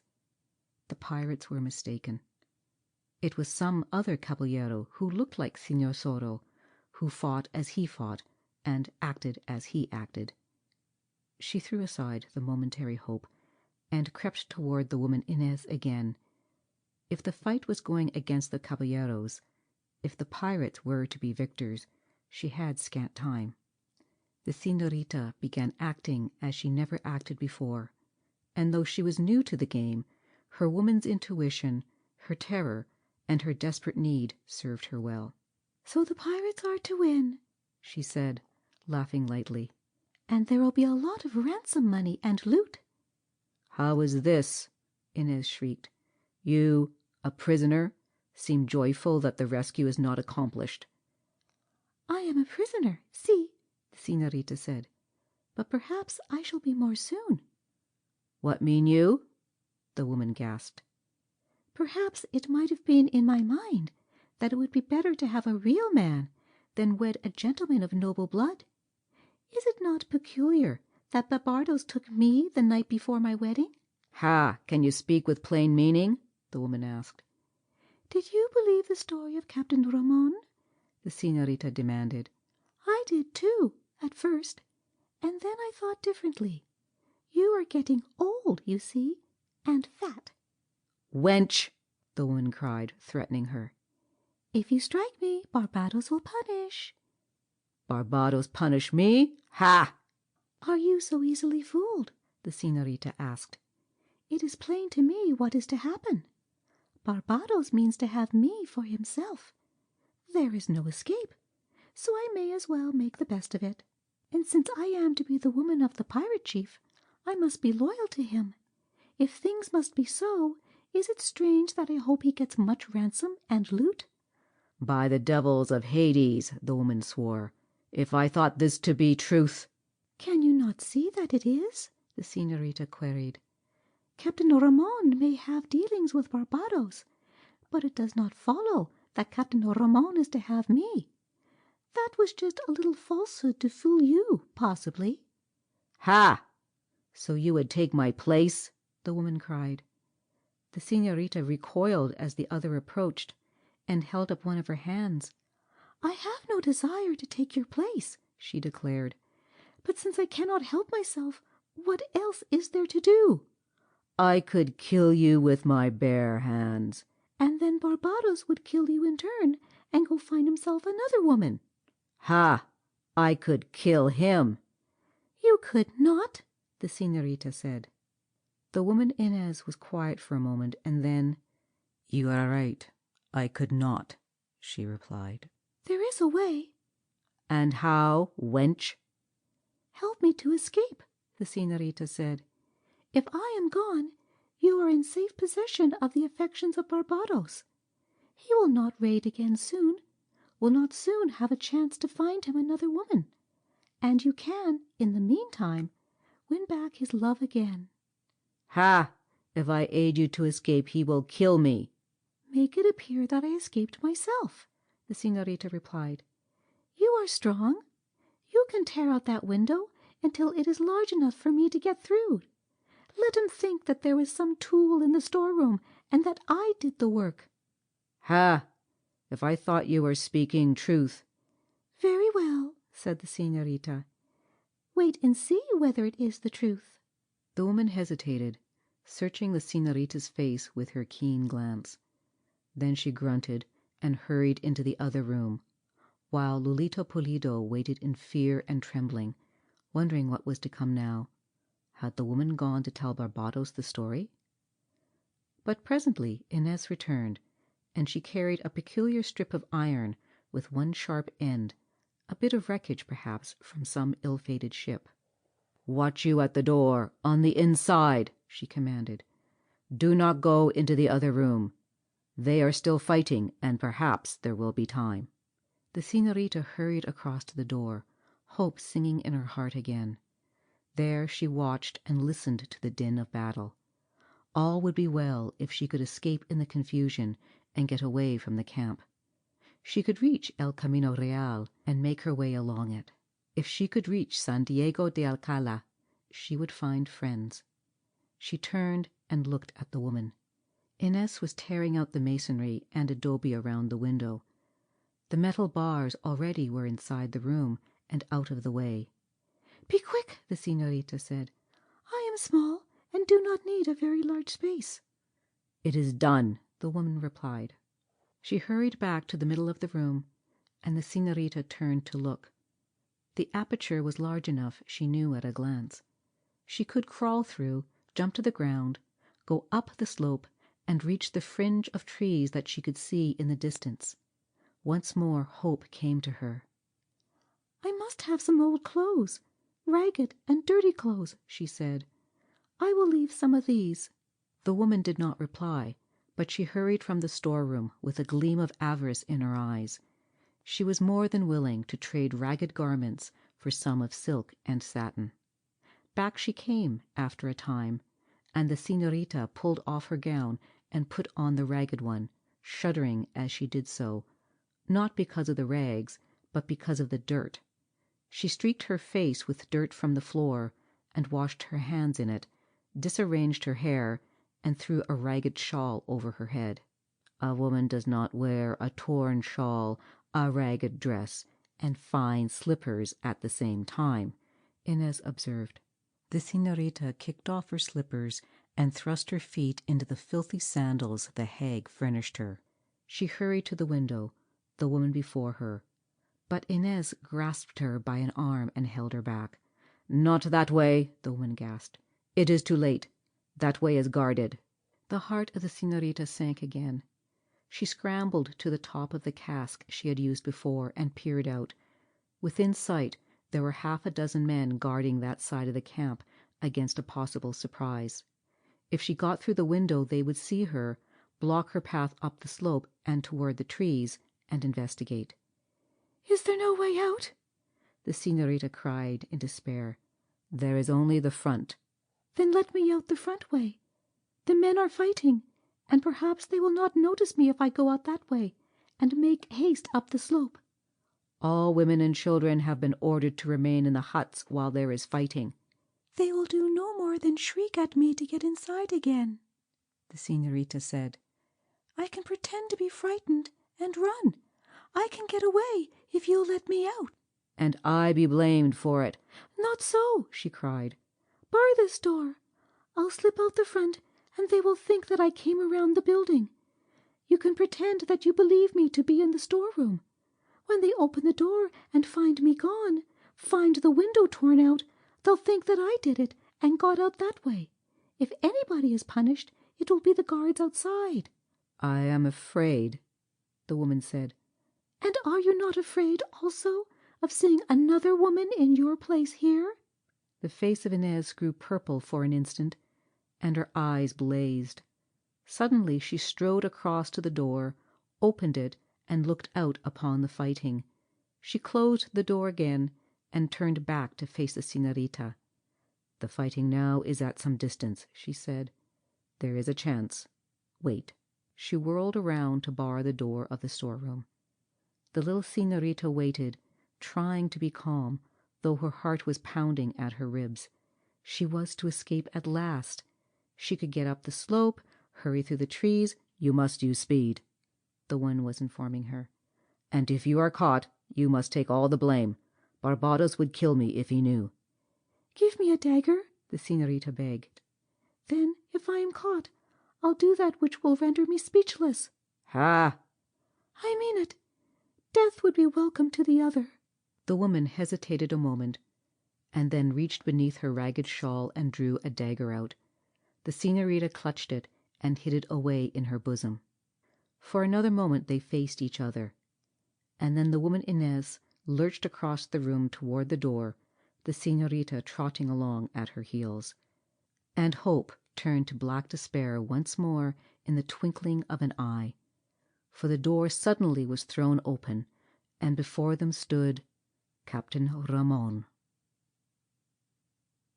End of chapter 18.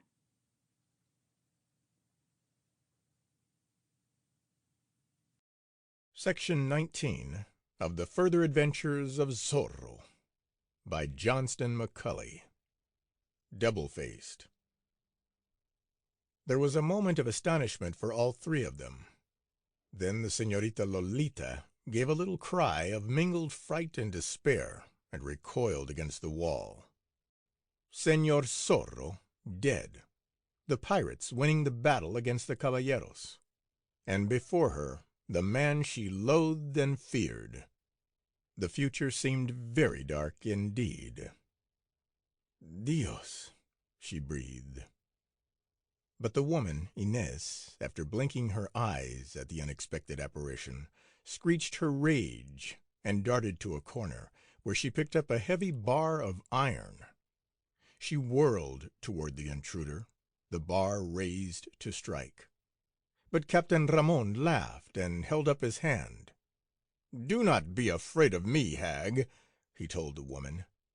"I wear the uniform of the governor's soldiery, it is true, but I am the good friend of Barbados. I am Captain Ramon, of Reina de los Angeles." The woman gasped. She dropped the bar of iron and stood with arms akimbo. "So you are Captain Ramon?" "Si." "That must be true, else you would not have lived to get to this building," Inez said. "And why are you here?" "To see the little lady standing behind you," Ramon said, smiling.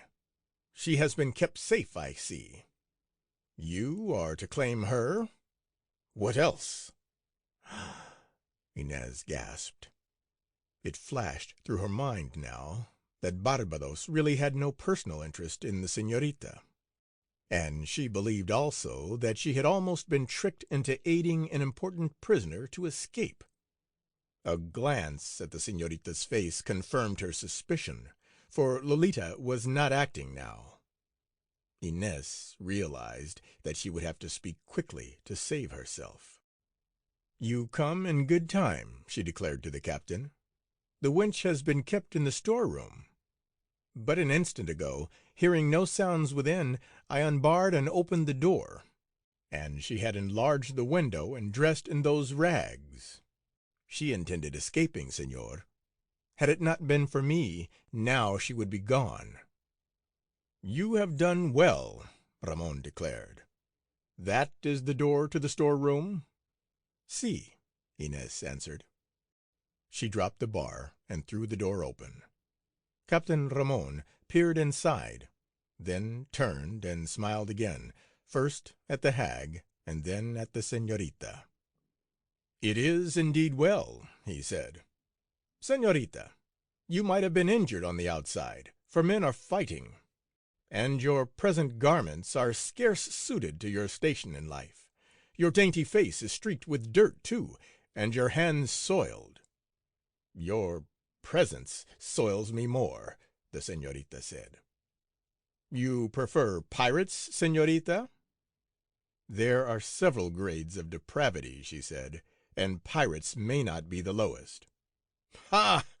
A biting tongue and a sweet face," Captain Ramon declared. "More biting than the blade you wear at your side, señor. Why do you not show your true colors? Why not go out and fight with your friends, the pirates and thieves and murderers, against men of gentle blood?" Captain Ramon bowed in mockery. "If you will be kind enough to glance through the open door, señorita, you will perceive that the fighting is at an end," he replied. "What caballeros are not dead have been taken prisoners, and the women and children are mocking them. Go, hag, and mock with the others. I'll guard the señorita well." He leered at the woman as he spoke, and she grinned and shuffled from the building. She was eager to get at Barbados and tell him how the señorita had attempted an escape, and how she, the loyal and faithful Inez, had prevented it. "Into the storeroom, señorita," Captain Ramon commanded when they were alone. "I prefer this, señor." "Quickly," he commanded. "We'll close the door. We do not wish to be overheard." "What mean you?" "Can you not understand?" the captain cried. He thrust her before him into the storeroom and closed the door behind him. He darted across to the window and looked out, acting mysteriously. "If you would rid me of your foul presence," the señorita began. Captain Ramon whirled toward her. On the long, hot ride from Reina de los Angeles, which had taken him the better part of 2 days, and during which he had not spared mounts, he had thought out everything. He was playing a sort of double game, this Captain Ramon. He wished to reinstate himself in the good graces of better men. He wanted to make the señorita believe that he had rendered her a great service, and tried to win her regard openly. And he wished to aid his master, the governor, in acquiring credit in the Southland, where he had small credit now. He had heard, on his way to the pirate camp, that Señor Zorro had walked the plank. He could take the helpless señorita now for his own, but if he did that, he would have to become a renegade forever, live like an outcast. And Captain Ramon loved his uniform, and wealth, and power. So, why not play the pirates and honest men against each other, and make a double winning? He had had ample time to think it out. And so, as he faced the señorita's scorn, he pretended surprise that she did not understand. "Foul presence, señorita," he said, "after I have risked so much to be of service to you?" "Of service to me?" she cried. "When I was abducted? By your orders? When my home was burned and my father cut down?" "Have the beasts told you that?" Ramon asked. "That is because Barbados knew I was infatuated with you. He believed I would thank him for doing such a thing." "You are allied with pirates," she accused. "Listen, señorita, for the love of the saints.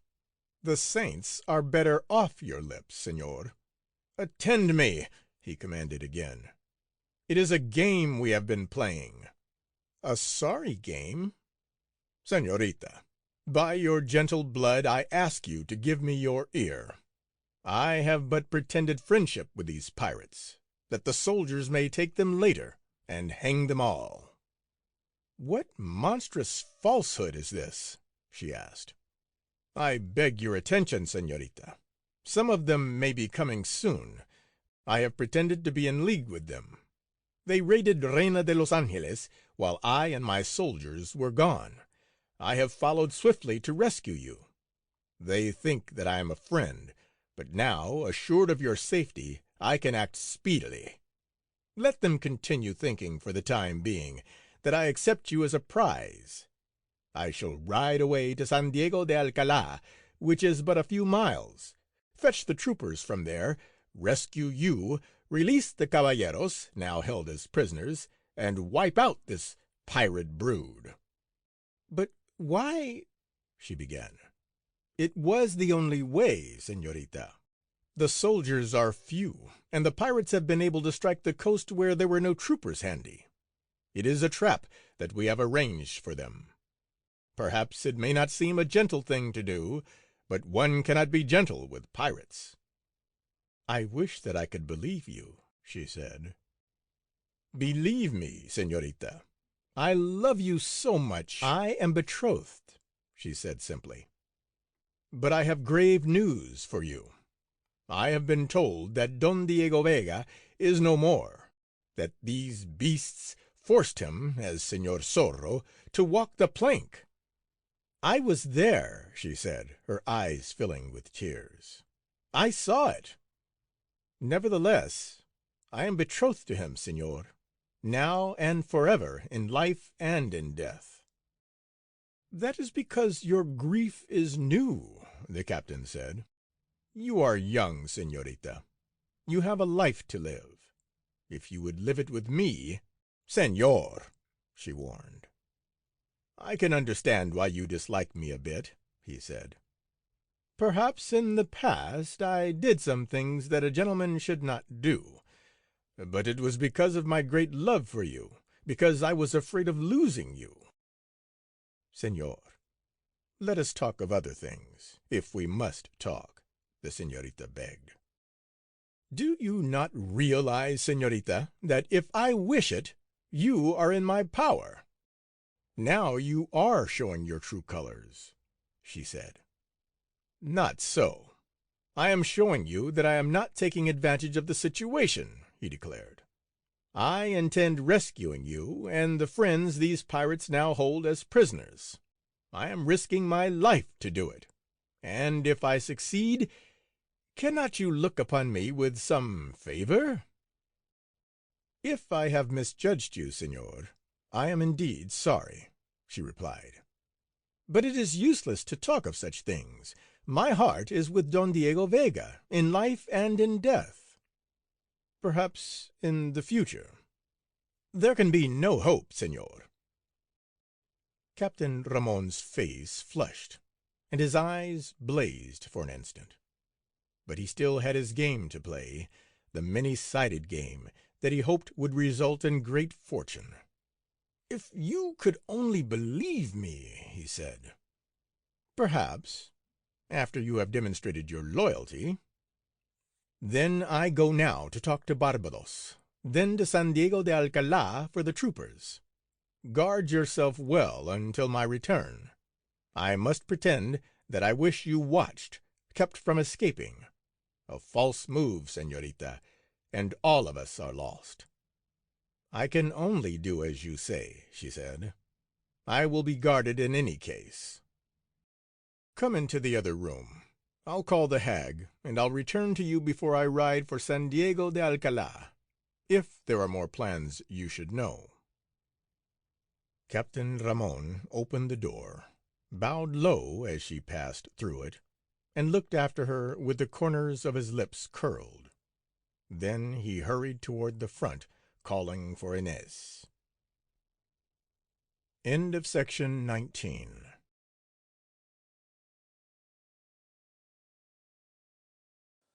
Section 20 of the Further Adventures of Zorro by Johnston McCulley. Chapter 20, The Unexpected. Captain Ramon bade the woman guard the señorita well, and then hurried from the adobe building. Just in front of it, he stopped to look over the scene. Dead men were scattered on the ground at a distance. There were more dead men around the huts, where the crew of the trading schooner had made their last stand. The wounded were shrieking and groaning, and some of the pirates were giving them a rough surgery. Others were hurrying the Caballero prisoners toward another adobe building where they were to be kept. Women and children ran beside them, shrieking insults, hurling small stones. But the Caballeros held their heads proudly and laughed and jested with one another. Captain Ramon darted to the end of the building so he would not be seen by the prisoners. It was not in his mind to be suspected at the outset. The game he was playing was one of hazard, and he knew that the slightest mistake would be disastrous. He had planned with Barbados to conduct the raid, and thereby had gained the pirate chief's confidence. And now he had further plans. He would tell Barbados that he would draw to the camp the troopers at San Diego de Alcalá. Barbados and his men could ambush them and wipe them out. Then the pirates could cross the hills and raid and loot rich San Diego de Alcalá. But the captain intended no such thing in reality. Knowing how Barbados would prepare the ambush, he would lead the troopers in such a manner that the pirates would be wiped out to a man. Then the Caballeros and the señorita could be rescued, and Captain Ramon would pose as their heroic rescuer. He hoped in this manner to regain the goodwill of the Caballeros and a better standing with them, and to earn the gratitude of the señorita also. Word of the exploit would run up and down El Camino Real. Men whose hands were now raised against the licentious and unscrupulous governor would think better of him because the pirates had been wiped out. The governor in turn would be grateful to Captain Ramon, and he would order Don Carlos Pulido, who was not dead of his wound, to give the hand of his daughter Lolita to Captain Ramon. Don Carlos scarce could refuse without endangering his fortunes further. It was a pretty plot, the plot of a master rogue willing to sell friends and foes alike to advance his own interests. Captain Ramon grinned as he thought of it, and twirled his mustache, and marched around the corner of the building and across the open space toward where Barbados was standing and shouting orders concerning the disposition of the corpses. And suddenly the captain found himself confronted by a man, and looked up quickly to see the burning eyes of old Fray Felipe fastened upon his face. "What does an officer of the governor in such a place, unless he be a prisoner of war?" Fray Felipe demanded. Captain Ramon bowed before him. "Perhaps there are things that you do not understand, Fray," he replied. "And perhaps, Commandant, there are things that I do understand," Fray Felipe said. "Perhaps years of service in behalf of humanity have taught me to read a man's face and mind. Rogue, brute, traitor? You are a Fray and wear a gown that should be respected, but do not tempt me too far," Captain Ramon said angrily. "Say your prayers and leave men's work to men." The captain bowed again, walked around the Fray, and hurried to the side of Barbados. "Ha!" the pirate cried. "You must have made haste to get here in such season." "I almost killed 2 horses," the captain said. "In such eager haste to see the wench, eh? And have you seen her?" "She is safe and sound. She made an attempt to escape, but your woman stopped her." "I wish you joy of the wench. There is too much of the fire of anger in her make-up to suit me," Barbados declared, laughing raucously. "She ripped my forearm with a dagger and killed one of my men aboard ship. The taming of her will take more than an hour's time, Commandant." "Leave that to me," Ramon said. "There are other things to be discussed now." "And what?" "Step aside," Ramon commanded. They walked some distance to a spot where they would not be overheard. "You know certainly the meaning of all this," Ramon said. "The governor, who hates this Southland, is eager to have it troubled as much as possible, even if he is forced to sacrifice a few of his own men." "See," Barbados said, both in question and in affirmation. "See that the senorita is guarded well, and in the meantime, before I think of such things as love, let us attend to more serious business. Is there a chance of profit? How would you like to raid rich San Diego de Alcala when there would be small danger?" The eyes of Barbados glistened. He knew a great deal about San Diego de Alcala. The town was rich, and the mission also. Wealth had been stored there since the earliest days of the missions. "Attend me," Ramon commanded. "You have here certain caballeros held as prisoners, and the senorita also. I'll go to San Diego de Alcala and spread the news at the Presidio. I outrank the commandant there, and my words will be commands." "I understand, Capitan. There are only a few troopers there now, the remainder having been sent to San Juan Capistrano to put down mutinous natives. I'll lead these troopers back to the pirate camp. Do you arrange an ambush at the head of the little canyon. I'll lead the men into it. You and your crew can cut them down, and then the way to San Diego de Alcala will be open to you." "By my naked blade," Barbados swore. "You must understand this thing, of course. It must look like a mistake. No man must ever think that the governor had a hand in it, or that I did myself." "I understand, Capitan." "Then it is agreed?" "Si." "I'll have speech with the senorita again, and then ride like the wind. As soon as I have departed, arrange your men in the ambush. I'll return with the troopers before nightfall. You can wipe them out, attack San Diego de Alcala tonight, return, abandon this camp, and sail away and establish another on the coast of Baja California. You'll have wealth, women, your name will be spoken with respect." "Si," Barbados breathed. "It shall be as you say, Capitan. And what share of the loot do you require?" "Nothing whatever, if you keep the senorita safe for me." "She shall be kept safe, I promise you." Captain Ramon whirled around and hurried back toward the adobe building. Inez had the senorita in the front room, guarding her well. She had just finished a tirade concerning the attempt of the senorita to engineer an escape through cunning words and implications. Captain Ramon ordered the woman outside and urged the senorita to go into the storeroom again. It is arranged, he said. I ride for San Diego immediately. Do you continue to remain a prisoner, senorita, and save yourself from harm. Before the fall of night I'll be back with the troopers. This pirate brood will be wiped out, and you and the caballeros will be liberated. Then you can go up El Camino Real to your father. If you accomplish this thing, you shall have my gratitude, the senorita said. Nothing more than gratitude? I have spoken concerning that, senor. There can be nothing but gratitude. Captain Ramon suddenly whirled toward her. It is something more than gratitude that I want, he said.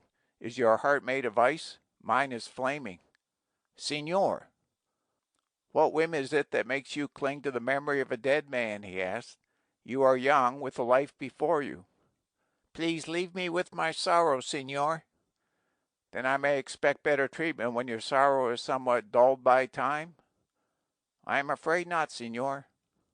I risk my life in the service of you and your friends, and am to have no reward? A man of gentle blood would not think of being rewarded for such a thing, she replied. The face of Captain Ramon flushed as he took another step toward her. I am sick of hearing so much of gentle blood, he said. Mine is gentle enough, but it can also be hot at times. Am I a man to brook such nonsense? You owe me gratitude and something more. One embrace, at least, here and now. Senor, she cried. Would you be so coy if the cursed Senor Zorro were here to beg a kiss? More insult, senor? She asked, her face flaming.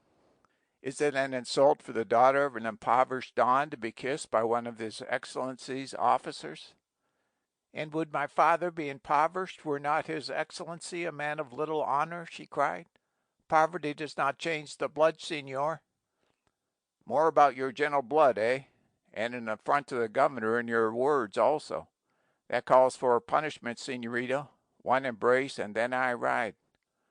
I would rather die than have you touch me, she cried. You show your true colors again, Commandant. One embrace, and I make you forget this Senor Zorro. If he were here, senor, you would not dare speak so, she said. You would cringe in terror, you who wear the mark of Zorro on your brow. It was for an insult to me that he put it there. It is like a coward to attack a helpless girl. If Senor Zorro were here... But he is not here, Ramon cried, laughing and leering at her. And so...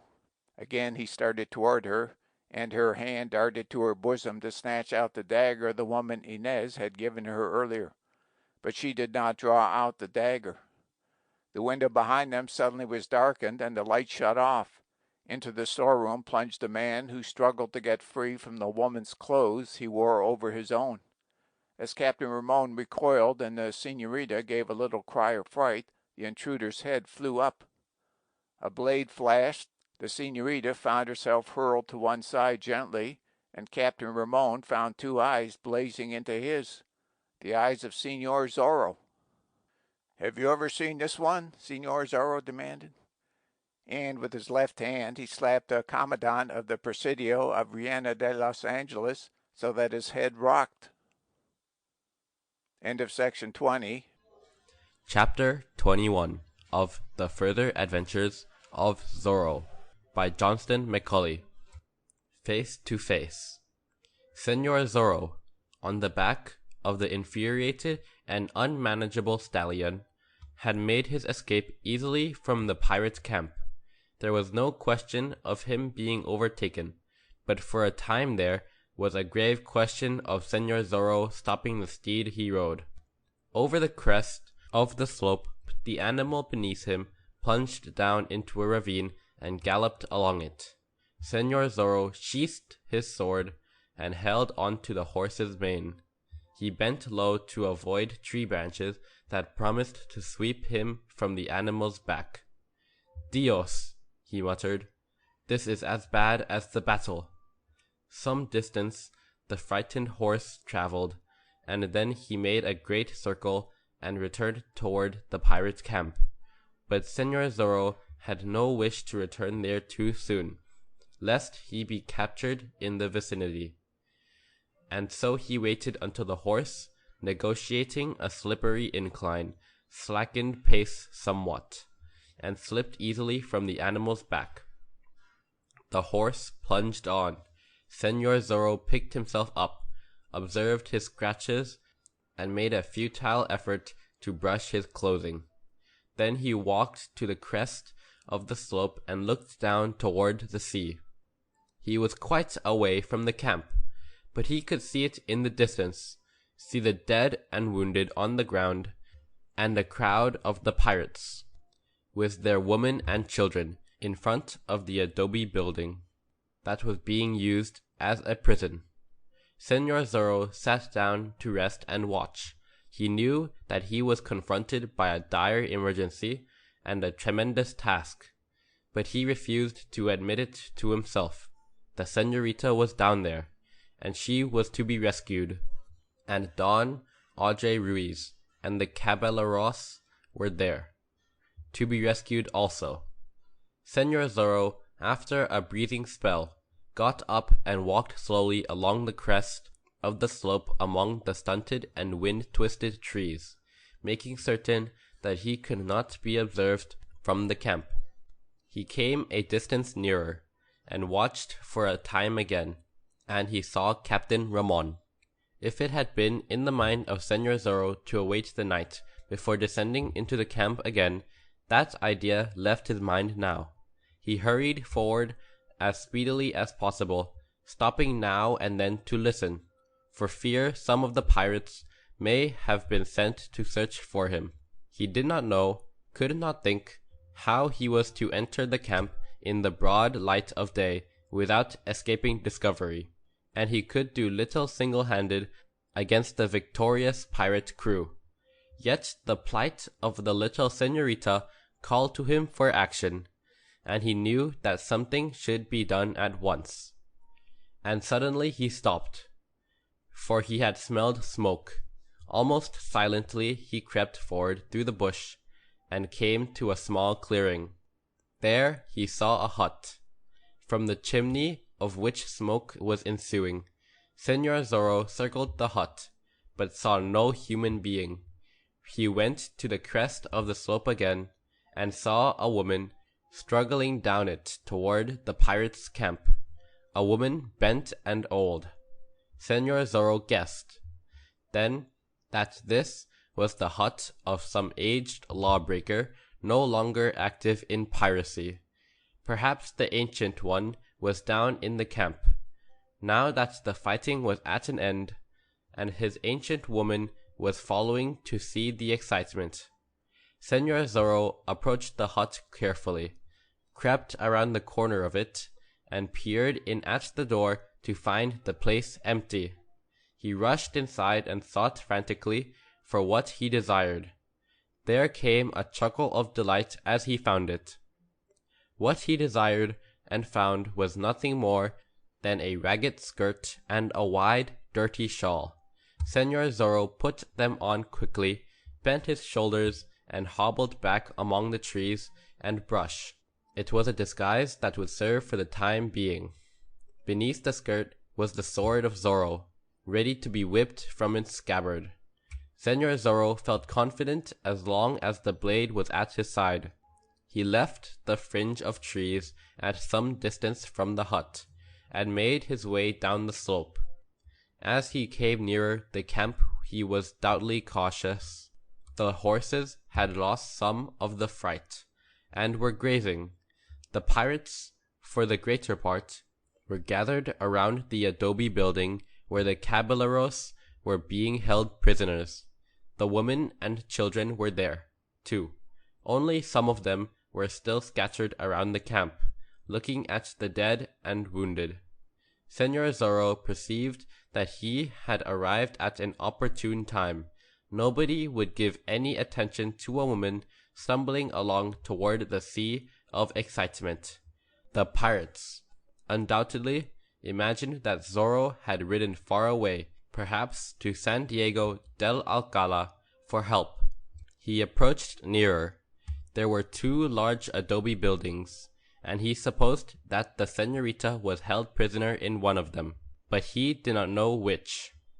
Then he stopped suddenly, and bent his shoulders more, for he saw Captain Ramon talking to Barbados, saw the Commandante turn and leave the pirate chief and hurry into the nearest adobe building.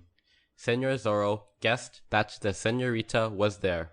He hobbled forward again, alert to keep a certain distance from any of the pirates or women, for he realized that they knew one another well. He reached the corner of the building and began to circle it, listening intently for the voice he hoped to hear. He heard it. Pretending to be picking up something from the ground, Senor Zorro bent against the wall and listened. He heard Captain Ramon's statements, heard the senorita reply, listened with a grim expression on his face while the Commandante begged for an embrace.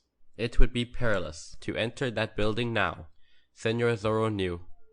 Ramon would call the pirates, but perhaps he could be silenced first.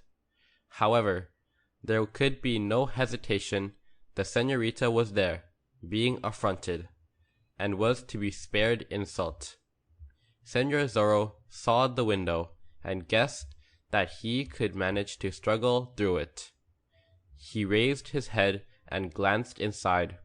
He saw the senorita recoiling, the Commandante approaching her. Senor Zorro hesitated no longer. He sprang up and scrambled through the window. He tore at the woman's clothing that clung to him, got free of it, and whipped out the sword of Zorro. He pressed the senorita to one side out of harm's way, and confronted his enemy. His open hand cracked against Captain Ramon's head, and then he stepped back, on guard, giving the renegade officer his chance, though he little deserved it. "You are alive!" the senorita gasped. "Ha! Very much alive," Senor Zorro replied. "Stand back against the wall, senorita, and turn your pretty face away. This is not going to be pleasant for a dainty lady's eyes to watch." End of chapter 21. Section 22 of the Further Adventures of Zorro by Johnston McCulley. Chapter 22, Our Price to be Paid. The face of Captain Ramon turned livid as he struggled to get his sword from its scabbard. There was a look of fear in his countenance, too. "Zorro!" he cried. "Senor Zorro, eh?" "Si, Zorro," came the answer. "There is not enough water in all the sea to drown me while there remains something to be avenged. We have crossed blades before, senor, and I have marked you. But this time shall be the last. A fatal wound this time, Capitan. It is an honor that I do not cut you down without giving you the chance to defend yourself." Captain Ramon finally had his sword out, and now he was on guard. But he could not forget that once before in his life he had crossed blades with Senor Zorro, and Zorro had played with him as a cat plays with a mouse, and finally had left him for dead after marking him on the forehead. And so the captain grew desperately afraid, feeling that he had small chance against the better swordplay of the other. He sprang back towards the door to the front room, but found Senor Zorro before him, blocking the way. "Are you a coward and would run?" Zorro taunted. "A pretty soldier, by the saints!" "Ha! Senor Zorro is here!" the commandant shouted at the top of his lung power. "Zorro is here! To me, pirates!" He had no time to say more. Senor Zorro's face assumed an expression of grim determination, and he advanced swiftly. But Captain Ramon had found another method of protection for the time being. He sprang back beside the senorita, grasped her roughly, and held her before him, shielding his body with hers. And he continued his shouting, hoping to attract the attention of Barbados and his men. "Poltroon!" Zorro sneered. "Coward and dog!" "Fly, Diego," the senorita begged. "The pirates will be here and take you." "When I have slain this errant coward and rescued you, and not before," Senor Zorro declared. He danced toward Captain Ramon again, but the commandant was back in a corner now, holding the senorita close before him, and Senor Zorro was afraid to attempt a thrust. The senorita made a struggle to get free, but found that she could not. In the other room, their woman Inez had heard the tumult and the words. She had dared to open the door a crack and peer inside, and then she had closed the door again and barred it quickly and hurried to the open. "Barbados!" she shrieked. "Sanchez! Fiends of hell! Senor Zorro is here trying to kill the captain. Come and take him." Barbados heard and understood her shrieks, as did some of the others near. They rushed across the open space and crowded into the front room of the building. From the storeroom came the sound of Senor Zorro's voice. "Hide behind a woman, eh, coward? Come out and fight, poltroon. Come out, renegade. Is there no insult strong enough to bring you forth?" Barbados motioned with one hand. Inez unbarred the door and threw it open. Into the storeroom tumbled the pirates, their blades held ready. "Take him alive," Barbados thundered. "Catch me this land pirate unhurt." Senor Zorro whirled to confront them. He darted to a corner and threw up his blade. He sprang forward a few steps, wounded a man, retreated again. But he knew that the weight of numbers was against him in such cramped fighting quarters, and he could not get to the window and make an escape. They hurled themselves upon him, buried him beneath their combined weight, disarmed him, and forced him to his feet again. They lashed his hands behind his back, and Barbados, now that it was a safe thing to do, stalked forward and spat at him. "So, Senor Zorro, we have you in our hands again," Barbados said. "This time it will be fire or steel instead of water, since you seem to swim so well. And this time, Senor, we will make a real ghost out of you." Captain Ramon lurched forward, his face purple with wrath. "Do with him as you will," he said to Barbados, "but let me have a hand in it." "Ha! You had your chance, Capitan, a moment ago, and did not make much of it," Barbados replied, grinning. "I'll have him put in the other adobe building with the caballeros. Fiends of hell, take him away." The senorita made an attempt to get forward, but the pirates thrust her back. They took Senor Zorro away, and the grinning Barbados followed them. The captain turned to face the senorita once more. "Senorita, you must try to understand," he said. "I could not act or speak in any other manner. The pirates must still think that I am one of them, else I cannot get to San Diego de Alcala and fetch the soldiers." "There is small need of further pretense, senor," she replied with much scorn in her manner. "I know you for what you are." "You are inclined to show bravery now that you know this Senor Zorro is alive, eh?" he said. "But will he live long in the hands of these pirates, some of whose friends he has slain? This Barbados loves ransom money, but Don Diego Vega is one man who will never be ransomed, for Barbados loves vengeance too." "I cannot endure your presence longer," she said. "Leave me alone with my sorrows." "Nor can I endure your scorn much longer," Captain Ramon replied. "Has it occurred to you that you are in my power completely, if I will it so? Now you show your true colors again, senor, and there is always death." "And torture," Captain Ramon added. "That will befall the Senor Zorro, no doubt." "Torture?" she cried. "Ha! Real torture, such as only these beasts of pirates know how to inflict," he declared. "No man can stand against such a thing for long. He will beg and shriek for the release of death when the pain begins." "No, no!" she cried. "And you will be forced to watch it, no doubt," the commandant continued. "Barbados, his men say, is a master hand at torture of all kinds. They'll chip at him with their knives, sear his flesh with white-hot brands. Senor, for the love of the saints! You do not like the picture? Wait until you see the reality, which will be much worse than words could paint. If I could save him, give my life for his." The captain looked at her sharply. "Perhaps there may be a way," he said. "What mean you?" "I can have speech with this fiend of Barbados and coax him to delay the torture until he has accounted for the troopers from San Diego de Alcala. The troopers will account for him and his men instead, of course, and then Senor Zorro and the caballeros will be released." "And you will do this?" she cried. "Ah, senor, if only you would." "I can do it, senorita, at a price."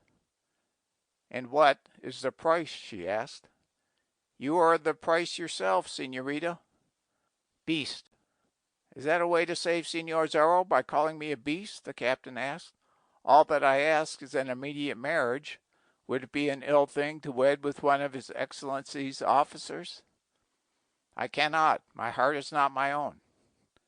Can you hesitate? The captain asked. One way you will be my wife, and Senor Zorro will be saved from torture and will be set free. The other way, senorita, he will be tortured until he dies, and you will come to me unwed. Oh, she gasped, that a man could be such a fiend. Love drives men to do strange things, senorita. Love, she cried, you know not the meaning of the word. To love is to be gentle, to cherish and protect. I know the meaning as it appeals to me, the captain declared, and I have scant time if you are to agree. Fray Felipe is in the camp, and he can wed us. Barbados is afraid to affront a Fray, and will not see Felipe harmed, so he lets him roam around, though he is watched. I cannot.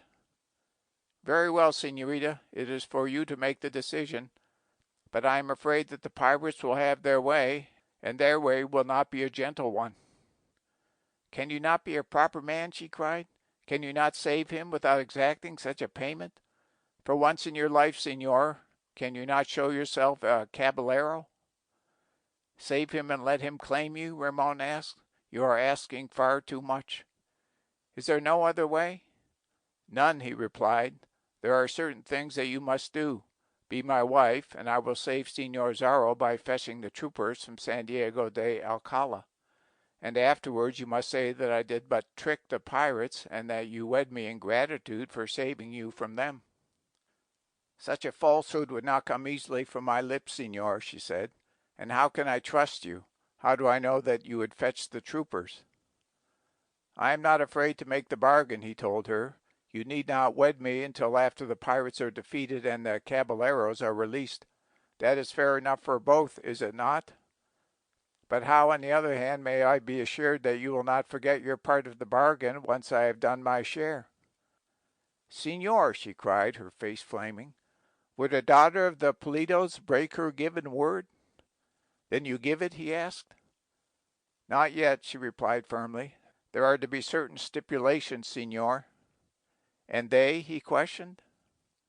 I must see Senor Zorro alone and speak to him and explain just what I intend to do. I would tell him the truth, that you will save him and the others if I wed you. I would not have him think that my heart is one that can change so easily. Ha! After that you would have to save him against his will. He would not accept the sacrifice.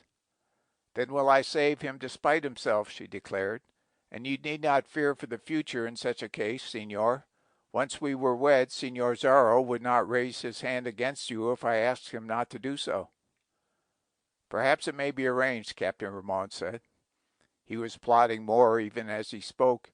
He did not see how he could lose in this game. If he fetched the troopers and the pirates were wiped out and the caballeros saved, the senorita would keep her word if she had given it. Men might despise him for taking advantage of the situation, yet would he be safe. And perhaps for a small sum he could have this Senor Zorro killed yet. And if the pirates, through some fortune of war, managed to be victorious over the troopers, then Captain Ramon could do the other thing. Simply seize the senorita, give Senor Zorro up to torture, and remain a renegade, perhaps even become a pirate chief himself in the future. I will speak to no other man, senor, only Zorro, she said, as he seemed to hesitate. I will not betray your double-dealing to the pirate crew, for that would defeat all our ends and mean death for Senor Zorro and the caballeros, and much worse for me. But I must speak to Senor Zorro a moment before I give you my decision in the matter. I will try to arrange it with Barbados, Captain Ramon replied. Come into the other room and let the woman guard you until I return. You must play the game well if you would be successful, and there is scant time. I should start my ride to San Diego de Alcala as quickly as possible. End of section 22, read by Bryce Cries, Ohio.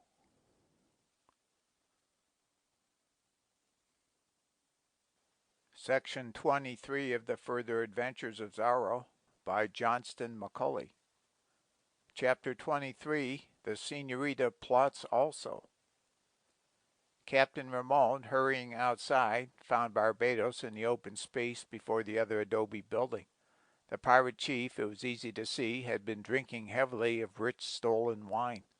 Among the pirates slain were some of Barbados's particular friends, and he was trying to drown his sorrow at their untimely taking off. He turned as the commandant approached and greeted him with a shout. "Ha!" he cried, lurching drunkenly. "So you have not started for San Diego del Alcala yet, Capitan? You have just come from the little senorita, see? Yet your face does not bear the marks of her nails, which is strange. I would not want the taming of her. By my naked blade, I would not." "Attend me," the captain commanded, grasping the pirate chief by the arm. "Is it your intention to torture this Senor Zorro your men have taken?" Barbados cursed loudly, breathed heavily, and squinted his eyes until they were only two tiny slits. "I shall make him squirm and squeal," he declared loudly, "and then I shall turn him into a proper ghost." "Death is nothing to a man like that," Captain Ramon told him, "but torture is a different matter." "Then I'll see to it that he is prettily tortured," Barbados declared. "There are two sorts of torture, Barbados, the physical and the mental," said the captain. "Mental? I do not understand such things." "Torture to the mind," the captain explained. "That is the worst kind by far. If you would have some sport with this Senor Zorro, whom we both hate, listen to me. The senorita, who is to have been his bride, is afraid that you will torture and slay him. I have told her that I will save him by fetching the troopers from San Diego de Alcala if she will wed with me." "Ha! Is this treason?" Barbados cried. "Are you a fool?" questioned the captain. "And am I one? There must be no talk of treason between us. Attend. She will go to this Senor Zorro and explain to him what she intends doing. Just think of that, Barbados. There is torture for you. He who loves her so much will think that she is to become the bride of another man. Ha! He will squirm and squeal indeed. A prisoner and unable to prevent it. Ha!" "Ha!" Barbados cried, understanding finally and grinning to show his appreciation. "And we will taunt him with it," the commandant continued. "We will watch him squirm." "But it appears to me, Capitan, that in this affair you are acting the part of an ass," Barbados dared to say. "Why work so hard to get the wench to agree to wed you when you can take her at your pleasure?" "Because it will hurt this Senor Zorro a great deal more to know that she gives her consent," the captain replied. "We'll taunt him about it, and then I'll ride for the soldiers, and your men will sweep them off the earth and then ride to San Diego de Alcala and loot the place. As for this Senor Zorro, having tortured him mentally, you will proceed to torture him physically when you celebrate your victory."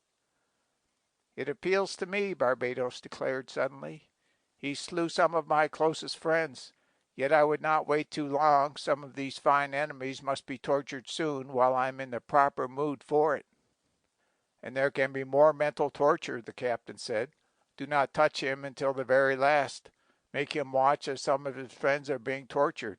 Let him hear their shrieks of pain. Let him see Don Ruiz, his boon companion, suffer. That will hurt him as much as being tortured himself." "Ha! By my naked blade, Capitan! You should have been born a pirate," Barbados shrieked. "Then it is agreed?" "Si, it is agreed. I will get the senorita and let her tell Senor Zorro what she intends to do." "There are 2 rooms in that adobe building," Barbados explained. "This Senor Zorro is alone in the front one, for I thought it best not to put him with the others. The door between has a heavy lock, and I have the key. You can let the senorita go in there, and we'll listen at the window and enjoy his pain when she tells him. Ha! I say it again, Capitan. You should be a pirate. You are wasted in the army." Captain Ramon hastened back to the senorita, whispered that he had been able to arrange things as she wished, grinned at old Inez, and then conducted the daughter of the Pulidos across the open space and toward the adobe building where Senor Zorro and the caballeros were being held prisoners. Barbados was waiting. He leered at the girl, then called one of his men to his side and commanded that he unfasten and open the door. Signor Zorro, his wrists still lashed behind his back, was pacing around the room. From the room adjoining came the voices of the caballeros. "Signor Zorro, here is a pretty wench who has some words for your ears," Barbados called. "She is not so pretty as she was, having dirtied herself in an attempt to escape, but possibly she will serve. I give you a few minutes in which to hold speech. Do not abuse the privilege." "Whatever you may do in the future, I thank you for this, Signor Pirate," Zorro said. Barbados laughed and withdrew and closed the door behind him. The senorita stepped forward slowly, her hands held at her breast, a look of anguish in her sweet face. Signor Zorro was smiling down at her. "The saints are good, senorita," he whispered, "that I may see you again." "Diego, my beloved, it is a sad errand," she interrupted, "yet I had to come." His face was grave for an instant, and then he smiled at her once more. "So they have sent you to tell me that I must die?" he asked. "I could not receive a warrant of death from sweeter hands. My one regret is that I have failed in your rescue. I do not fear the coming of death. It will be only another adventure. It is for you that I fear." "Fear not for me," she said, "nor fear the coming of death either. It is not a warrant of death that I bring you, Diego. I have come to tell you that you are to go free." "Free?" Signor Zorro gasped. "Have pirates turned kind? Has old Fray Felipe demonstrated to them the error of their ways? Is the devil going to mass these days?" "Senorita, you are trying to make the sentence lighter by saying it in a kind manner. Speak out. Don Diego Vega is not afraid to learn the truth, and most certainly Signor Zorro is not." "I know that you are not afraid, Diego. I dread to tell you this thing, though it means your life." He stepped closer to her suddenly and looked down into her eyes. "What are you trying to tell me?" he asked kindly. "Do not be afraid to speak." "That you are to go free, Diego," she replied, failing to meet his glance. "And how may that be?" he asked. "Captain Ramon is to arrange it." "Put not your trust in Ramon." "Ah, Diego, but there is naught else to do," she said. "He tells me that he is tricking the pirates. He will ride to San Diego de Alcala and return with the troopers from the Presidio there. The pirates will be slain or captured, and you and the caballeros will be saved." "Ramon will do this?" Signor Zorro cried. "Is there some hidden spark of gentlehood in the beast?" "He will do it, Diego, for a price." "Ha! I might have known it. Well, I can pay the cur. What is the price?" "Not money, Diego, beloved. The price is that I wed him." Signor Zorro sucked in his breath sharply and bent quickly over her. "You wed with him?" he said. "Wed with a snake like Captain Ramon?" "Only to save you, Diego. Ah, do not think that I am untrue. He but asks my word, the word of a Pulido, and the wedding is not to take place until he returns with the troopers, the pirates are slain, and you are free." "Senorita!" "It will be torture and death for you else," she was quick to add. "And I will remain true, Diego. I shall but promise to wed him, understand. And after the ceremony, before he can claim me as his bride, I shall die." "And do you think that I would accept such a sacrifice?" Signor Zorro asked. "Could I live and see you the bride of another man? And could I live knowing that you had taken your own life for me? No, senorita." "If I do not, they will torture and slay you." "Then let them torture and slay," he said. "You cannot do this thing. You, a daughter of the Pulido blood. Think of the blood in your veins." "I could not be his wife except in name, but I can die," she said. "Only a thrust of the dagger after the ceremony. The blood of the Pulidos tells me to do that." "I command you, entreat you." "Can I see you die?" she asked. "And if I refuse, there will be nothing except death for me as well as for you, for Ramon will try then to make me his by force." "Better to die in defense of your honor, senorita, than to have your fair name linked with his even for a moment," Signor Zorro declared. "I demand that you refuse to do this thing.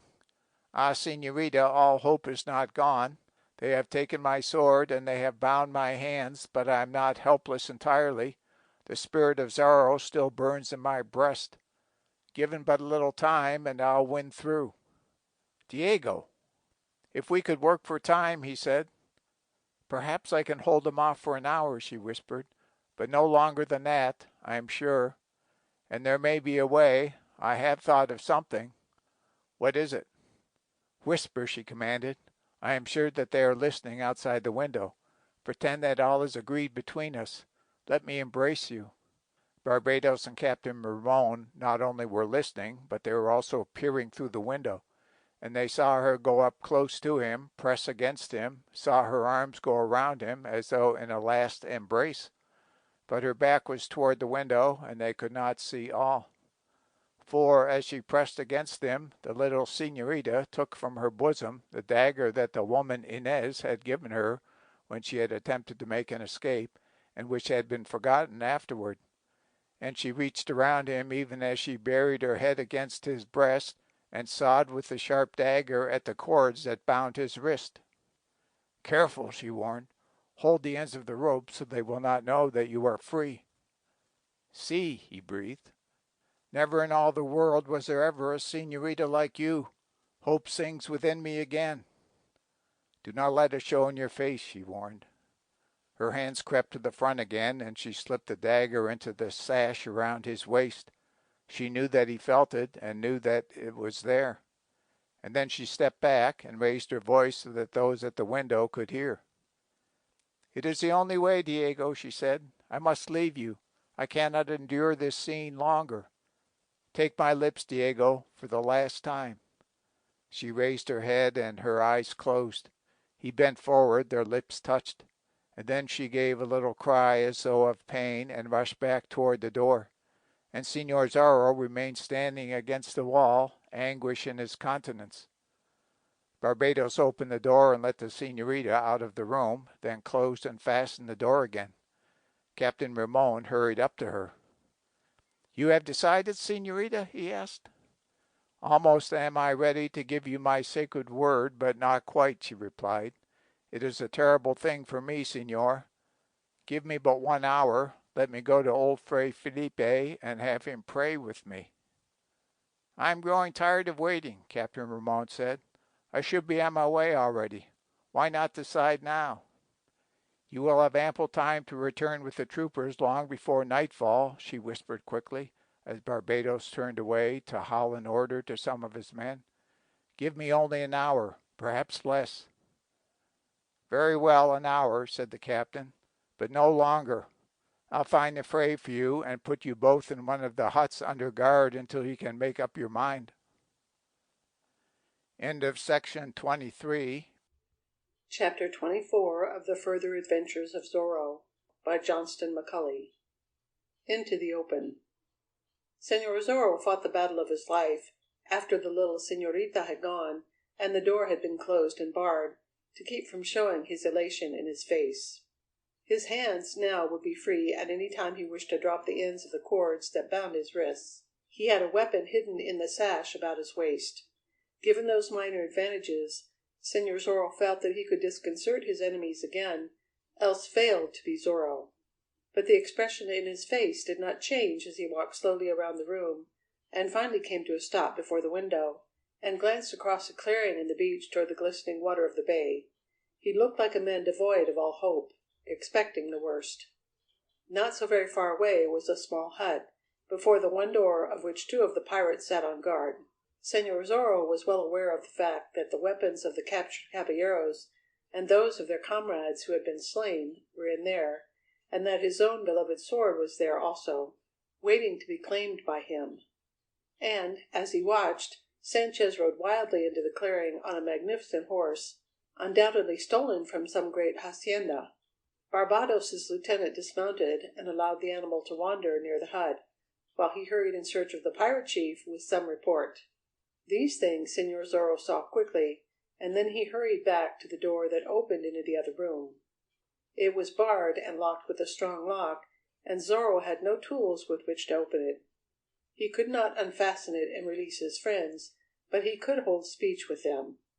He made certain that nobody was near the window to overhear, and then kicked against the door to attract the attention of the caballeros. "Audrey," he called, in a guarded voice. There was silence for a moment, and then he heard a whisper from the other side of the door. "See? I have another chance, Audrey. The señorita has cut my bonds and given me a dagger.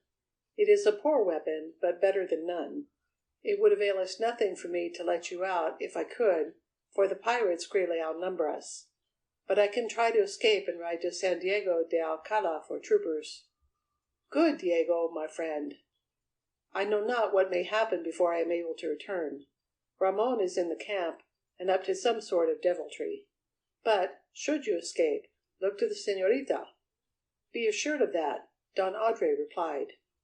"If I can do so, when I escape I'll take her with me. If not, I'll return with the troopers as swiftly as possible. The saints be with you." "And with you," Don Audrey Ruiz returned. Señor Zorro walked slowly away from the door and approached the window again. The horse Sanchez had been riding was now but a short distance from the adobe building. The two guards were squatted before the hut, wherein the captured weapons had been stored, drinking and talking. Other pirates were in the distance, walking around, stretched in the shade of the huts, gambling, shouting, quarreling. Señor Zorro knew well that it would profit nothing to get those weapons in the hut, for the caballeros could not be liberated quickly, and so the element of surprise in an attack would be lost. Moreover, were they liberated, and their swords in their hands, they would only be cut down by the pirate crew after they had taken some toll. Señor Zorro wanted his own sword, but did not know whether there would be time for him to get possession of it. He would not dare stop to attack the two guards, for the other pirates would rush up and endanger his chance for escape. It would be far better, he decided quickly, to seize the horse and ride with what speed he could toward the distant village of San Diego de Alcala, get help there at the Presidio, and return to the work of rescue with an armed force behind him. Back to the door he hurried. "Audrey," he called softly. "See? Raise a din in there, create a bedlam of a sort, and 'twill help me vastly. Pretend to be fighting among yourselves." He did not have very long to wait. He could hear Don Audrey Ruiz whispering instructions to the other caballeros, and almost instantly they began shrieking at one another, pounding on the heavy door, making a bedlam of noise. Señor Zorro hurried across to the outside window and called to the guards before the hut. "Come here," he shouted. "The prisoners are fighting and slaying one another." But they refused to leave their posts, as Señor Zorro had hoped they would do. Instead, they shrieked the news at Barbados, who was not far away, and he ran toward the adobe building followed by Sanchez and half a dozen of the men. They unbarred the door and burst in upon Señor Zorro, who stood back against the wall gazing at the door of the adjoining room, as though trying to decide what was taking place inside. From the other side of that door came shrieks and cries and the sounds of blows. "Fiends of hell!" Barbados swore. "They will slay one another, and then there will be neither torture nor ransom. Unfasten that door and stand ready to drive them back if they try to make an escape. And two of you guard that outside door also." One glance he flung at Señor Zorro, to find him standing against the wall as if his attention were concentrated on the other room. But as Barbados turned toward the door again, Señor Zorro shifted along the wall for a distance of a few feet, and glanced toward the door through which he would have to go to freedom. He waited until the other door was about to be thrown open, until the pirates in the room had their attention centered there, and then Señor Zorro dropped the severed cords from his wrists, wiggled his fingers for an instant to restore the circulation of blood, and suddenly brought his hands around in front of him and tore the dagger from his sash, where the little señorita had put it. Forward he hurled himself just as the other door was opened. He took the two men before him by surprise. One he hurled aside, the other he was forced to wound slightly to get him out of the way. Past them he dashed, even as they shrieked the intelligence that he was escaping. Out into the open he darted, and straight toward the horse that Sanchez had ridden into the clearing.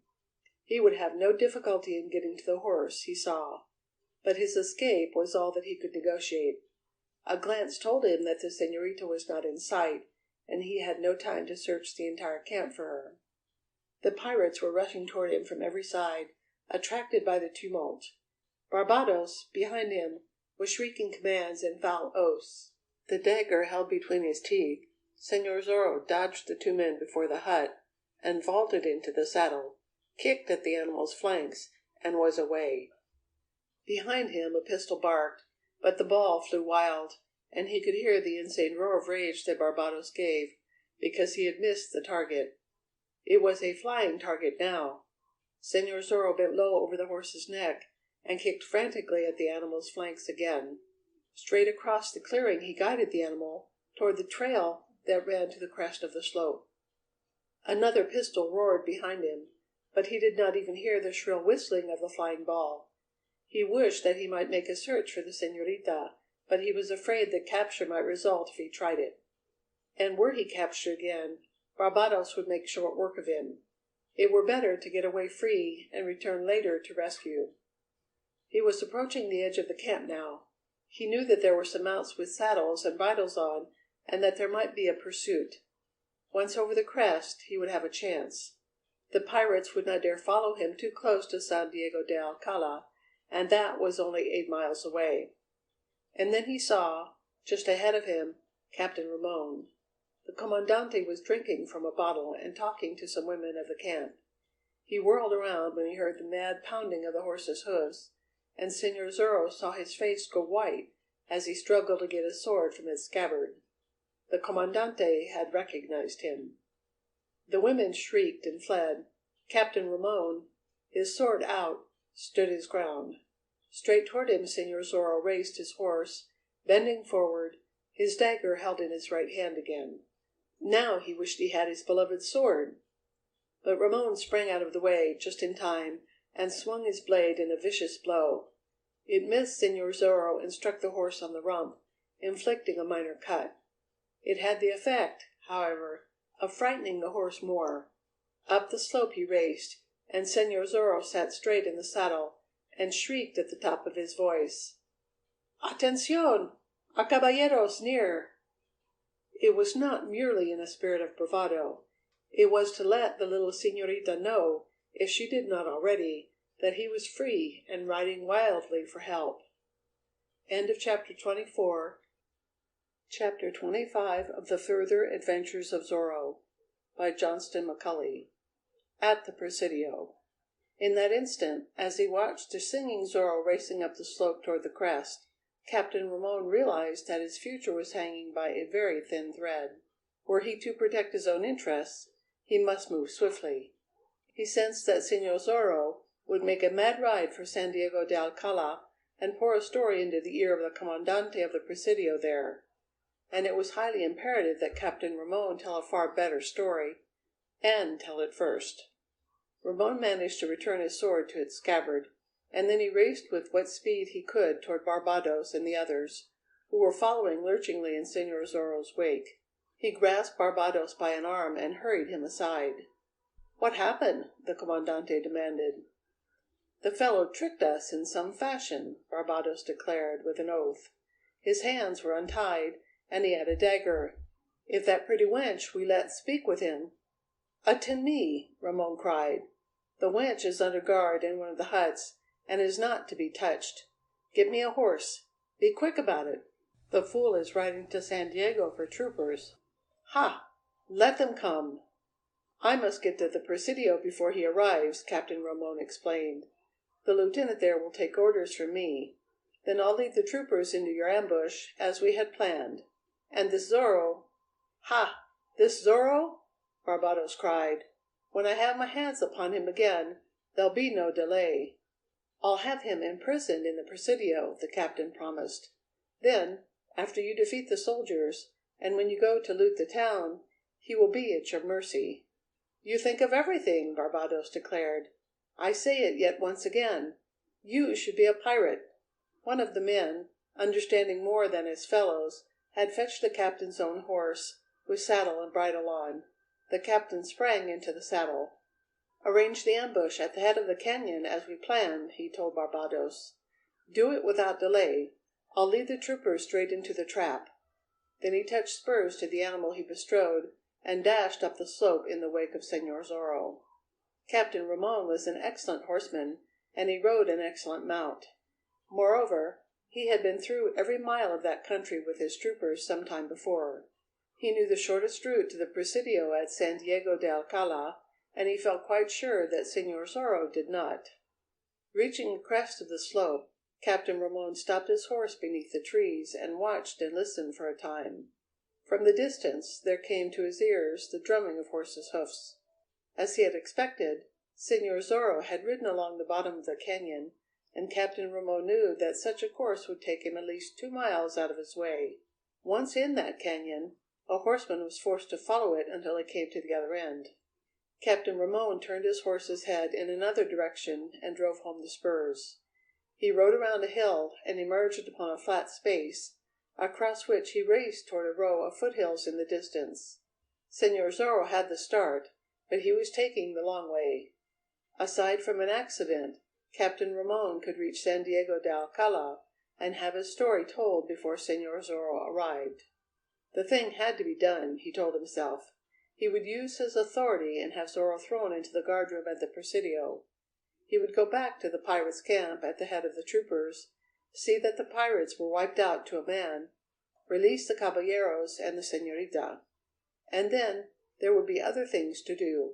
He would convince the authorities that Señor Zorro had been allied with the pirates, and that the caballeros had not known of it, and have Zorro hanged. He would ask his friend, the governor, to order the señorita to wed with him, because he had saved her and wiped out the pirate brood, and the señorita would be forced to obey His Excellency's command. And he would see to it that all men believed he had been true and loyal continually. If the señorita spoke out the truth, Captain Ramon could smile and say she uttered a falsehood, because she did not wish to wed with him. He was guarded against every emergency, he felt. There was a mere possibility, of course, that the pirates might be victorious, and in such case Captain Ramon would pretend that he had been with the rogues always, turn pirate himself, and have the señorita.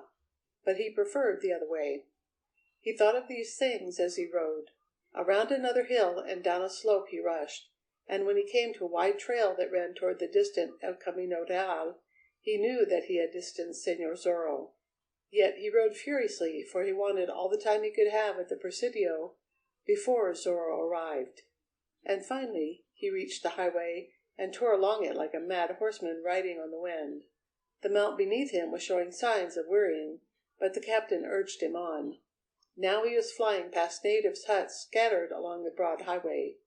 Children and chickens and swine hurried from his path. Women came to the doors of the huts to look after him through clouds of dust.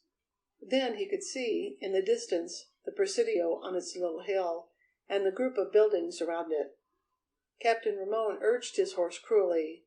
As he approached, men turned to watch him.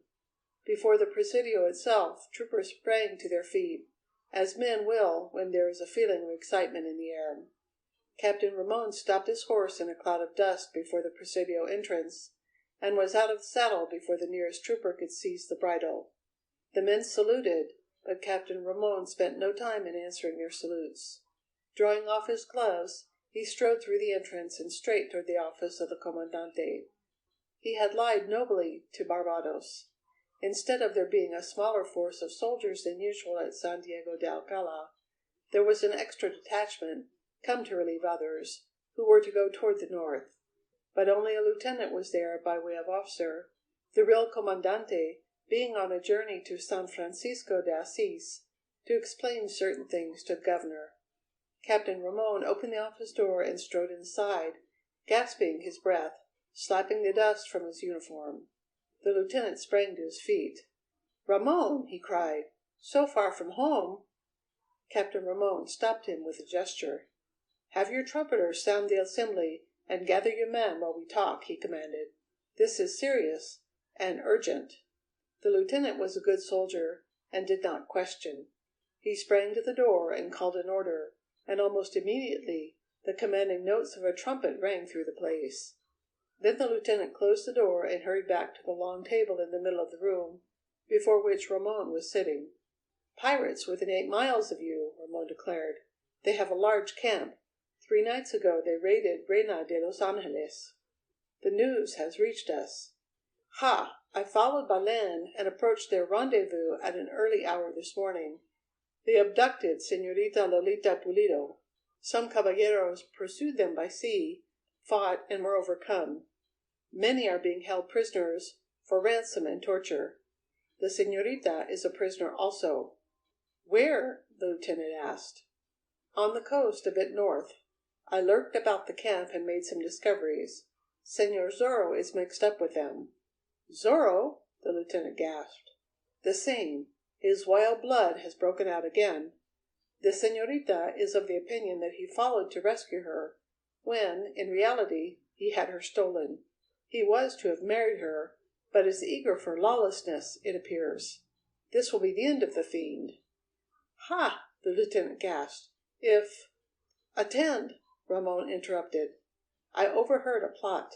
Zorro is to ride here wildly and tell of the señorita and the caballeros being held by the pirates. It is his intention to lead back the troopers and lead them into an ambush. By the saints! So the pirates will wipe out your men, and then San Diego de Alcala, unprotected, will be before him. The fiend! The lieutenant gasped. Call half a dozen of your trusted men and have them ready. When he enters and begins his story, have him seized. Throw him into the guardroom and put him in the maniac's shirt. Then I'll help you lead the troopers. I know how the ambush is planned. We'll attack in the rear, save the caballeros, and rescue the señorita, and gain considerable credit. Promotion will come to you. It is agreed, the lieutenant said, his face beaming. Be quick about it. I'll disappear while Zorro tells his tale.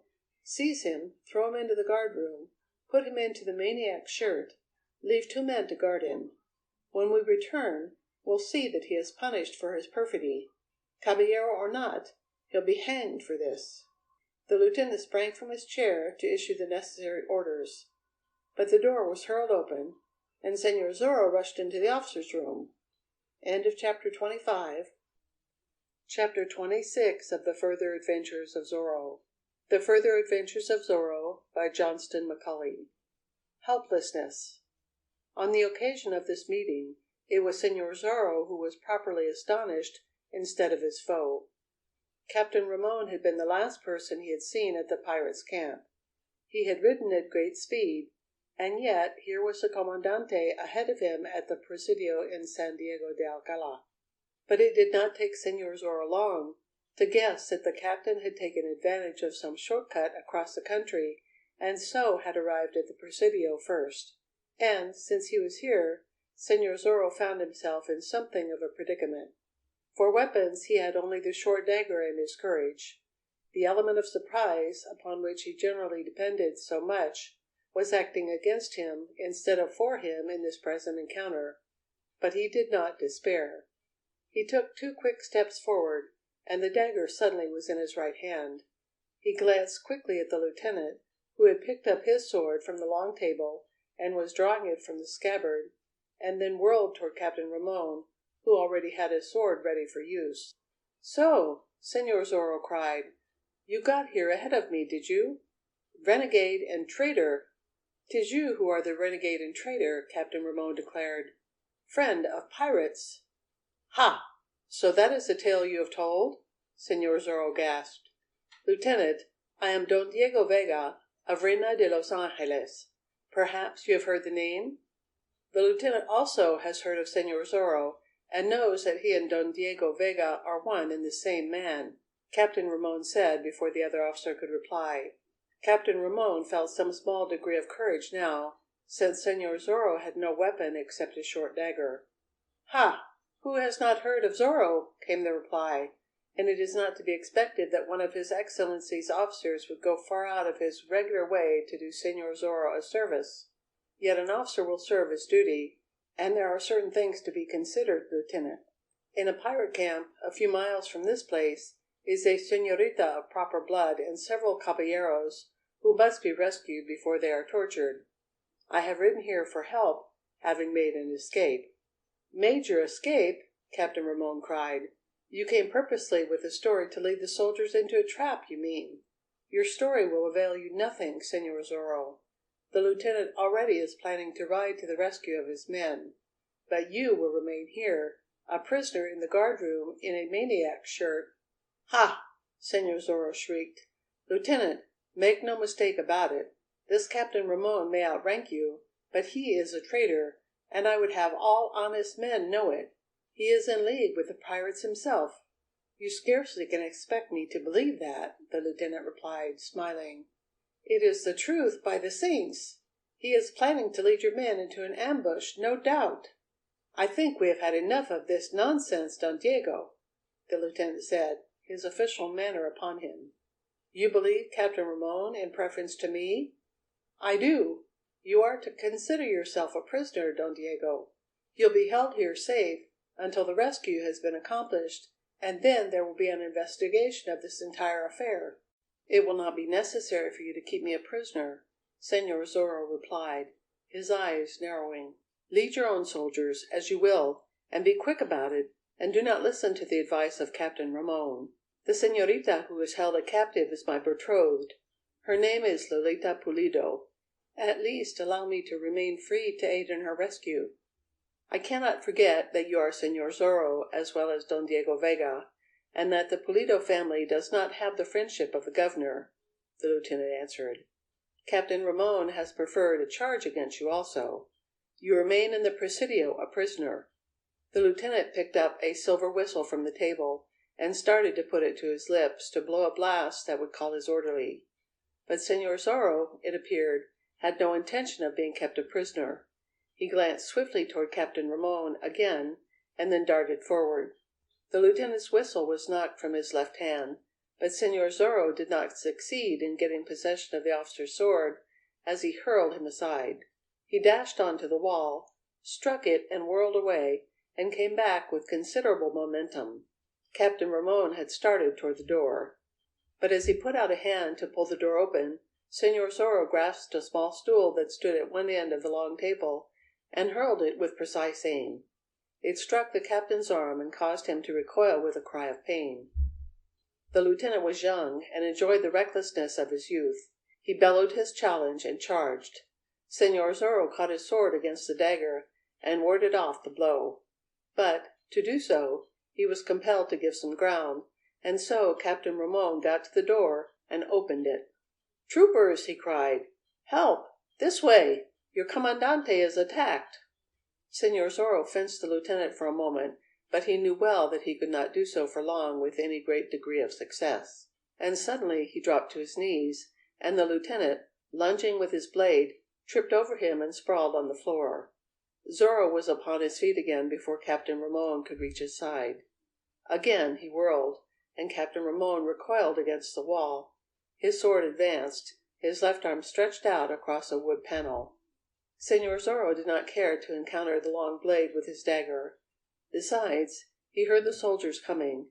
His arm flashed, and the dagger flew through the air. Through the sleeve of Captain Ramon's uniform coat went the sharp blade, to be driven almost to the hilt in the wood beyond. The captain was held safely for the moment. There was one large window in the officer's room, and it was swinging open. Zorro dashed for it, reached it, sprang up as the wondering troops rushed in through the door. Through the window Senor Zorro plunged, sprawled on the ground for an instant, and then was upon his feet again and running with renewed vigor toward the front of the building. But disaster waited for him there. The horse he had ridden had been jaded, and a soldier had taken the mount to the rear to rub it down. Zorro found his horse gone, and that of Captain Ramon also. The troopers in front of the Presidio were in their saddles, and they surrounded the unmounted horses of those who had rushed inside in answer to the captain's call. Senor Zorro turned immediately to flee, but the shrieks from inside the Presidio told the troopers what was happening.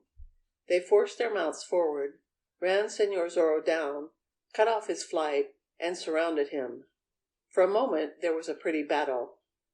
But the troopers did not strike to slay, not understanding, quite, the status of this man who seemed to have run amok. However, they prevented an escape. The lieutenant shrieked from the window demanding an immediate capture. Senor Zorro made one last attempt to escape. He darted beneath the belly of a horse, got outside the circle of troopers, and dashed away. He reached the corner of the low building and went up it as a fly goes up a wall, using the rough masonry of the corner as stepping stones. Across the roof he darted, while the soldiers urged their horses forward again in an effort to surround the building. Down the other side of the roof he ran, skipping across the Spanish tiles until he reached the eaves. Below him was his horse, and the hostler was wiping one of the animal's forelegs. Señor Zorro did not hesitate. He crouched and sprang, and landed in the saddle. The hostler rolled to one side in fright as the animal lurched forward. Señor Zorro whirled the beast toward the highway, but he saw at a glance that there was small chance of escape. The mount he bestrode was almost exhausted, and the troopers had fresh mounts, and they were upon him with a rush. Weaponless, he could do nothing. They charged around him, pulled him down from the saddle, made him prisoner, and then marched him back to the entrance of the Presidio, where the lieutenant and Captain Ramon were waiting. "The maniac's shirt for him," the lieutenant commanded. "Put him into it and then into the guard-room.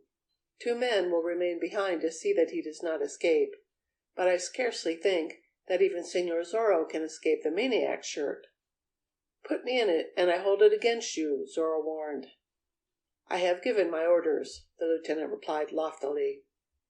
"One last word for your ear," Zorro said. "You are making a sad mistake. I tell you, here and now, before some of your men, that this Captain Ramon is a renegade and a traitor. Heed not his advice, and ride swiftly, else will not accomplish the rescue. I charge you to take the señorita to a place of safety." "Certainly, señor." "You'll not let me ride with you?" "I have given my orders." "Lieutenant, I swear by my honor as a caballero that all I have told you is the truth. Does that carry weight with you?" It seemed to carry weight, for the officer hesitated. A caballero does not pledge his honor lightly. But how could it be possible that an officer like Captain Ramon could be anything but loyal and true? And Captain Ramon himself, decided the lieutenant. "For a caballero to swear by his honor is a great thing," the captain said. "Yet, now and then, we find a man of caballero blood who forgets the honor that should be his. And we remember that you are Señor Zorro, also."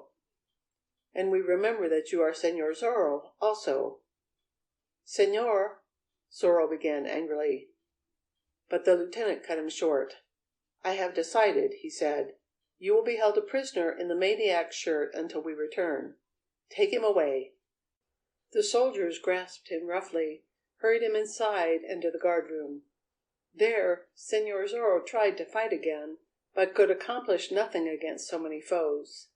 They lashed his ankles and knees and tied his wrists together in front of him. And then one fetched the maniac's shirt. The latter was exactly what it was named, an instrument used on violent maniacs to prevent them harming themselves or anybody else. It was a long bag of leather, constructed so that a man could be slipped into it bound, and the top of the bag then gathered around his neck with a leather thong. Protesting to the last, Señor Zorro was put inside the leather bag, and the neck thong tightened. And then they propped him up on a bench in a corner and left the room. The door closed. He heard the bar go up against it. The soldiers hurried away. There was a moment of silence, and then Señor Zorro heard the clattering of horses' hoofs as they rode toward the highway. And he was left behind, bound and helpless, in the guard-room of the Presidio in the maniac's shirt, and with 2 troopers just outside the door. End of chapter 26. Chapter 27 of The Further Adventures of Zorro by Johnston McCulley. Part 6. Fray Felipe uses his wit. Barbados, who had been drinking heavily of the rich stolen wine since the culmination of the fight with the caballeros and the crew of the trading schooner, had reached the stage where he was surly, mean, dangerous. The sensational escape of Señor Zorro had been as oil poured upon flames with the pirate chief. He roared and cursed like a fiend after Captain Ramon had ridden away in pursuit, cuffed some of his men out of the way, and then stood with his fists planted against his hips, his feet wide apart, a black look in his face, his tiny eyes glittering ominously as he glanced toward the adobe building wherein the caballero prisoners were quartered. Sanchez and the others who knew Barbados best had been busy keeping out of his way and so escaping trouble. But now Barbados bellowed loudly for his lieutenant, and Sanchez was forced to disclose himself. He approached his chief warily, ready to turn and run if Barbados was in a belligerent mood. But he saw at a glance that what wrath Barbados was enjoying was not directed toward his second in command. "Sanchez, fiend of the fiends!" he shouted. "By my naked blade, it is in my mind that we are growing weary because of the lack of sport."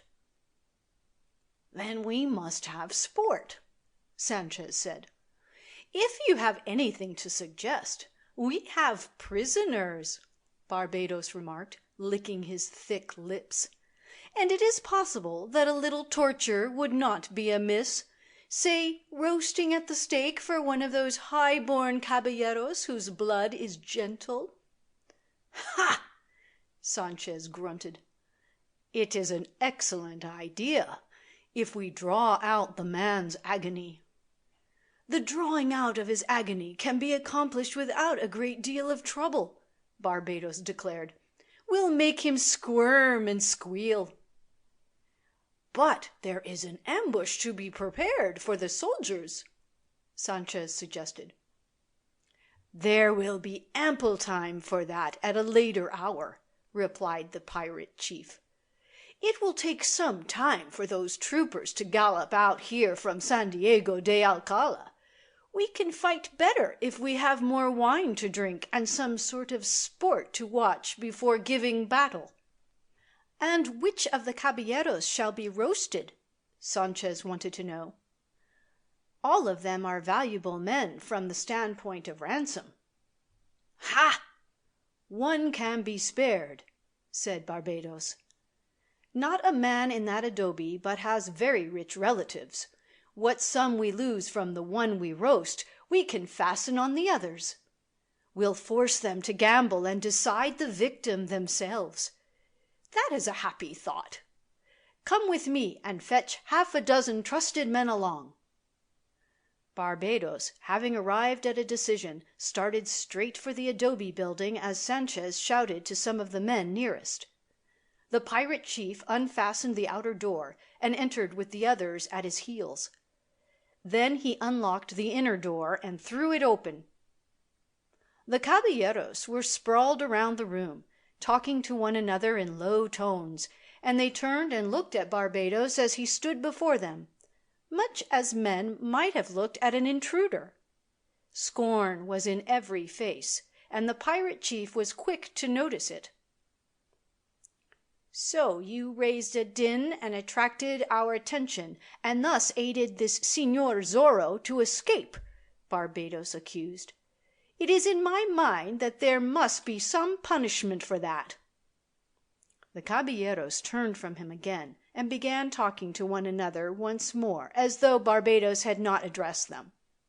He growled a curse low down in his throat and took another step toward them, glaring ferociously. "I have here a pack of cards properly shuffled," Barbados said, his glare changing to a fiendish grin.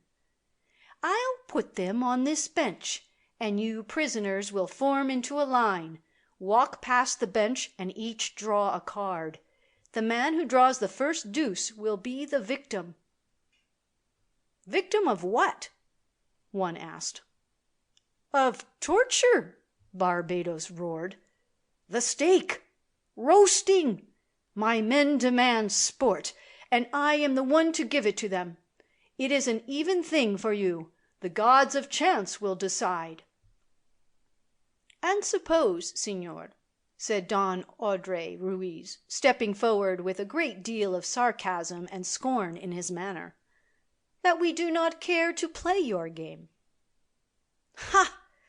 The solution of the difficulty is easy if you do not," Barbados assured him. "In such case, since you seem to be the leader here, We'll torture you, and thereafter 2 others, picked out at random. Death is close behind you, pirate, if you do this thing, Don Audrey warned. But you will not be here to see it if you are roasted first, the pirate chief reminded him. Line up, prisoners. Do caballeros shake with fear at such a time? Don Audrey Ruiz took another step forward and sneered in the face of Barbados. Caballeros are not aware of the existence of such a thing as fear, he declared. If there is no other way, put down your pack of cards. But if you have courage and the spirit of fair play, let me fight it out with any 2 of your crew of fiends, a dagger against long blades. Do I resemble a fool? Barbados requested to know. Have I but half a mind? Run a needless chance when we have you powerless already? Ha! A caballero might do such a fool thing, but I am not a caballero. A blind man could see that, Don Audrey retorted.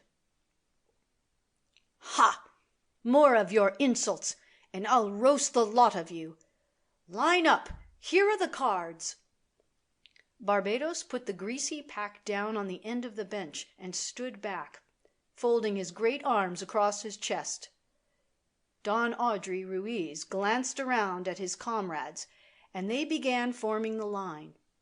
Sergeant Gonzalez, feeling a bit out of place, dropped back to the end, and then the line moved forward, and the first man turned a card and saw that it was a 10 and passed on. One by one they advanced to the bench, picked up a card, showed it to Barbados, and moved forward again, playing with death, but with inscrutable faces. Ha! The pirate chief cried. Fortunate caballeros, eh? But one of you must draw a deuce soon, and then my men will have rare sport. We'll see whether a caballero of gentle blood will squeal and squirm when the hot flames lick at him. We'll let the women torment him first, and the children, well, ha! Barbados suddenly bent forward, an evil smile upon his face. Don Audrey had reached the bench and had turned over his card, the deuce of spades. Don Audrey drew in his breath sharply, but his face gave never a sign of emotion. The others crowded forward. Ha! Barbados shrieked. It is well done and appropriate. You are their leader, Señor, and possibly will set them an example how to die. For you we will make the fire hotter and the torment longer. We'll see how long you can live. He'll flinch quick enough, Sanchez cried, grinning. Don Audrey Ruiz tossed the card away and dusted his hands as though the bit of pasteboard had soiled them. Then he raised his head proudly and looked Barbados straight in the eyes. How soon? Don Audrey Ruiz asked. How soon, caballero? Now, at once and immediately. My men crave sport, Barbados cried. And while they listen to your shrieks and pleas for mercy, they can drink some rich wine we took from Reina de los Angeles. Are you human man enough to let me have speech with Fray Felipe before I die? Don Audrey asked. Want to pray with him, do you? Barbados sneered. I'll have him at the stake for you. You can pray through the smoke. There was a sudden jostling in the crowd, and Sergeant Gonzalez shouldered his way to the front. Foul pirate, said he. Murderer and fiend. Let me make a deal. What is this? Barbados asked. I am a bigger man than the caballero here, and fatter men roast better. Also, I wear the uniform of the governor, and you hate such uniforms. I'm twice the coward that Don Ruiz is. I'd squirm and squeal twice as much. Ha! Would it not be better sport to roast me at the stake? want to die for him?" Barbados asked. "I offer myself in his place, since your fiends must be amused. I did not get a chance to draw a card, and surely I'd have drawn a deuce." Don Adre put his hand on the sergeant's arm. "This is useless, my friend," he said. "Not so," Sergeant Gonzalez declared. "You are a fine man of parts, Don Adre Ruiz, and really amount to something in the world. And I am but a big pig. There are many better men who can fill my place." "Whatever your birth and station, you are now, in my estimation, a caballero and a brave man," Don Adre said. Barbados roared his laughter. "A hero!" he sneered. "I cannot let you take the caballero's place, fool soldier. But, since you wish to be roasted, your wish is granted. We'll roast you later, when we have need of more sport. These other caballeros will be ransomed, but there is nobody in the world who would ransom you for as much as a bottle of thin wine." "That is true, fiend of hell," Sergeant Gonzalez said. "But it is not true," Don Adre Ruiz cried, his face lighting. He whirled to confront the other caballeros. "Friends, promise me this last request. Have your people make up a purse and ransom this soldier," he said. "He has been the friend of Don Diego Vega for years. We used to smile at that peculiar friendship, but now I can understand. The sergeant also is a man of parts, and Don Diego realized it while we were blind. A last handshake, and then—" They surged toward him, and Barbados and his men stepped back to the door and waited. There was an evil grin on the face of the pirate chief again. The gods of chance were working in his favor, he felt, when they had delivered this caballero into his hands for his evil purposes. "Come, señor," he ordered. "It is not gentlemanly to keep my men waiting long for their fun." Don Adre Ruiz shook the hands of his friends for the last time and turned away. They led him out and closed and barred the door again. They conducted him through the front room and into the open, first binding his hands behind his back. "If you are human being, let me see Fray Felipe," Don Adre said. "I'll have him beside the stake," Barbados promised. "He can mumble over you all he likes." Some of the pirates were shouting the news of what was to occur. Men came running from every direction, shouting and laughing and waving bottles, determined to see how a caballero could die. Women and children hurried from their huts. The stake was ready, for it often had been used before, both for prisoners and pirates. It was a favorite method Barbados had of punishing traitors and those he deemed guilty of breaking some of the many laws he laid down. It stood near the sea, a long metal bar upright in the soil, the debris of many fires scattered around it and half buried in the shifting sand.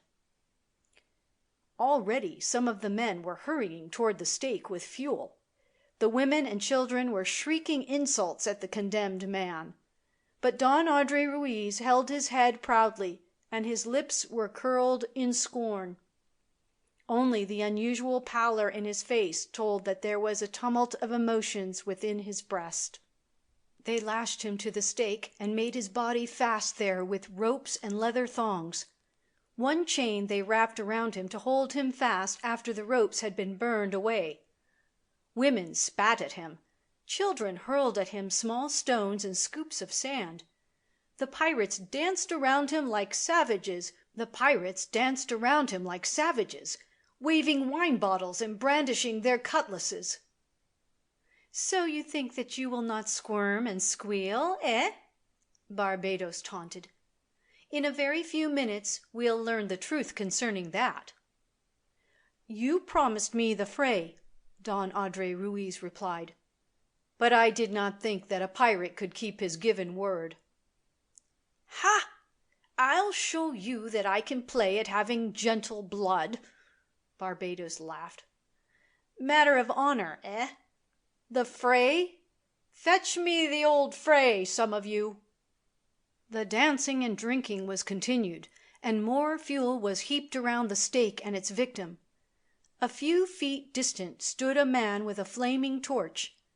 Barbados, his arms folded across his chest, stood waiting to give the word, and after a time old Fray Felipe thrust his way among them and reached the side of the pirate chief. "What is this that you would do?" he demanded. "We intend to broil this caballero until he is done properly," Barbados replied. "Being a pious soul, he has need of a priest before he dies, so we have sent for you." Fray Felipe knew that there was a small chance for an argument here. Ordinarily, Barbados was exceedingly superstitious where a man of the church was concerned, but now wine had given him a false courage. If Fray Felipe saved Don Audrey Ruiz now, it would be not through an appeal to the heart of Barbados. And so Fray Felipe did a peculiar thing, a thing that startled them all, and Don Audrey most of all. He threw back his gray head and laughed. Barbados blinked his eyes rapidly, and Sanchez swore softly beneath his breath. Had the Fray gone insane suddenly? Were his wits wandering? It was a horrible thing to see an old Fray laugh like that. "So it is as I suspected," Fray Felipe declared. "I had thought for a moment, Barbados, that you were a pirate leader in truth, a general with brains, but you play the boy." "How is this?" Barbados cried. "Traitors play with you, and you walk into traps. You and your fiends spend time at such cruel sports as this while your enemies are preparing to annihilate you. Fray, what is your meaning?" "Are you blind?" Fray Felipe asked. "Are you an utter and simple fool? You have put your confidence and trust in this Captain Ramon, and at this moment he is riding back from San Diego de Alcala at the head of the troopers, perhaps." "Ha! I know it, Fray. He is leading the soldiers into an ambush." "So you are such an easy dupe," Fray Felipe said. "I know his plans, and so does the little señorita. You will form your ambush at the head of the canyon, and he will lead the troopers around it, attack you in the rear, cut you off from your camp, and annihilate you. By doing that he'll save his face and gain favor with decent men and women and with the governor. He'll claim that he saved the señorita and ask her in marriage, get her for a bride without cutting himself off forever from honest men. A man who can be traitor to one cause, Señor Pirate, can be traitor to another." "Lies!" Barbados thundered. "They are not lies," Fray Felipe declared. "And you are playing here when you should be preparing for the battle. Easy victims you'll be for the troopers." Barbados seemed to hesitate. There was a quality in the Fray's words and bearing that indicated truth. Then there came a woman's screech, and Inez thrust herself forward. "The old Fray speaks the truth," she declared. "I overheard the commandant talking to the señorita. He told her that he was tricking you." "By my naked blade!" Barbados swore. "He is doubly a traitor," the woman screeched. "I would not trust him.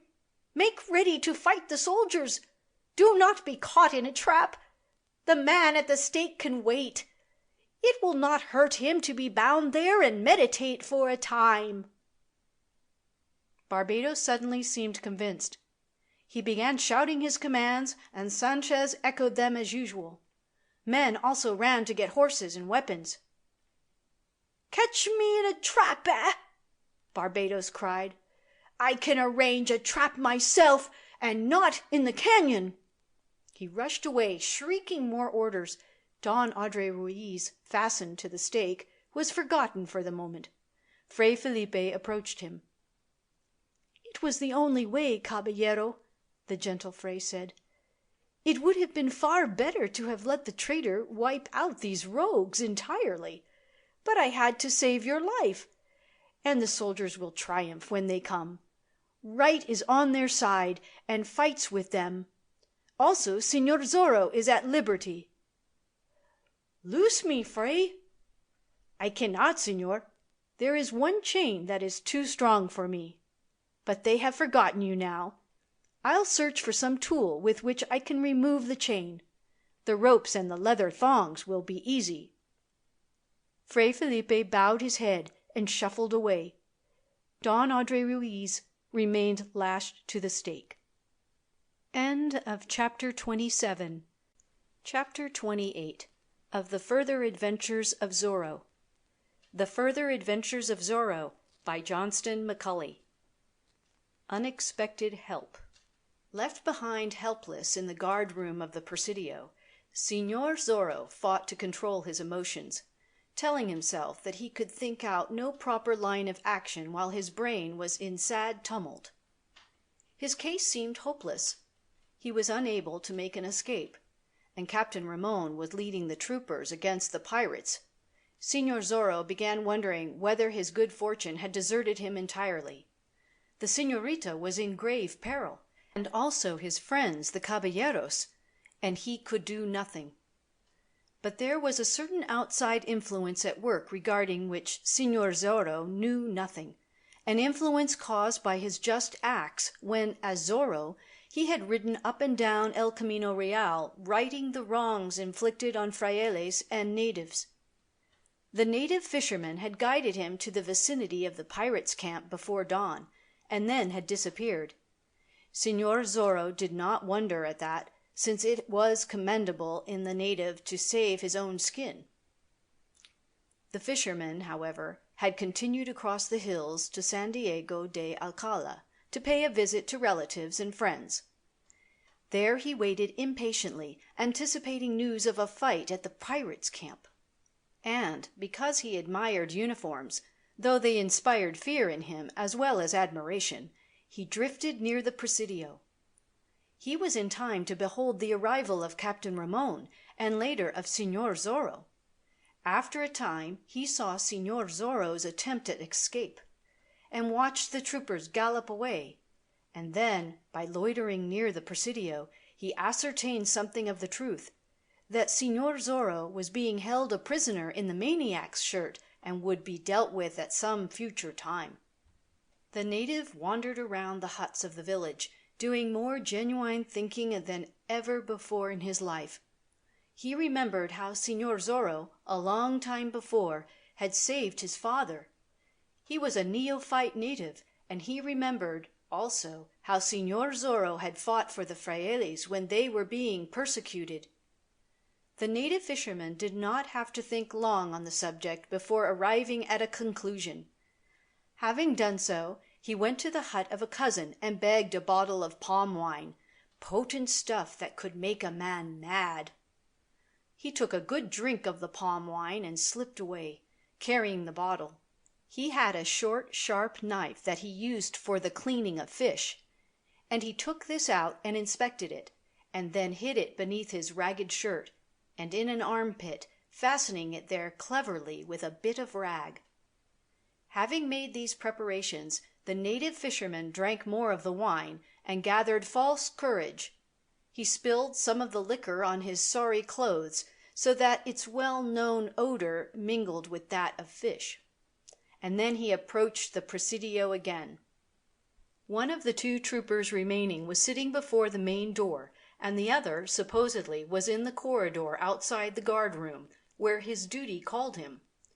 The native fisherman went close to the man before the door, and regarded him evilly. He held up the bottle and guzzled more of the palm wine. The trooper looked up and saw him. "Dog of a savage!" he cried. Know you not that it is against the laws and the wishes of His Excellency for natives to drink the stuff?" The native blinked his eyes at him. "May the devil take the laws," said he boldly, "and His Excellency also." "What words are these?" the soldier cried, getting to his feet. "Every man who wears a uniform is a rascal and a thief." "This to me? A dog of a native speaks so to one of the soldiers of the governor?" "If the governor was here," said the native, "I'd throw this drink in his face, and if you trouble me more, I'll throw it in yours." "Ha! In that case—" "For you dare not put me in the guard room," the native declared. "I have too many friends." The trooper exploded and rushed forward. "Low-born dog!" he shrieked. He caught the native and cuffed him, and instead of taking the blows calmly, the native fought back. It was too much. "Into the guard room you go," the soldier shouted. "And when the commandante returns, he probably will order you whipped, and I'll wield the lash. Give me that bottle." The trooper took the bottle and sat it down carefully, having noticed that it was half full, then hustled the native inside and along the corridor to the door of the guard room. The other soldier looked up questioningly. "This dog has been drinking palm wine and making remarks about His Excellency," the first soldier said. "Throw him into the guardhouse. He is fit company for Señor Zorro." The door was opened. The native was hurled inside, and the door was closed and barred again. The two soldiers peered through the small aperture in it. They saw the native pick himself up and look around as though dazed. "Ha!" one of the troopers cried. "He will wonder what it is all about before morning. That palm wine is dangerous stuff." "And I took half a bottle of it from the dog before we put him in," the other whispered. "Let us watch a moment before we sample it." The native glanced toward the corner where Señor Zorro, in the maniac's shirt, was propped up on a bench. He lurched toward him, bent forward, and peered into his face. "A white man!" he gasped. "In the guard room, the same as me!" He threw out his chest and strutted around the room, as though a great honor had come to him. The soldiers at the door laughed. The native turned and blinked his eyes at them, mouthed some meaningless phrases, and appeared to be dazed again. Twice he shrieked like a soul in torment. He beat his fists against the wall of the guard room. "See, that wine is strong stuff," one of the soldiers said. Still they remained watching, but the native, it seemed, was exhausted. He slipped down to the floor, crawled over against the wall, and let his head topple to one side. Twice he nodded, and then he began to snore. The troopers closed the little door of the aperture. The fun was over. Though he had recognized the native, Señor Zorro had spoken no word. He was not certain whether the man was under the influence of palm wine or shaming. He listened and heard the two soldiers walk down the corridor, then turned his head and glanced at the native again. The native had opened one of his eyes and was watching the door. "They are drinking your wine," Zorro hissed. "See, señor, one moment." The native slipped slowly and carefully along the wall until he was within a few feet of Señor Zorro. "I thought it out, señor," he said. "I know those maniac shirts, for once they bound me and put me in one, and I have a sharp knife." "Careful," Señor Zorro warned. "If you succeed in this, I will make you rich for life." "I am not doing it for riches. but because you have been kind to my people and to the frailes," the native said. "I must do my work swiftly." He had the knife out now and began working at the tough leather of the shirt. The thong that drew the shirt about the neck was fastened with a metal clasp, a sort of lock, and so the tough leather had to be cut. The native sawed through it and loosened the thong. He stopped to slip noiselessly across to the door and crouch and listen there. He hurried back and began peeling the leather sack off Señor Zorro. He worked frantically, guessing what would be in store for him if he happened to be caught. "If I escape, then you must do so," Señor Zorro said. "And keep away from San Diego de Alcala for many moons to come." "I understand, señor. And if I do not escape, remember, please, that I did what a poor man could." "I'll help you, and I can. A good horse belonging to one of these soldiers is just in front of the presidio, señor." "Good. And some daggers are in leather boots near the front door on the wall." "Again good," Señor Zorro said. The native slashed the last of the bonds, and Zorro stood and moved his limbs to restore circulation. Then he motioned the native toward the door. "Stand on that side," Zorro directed, "and shriek as though you were being killed." The native shrieked. Señor Zorro himself felt shivers run up and down his spine at those blood-curdling shrieks. The two soldiers listened, and then hurried back toward the guard-room. They opened the little aperture in the door. They saw neither of their prisoners, but they did see the empty maniac's shirt in one corner of the room. And then they did what Señor Zorro had judged they would do: unlock and open the door and rush inside. Zorro hurled himself upon the first and floored him, rolled aside just in time to escape the rush of the second, delivered a blow that laid this second on the floor unconscious, got the dagger from the soldier's belt, and whirled to take the rush of the first, now upon his feet again. "Fly!" he ordered the native, but the fisherman stood just outside the door, waiting to see the outcome. Señor Zorro had no quarrel with the soldiery, and he did not want to wound a trooper, but it was demanded of him that he make an escape as quickly as possible, and make certain that he could not be followed for some minutes. And so he rushed his man with the dagger, and the other gave ground and put himself on guard. But suddenly Señor Zorro whirled and rushed backward instead of attacking, darted through the door, slammed it shut, and shot home the bar. Inside were the two soldiers. "Señores, adios," Zorro said at the aperture. "I regret that you cannot accompany me and see the fighting." "For this," one of the imprisoned troopers began. "Have you ever seen this one?" Señor Zorro asked. And he slammed shut the door of the aperture, laughed loudly, saw that the native fisherman was free, and ran like the wind down the corridor and through the front door and into the sunshine. A moment later he was in the saddle and galloping like a madman in the wake of Captain Ramon and the troopers. End of Chapter 28. Chapter 29 of The Further Adventures of Zorro by Johnston McCulley. The Plight of Ruiz.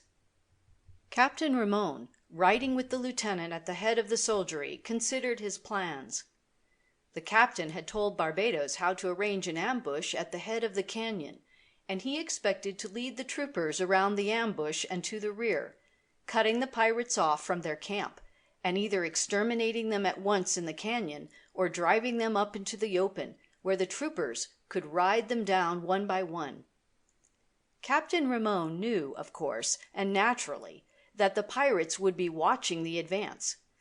But just at the mouth of the canyon, Captain Ramon could lead the soldiers swiftly to one side and reach the rear before the pirates could understand the maneuver and hasten back to protect themselves. He had not the slightest doubt regarding the outcome. The troopers were about equal in numbers to the pirates, and while the latter would fight desperately, knowing that capture meant the hangman's rope for them, the troopers were seasoned men who had been through several native uprisings and knew how to handle themselves in battle. The soldiers had a few pistols, but they were not to be depended on so much as blades, and a hand-to-hand conflict. The pirates had a few firearms also, but they lacked ammunition. It would be swords against cutlasses for the greater part, Captain Ramon knew, and the advantage would be with the troopers' swords. As to his own part, Ramon realized well that Barbados would recognize his treachery at once, and so there would be no protection for him from the pirates after Barbados had passed the word to get him, and Ramon would have to fight with the soldiers as a loyal officer. But he did not doubt the outcome of the combat, and so felt secure. They rode swiftly and in perfect military formation along the dusty highway, and presently turned off and galloped across rolling country toward the sea. Now they proceeded with caution, flankers out, but they did not slacken speed. It was mid-afternoon, and they wanted to do their work before nightfall. They approached the mouth of the canyon, and Captain Ramon shaded his eyes and peered ahead, but could see nothing human. The pirates were under cover, he supposed, waiting for the troopers to ride down into the narrow canyon, and so into a trap from which they could not escape. Ramon spoke his plans to the lieutenant again, and the junior officer nodded that he understood the arrangements perfectly.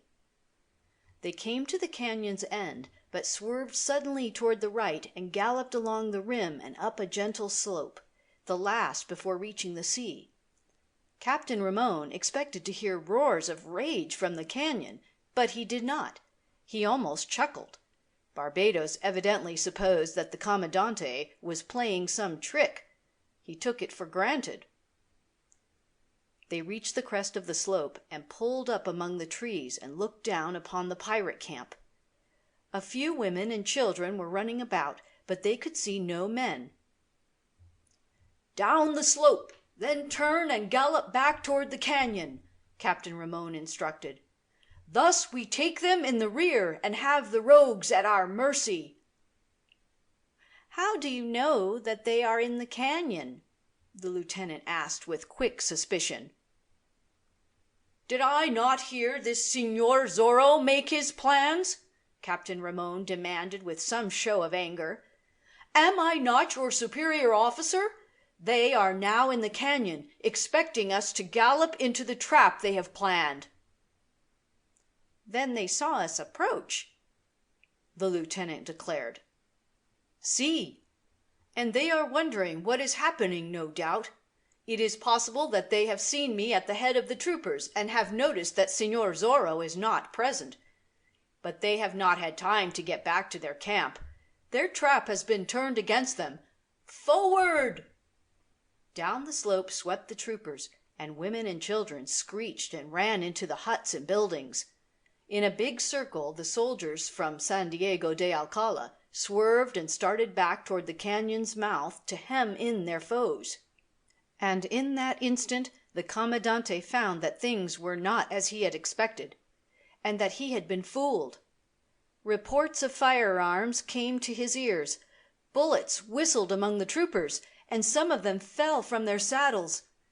And from the huts and buildings of the pirate camp poured the motley crew of Barbados, screeching their battle cries, eager to wipe out the soldiery that would have tricked and slain them. Captain Ramon cursed and began shouting commands. The troopers fired their pistols, drew their blades, and prepared for bloody and more intimate work. From behind the largest adobe building dashed a number of mounted pirates, Barbados and Sanchez riding at their head. "At them!" the Commandante shrieked wildly. "Forward! No mercy!"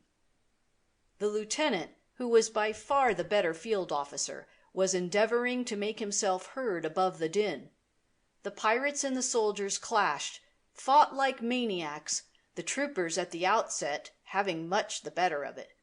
but Barbados and his mounted pirates joined the battle and fought like fiends, because they saw visions of the hangman's noose if they failed to achieve a victory complete.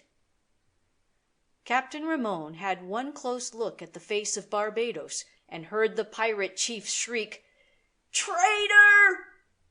at him. Thereafter he managed to keep well in the rear of the fighting, under pretense of handling the men. His blade was the only one not red.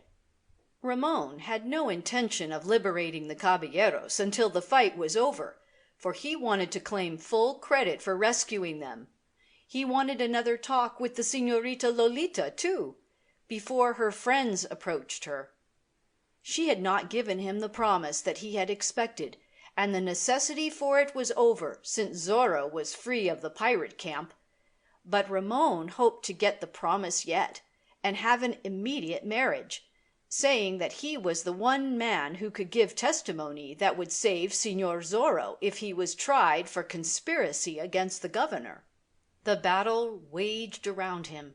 Barbados and his pirate crew were endeavoring to keep between the troopers and the adobe building wherein the caballeros were held prisoners. The caballeros were crowding at the little windows, watching the fight.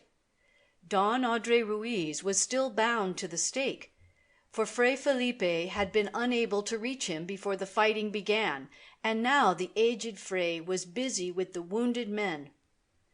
The señorita was under the close guard of a single pirate appointed to the task by Barbados. She was in one of the buildings, and Captain Ramon did not know where to find her. Convinced of the commandante's treachery, Barbados had no thought of letting him get possession of the señorita. She could be held for ransom, the pirate chief decided. Back and forth across the open space, up and down the sandy beach the fight progressed. Here groups of men were battling like fiends. Here one pursued a lone enemy. The women and children were keeping to their huts. "Fire the place!" Captain Ramon was ordering. "Burn them out!" Some of the troopers were quick to do his bidding. A pistol flash was enough. The poor huts began burning fiercely, the dry palm fronds with which they were manufactured flaming instantly. Ramon began to worry some. The battle seemed an even thing. Both sides had lost many men, and the two forces now were about even. It came to his mind that, unless soldiers triumphed very soon, he would have to release the caballeros and let them join in the fray. Back toward the slope the pirates drove the remaining troopers, and there the battle waged at some distance from the burning huts of the pirate camp. The women tried to quench the flames, but could not. The wind from the sea carried flaming pieces of palm frond and fired more huts. Don Andre Ruiz had tugged at his bonds until almost exhausted, but had been unable to get free. Once the battle surged near him, and then away again. Clouds of smoke from the burning huts rolled over him, surged around him. Great chunks of flaming material floated past him on the still breeze. Don Andre wondered whether the pirates were to be victorious, whether in the end they would roast him at the stake, as they had started to do. He choked in the dense smoke, his eyes smarted and then pained. He tried to see how the fight was going, but could only get a glimpse now and then. And then he saw something that caused a thrill of horror to pass through him. One of the burning brands had fallen at the edge of the pile of fuel about the stake.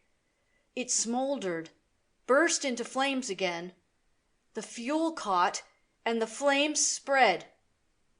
Don Andre Ruiz, helpless against the stake, watched the flames creep nearer, the fire spread and become more raging. Once more he struggled hopelessly against the chain and ropes that held him fast. What irony was this that he should burn without human hands firing the fuel? Already he could feel the heat of the flames. Slowly they were eating their way toward him through the heaps of fuel the pirates had dropped. Soon they would touch him. Smoke and fire would engulf him, and later men would find naught but his charred remains. End of chapter 29. Chapter 30 of The Further Adventures of Zorro by Johnston McCulley. Fray Felipe gets his goblet.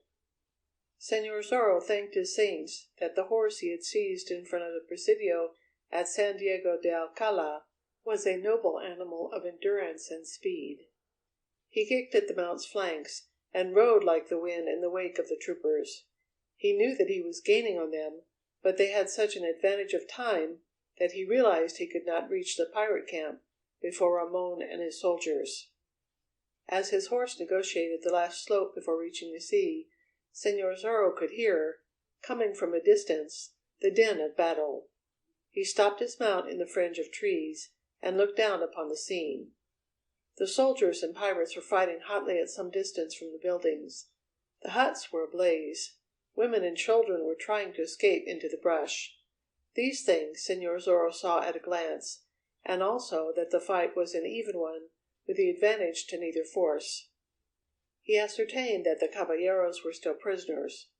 Only a moment he hesitated, and then he kicked at the horse's flanks again, and raced the animal down the slope.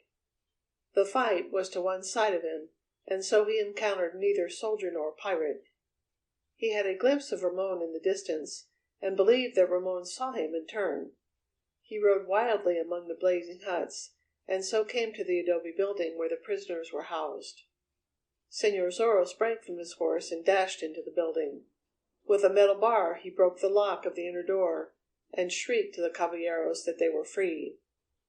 "Follow me to your weapons," he shouted. "Fight with the troopers against the pirates. Catch me this renegade and traitor of a Ramon. Remember, Ramon is mine." They answered him with glad shouts, and rushed at his heels out of the building and toward the hut where the captured weapons had been placed, and before which there were no guards now. The roof of the hut already was blazing. Señor Zorro kicked open the door, dashed inside, and began tossing out the swords. The caballeros rushed forward, shouting as they claimed their weapons. Zorro dashed outside again, his own beloved blade in his hand. Already the caballeros were running toward the fight. "Zorro, by the saints!" It was the bellowing voice of Sergeant Gonzalez that hailed him. "What is this talk of my captain being a traitor?" "He is," Zorro cried. "He was in league with the pirates, and then turned against them. He is a double traitor. Forward, Sergeant! Use your blade well. Ruiz! Where is Ruiz?" "The devils took him out to roast him at the stake," the sergeant replied. "That was long before the fighting began." "To roast him?" Señor Zorro gasped. "Let me at a pirate," the sergeant bellowed, dashing away. "There are scores to settle." Señor Zorro, his heart sinking within him, peered around through the smoke. And then hope flamed within him again, for in the distance he saw Don Adre Ruiz, the flames leaping around him. Señor Zorro ran swiftly through the billows of smoke toward the stake. Don Adre's clothing already was being scorched. He had turned his head away from the smoke and the heat, fighting to the last to keep from drawing deadly flame down into his lungs, and his eyes were closed. He did not see the swift approach of Señor Zorro, did not guess that rescue was at hand, until he heard Zorro's voice. "Adre!" he cried. "Adre! Speak to me, if the fiends have slain you." Don Adre Ruiz opened his eyes and smiled, and Señor Zorro smiled in reply. Then he kicked away the burning fuel and leaped toward his friend. "You are just in time," Don Adre said. "I had given up hope, Diego, my friend." "A moment, and I'll have you free." He tore away the ropes and leather thongs, and worked frantically at the heavy chain, which was hot to his touch. He was alert and on guard as he worked, but the fight did not approach him. The caballeros had joined it, he saw, and the pirates were being cut down and some taken prisoner. And finally the heavy chain fell away, and Señor Zorro helped Don Adre a short distance from the stake and thrust a sword into his hand. "Remember, Ramon belongs to me," Zorro said. "Let us take him alive." Afoot, they dashed across the open space toward the edge of the fight. But they looked in vain for the Commandante. He was not in his saddle, nor was he dead or wounded or on the ground. "Find him!" Zorro cried. "He will be trying to get this señorita away." They ran toward the adobe buildings to commence their frantic search. They watched the slope and the beach in either direction, half expecting to see the Commandante carrying Señorita Lolita away on his horse. "Find him! We must find him!" Zorro screeched. "With me, Audrey, my friend. She may be in one of the burning huts." And so they rushed through the smoke, calling, searching, fear in their hearts. Sergeant Gonzalez was looking for his captain also. The sergeant told himself that he was in a quandary. His commander and his friend, it appeared, were fighting each other, and the sergeant could not be loyal to both. He bellowed a challenge and engaged a pirate in combat, took his man, and rushed on. He dodged a charging trooper who almost ran him down, darted around one of the blazing huts, and came upon a scene. Fray Felipe, attending the wounded, had risen from the ground beside one to find a pirate rushing toward him in flight. The man stumbled and fell headlong, and from the sash he wore about his middle there fell something that flashed and glittered in the sun. Fray Felipe gave a cry and rushed forward. He had seen his beloved sacred goblet. There was no escape for the pirate. When he regained his feet, he found the old Fray standing before him. "Beast and fiend!" Fray Felipe said. "Give it me." "Ha! Would I not be a fool to do so?" the pirate challenged. "One side, Fray, one side, or you die." The other raised his cutlass to strike, but Fray Felipe could not be driven back by such means while the sacred goblet was in the possession of the other. "Give it me," he commanded. "One side!" Fray Felipe took a quick step forward and jerked the goblet from the other's hand. The pirate cursed and darted forward again. Fray Felipe caught the descending arm. Back and forth they struggled, and the Fray dropped the goblet to the ground again. He was a strong man for his age, but the pirate was young and strong also. He forced Fray Felipe back against the wall of the burning hut, throttled him, raised the cutlass again. "I warn you, Fray," the pirate hissed. And then he hissed again, a hiss of pain and fright. Through his body a blade had been plunged. He dropped the cutlass, threw wide his arms, shrieked once more, and fell with face toward the ground. And Sergeant Gonzalez merely glanced down at him, then picked up the goblet, wiped it against his tunic, and bowed before Fray Felipe. "Allow me," the sergeant said. "It is a fortunate thing that I was dear, Fray." "I thank thee, son." "Son!" Gonzalez cried. "You call an old sinner like me by such a name?" "Perhaps you hold more worth than you yourself think," the old Fray replied. Sergeant Gonzalez could not endure such talk. He grew redder in the face, blew out his cheeks, gulped, and cleared his throat. "I am a rough soldier," Sergeant Gonzalez declared, "and I belong in the battle, which is almost at an end. Go, son, and my blessing go with ye."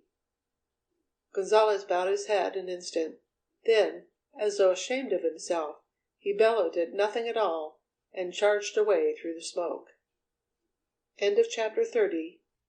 Chapter 31 of The Further Adventures of Zorro by Johnston McCulley. Meal mush and goat's milk. The appearance of Señor Zorro at the scene of battle, when he was supposed to be behind bars in the Presidio at San Diego de Alcala, terrified Captain Ramon.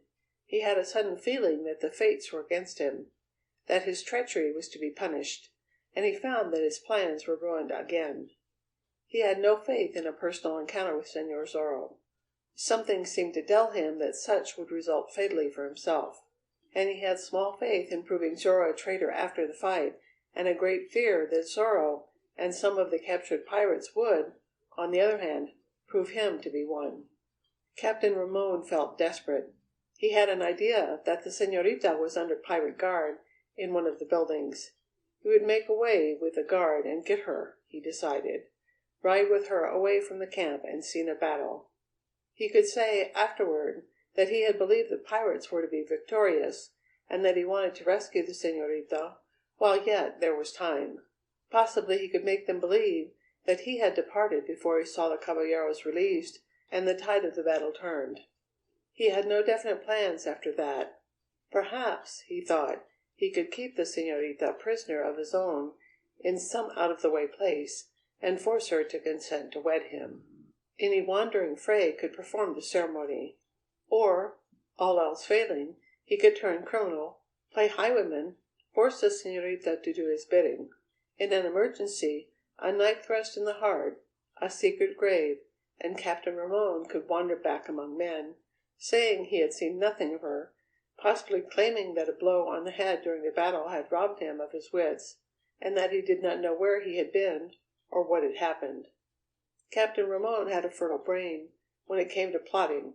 He watched for his chance, and escaped through the clouds of smoke, urging his horse to its utmost. He galloped around behind the buildings, so that the smoke screened his movements. Behind an adobe building he dismounted, and then crept along the wall toward the front. He crouched beside a window, lifted himself slowly, and peered inside. There sat the señorita, her hands to her face, and lounging near the door was one of the pirates on guard. The comandante drew his blade and crept nearer the door. He waited for a lull in the din of battle, and then shouted loudly. "At you!" he cried. "Die, soldier!" The subterfuge had immediate results. The pirate opened the door, stepped out a couple of feet, and peered into the smoke. Captain Ramon guessed that the fellow thought the battle was drawing near. A quick thrust and the pirate was down, coughing out the blood of his life. Captain Ramon dashed into the building, sheathing his red blade. The señorita sprang to her feet. "Quick, señorita! There is scant time," he cried. "The pirates are having the best of it." "I am safer with them than with you," she said with scorn. He reached out and grasped her cruelly by the wrist. "There is to be no more nonsense," he exclaimed. "I am master here. You do as I say, señorita. Come with me." "Beast!" she cried. "Hard words will not stop me now. Am I to be balked by a bit of womankind?" He jerked her forward, put an arm around her, half lifted her from the floor, and carried her out of the building and through the billowing smoke. Around the corner he hurried to his horse. Still holding her by the wrist, he vaulted into the saddle, then pulled her up before him. "Help!" she cried. "Diego! Zorro!" "Ha! Call to the fiend, but this time he does not come," Captain Ramon exclaimed. But Señor Zorro had heard her shriek, and the smoke lifted, and he and Don Audrey Ruiz saw the comandante on the horse, the señorita held before him. Captain Ramon saw them too, and kicked frantically at the animal's ribs. The frightened horse plunged away through the smoke. Señor Zorro was more maniac than sane man as he dashed forward to follow. The fight swerved toward him. He sprang up and grasped a soldier, pulled him out of the saddle, sprang into the saddle himself, and gave chase. Out of the clouds of smoke he rode, to see the comandante and his prisoner a short distance to the left. In the smoke, Captain Ramon had lost his bearings for a moment. Señor Zorro shrieked a challenge, whirled his horse, and took after his foe. Ramon found that he could not get up the slope without meeting Zorro and having a clash with him, the thing he most wanted to avoid. Desperate, he whirled his horse and charged back into the smoke again, thinking to outwit his pursuer. Suddenly he found himself in the thick of the fighting. Again he whirled his horse. The frightened steed refused to answer rein or pressure of knees, refused to spring forward at the cruel touch of spurs. The smoke swirled away on a breath of breeze, and Captain Ramon found himself inside a ring of caballeros, two of whom were holding his horse, another reaching to help the señorita down, others reaching up to seize him. Señor Zorro came to a stop within a few feet of him, and dismounted swiftly, a grim look in his face. "Down, renegade!" Zorro commanded. Captain Ramon, in the face of such an emergency, could appear calm, though he was not. He sneered, lifted his brows as though in wonder, and slowly got from the saddle. Once he looked straight at Zorro, and then around the circle. The fighting was at an end. What pirates had not been slain were captives. Barbados, himself a captive, stood to one side under guard. The lieutenant and his troopers were coming forward. Ramon called to the officer. "Here is your Senor Zorro," he shouted. "In some strange manner he has escaped the Presidio. Seize him, and see that he does not escape again." The lieutenant gave a quick command, and some of the troopers dismounted and started forward. But they found before them a line of determined caballeros with ready swords. Don Andre Ruiz bowed before the lieutenant and spoke.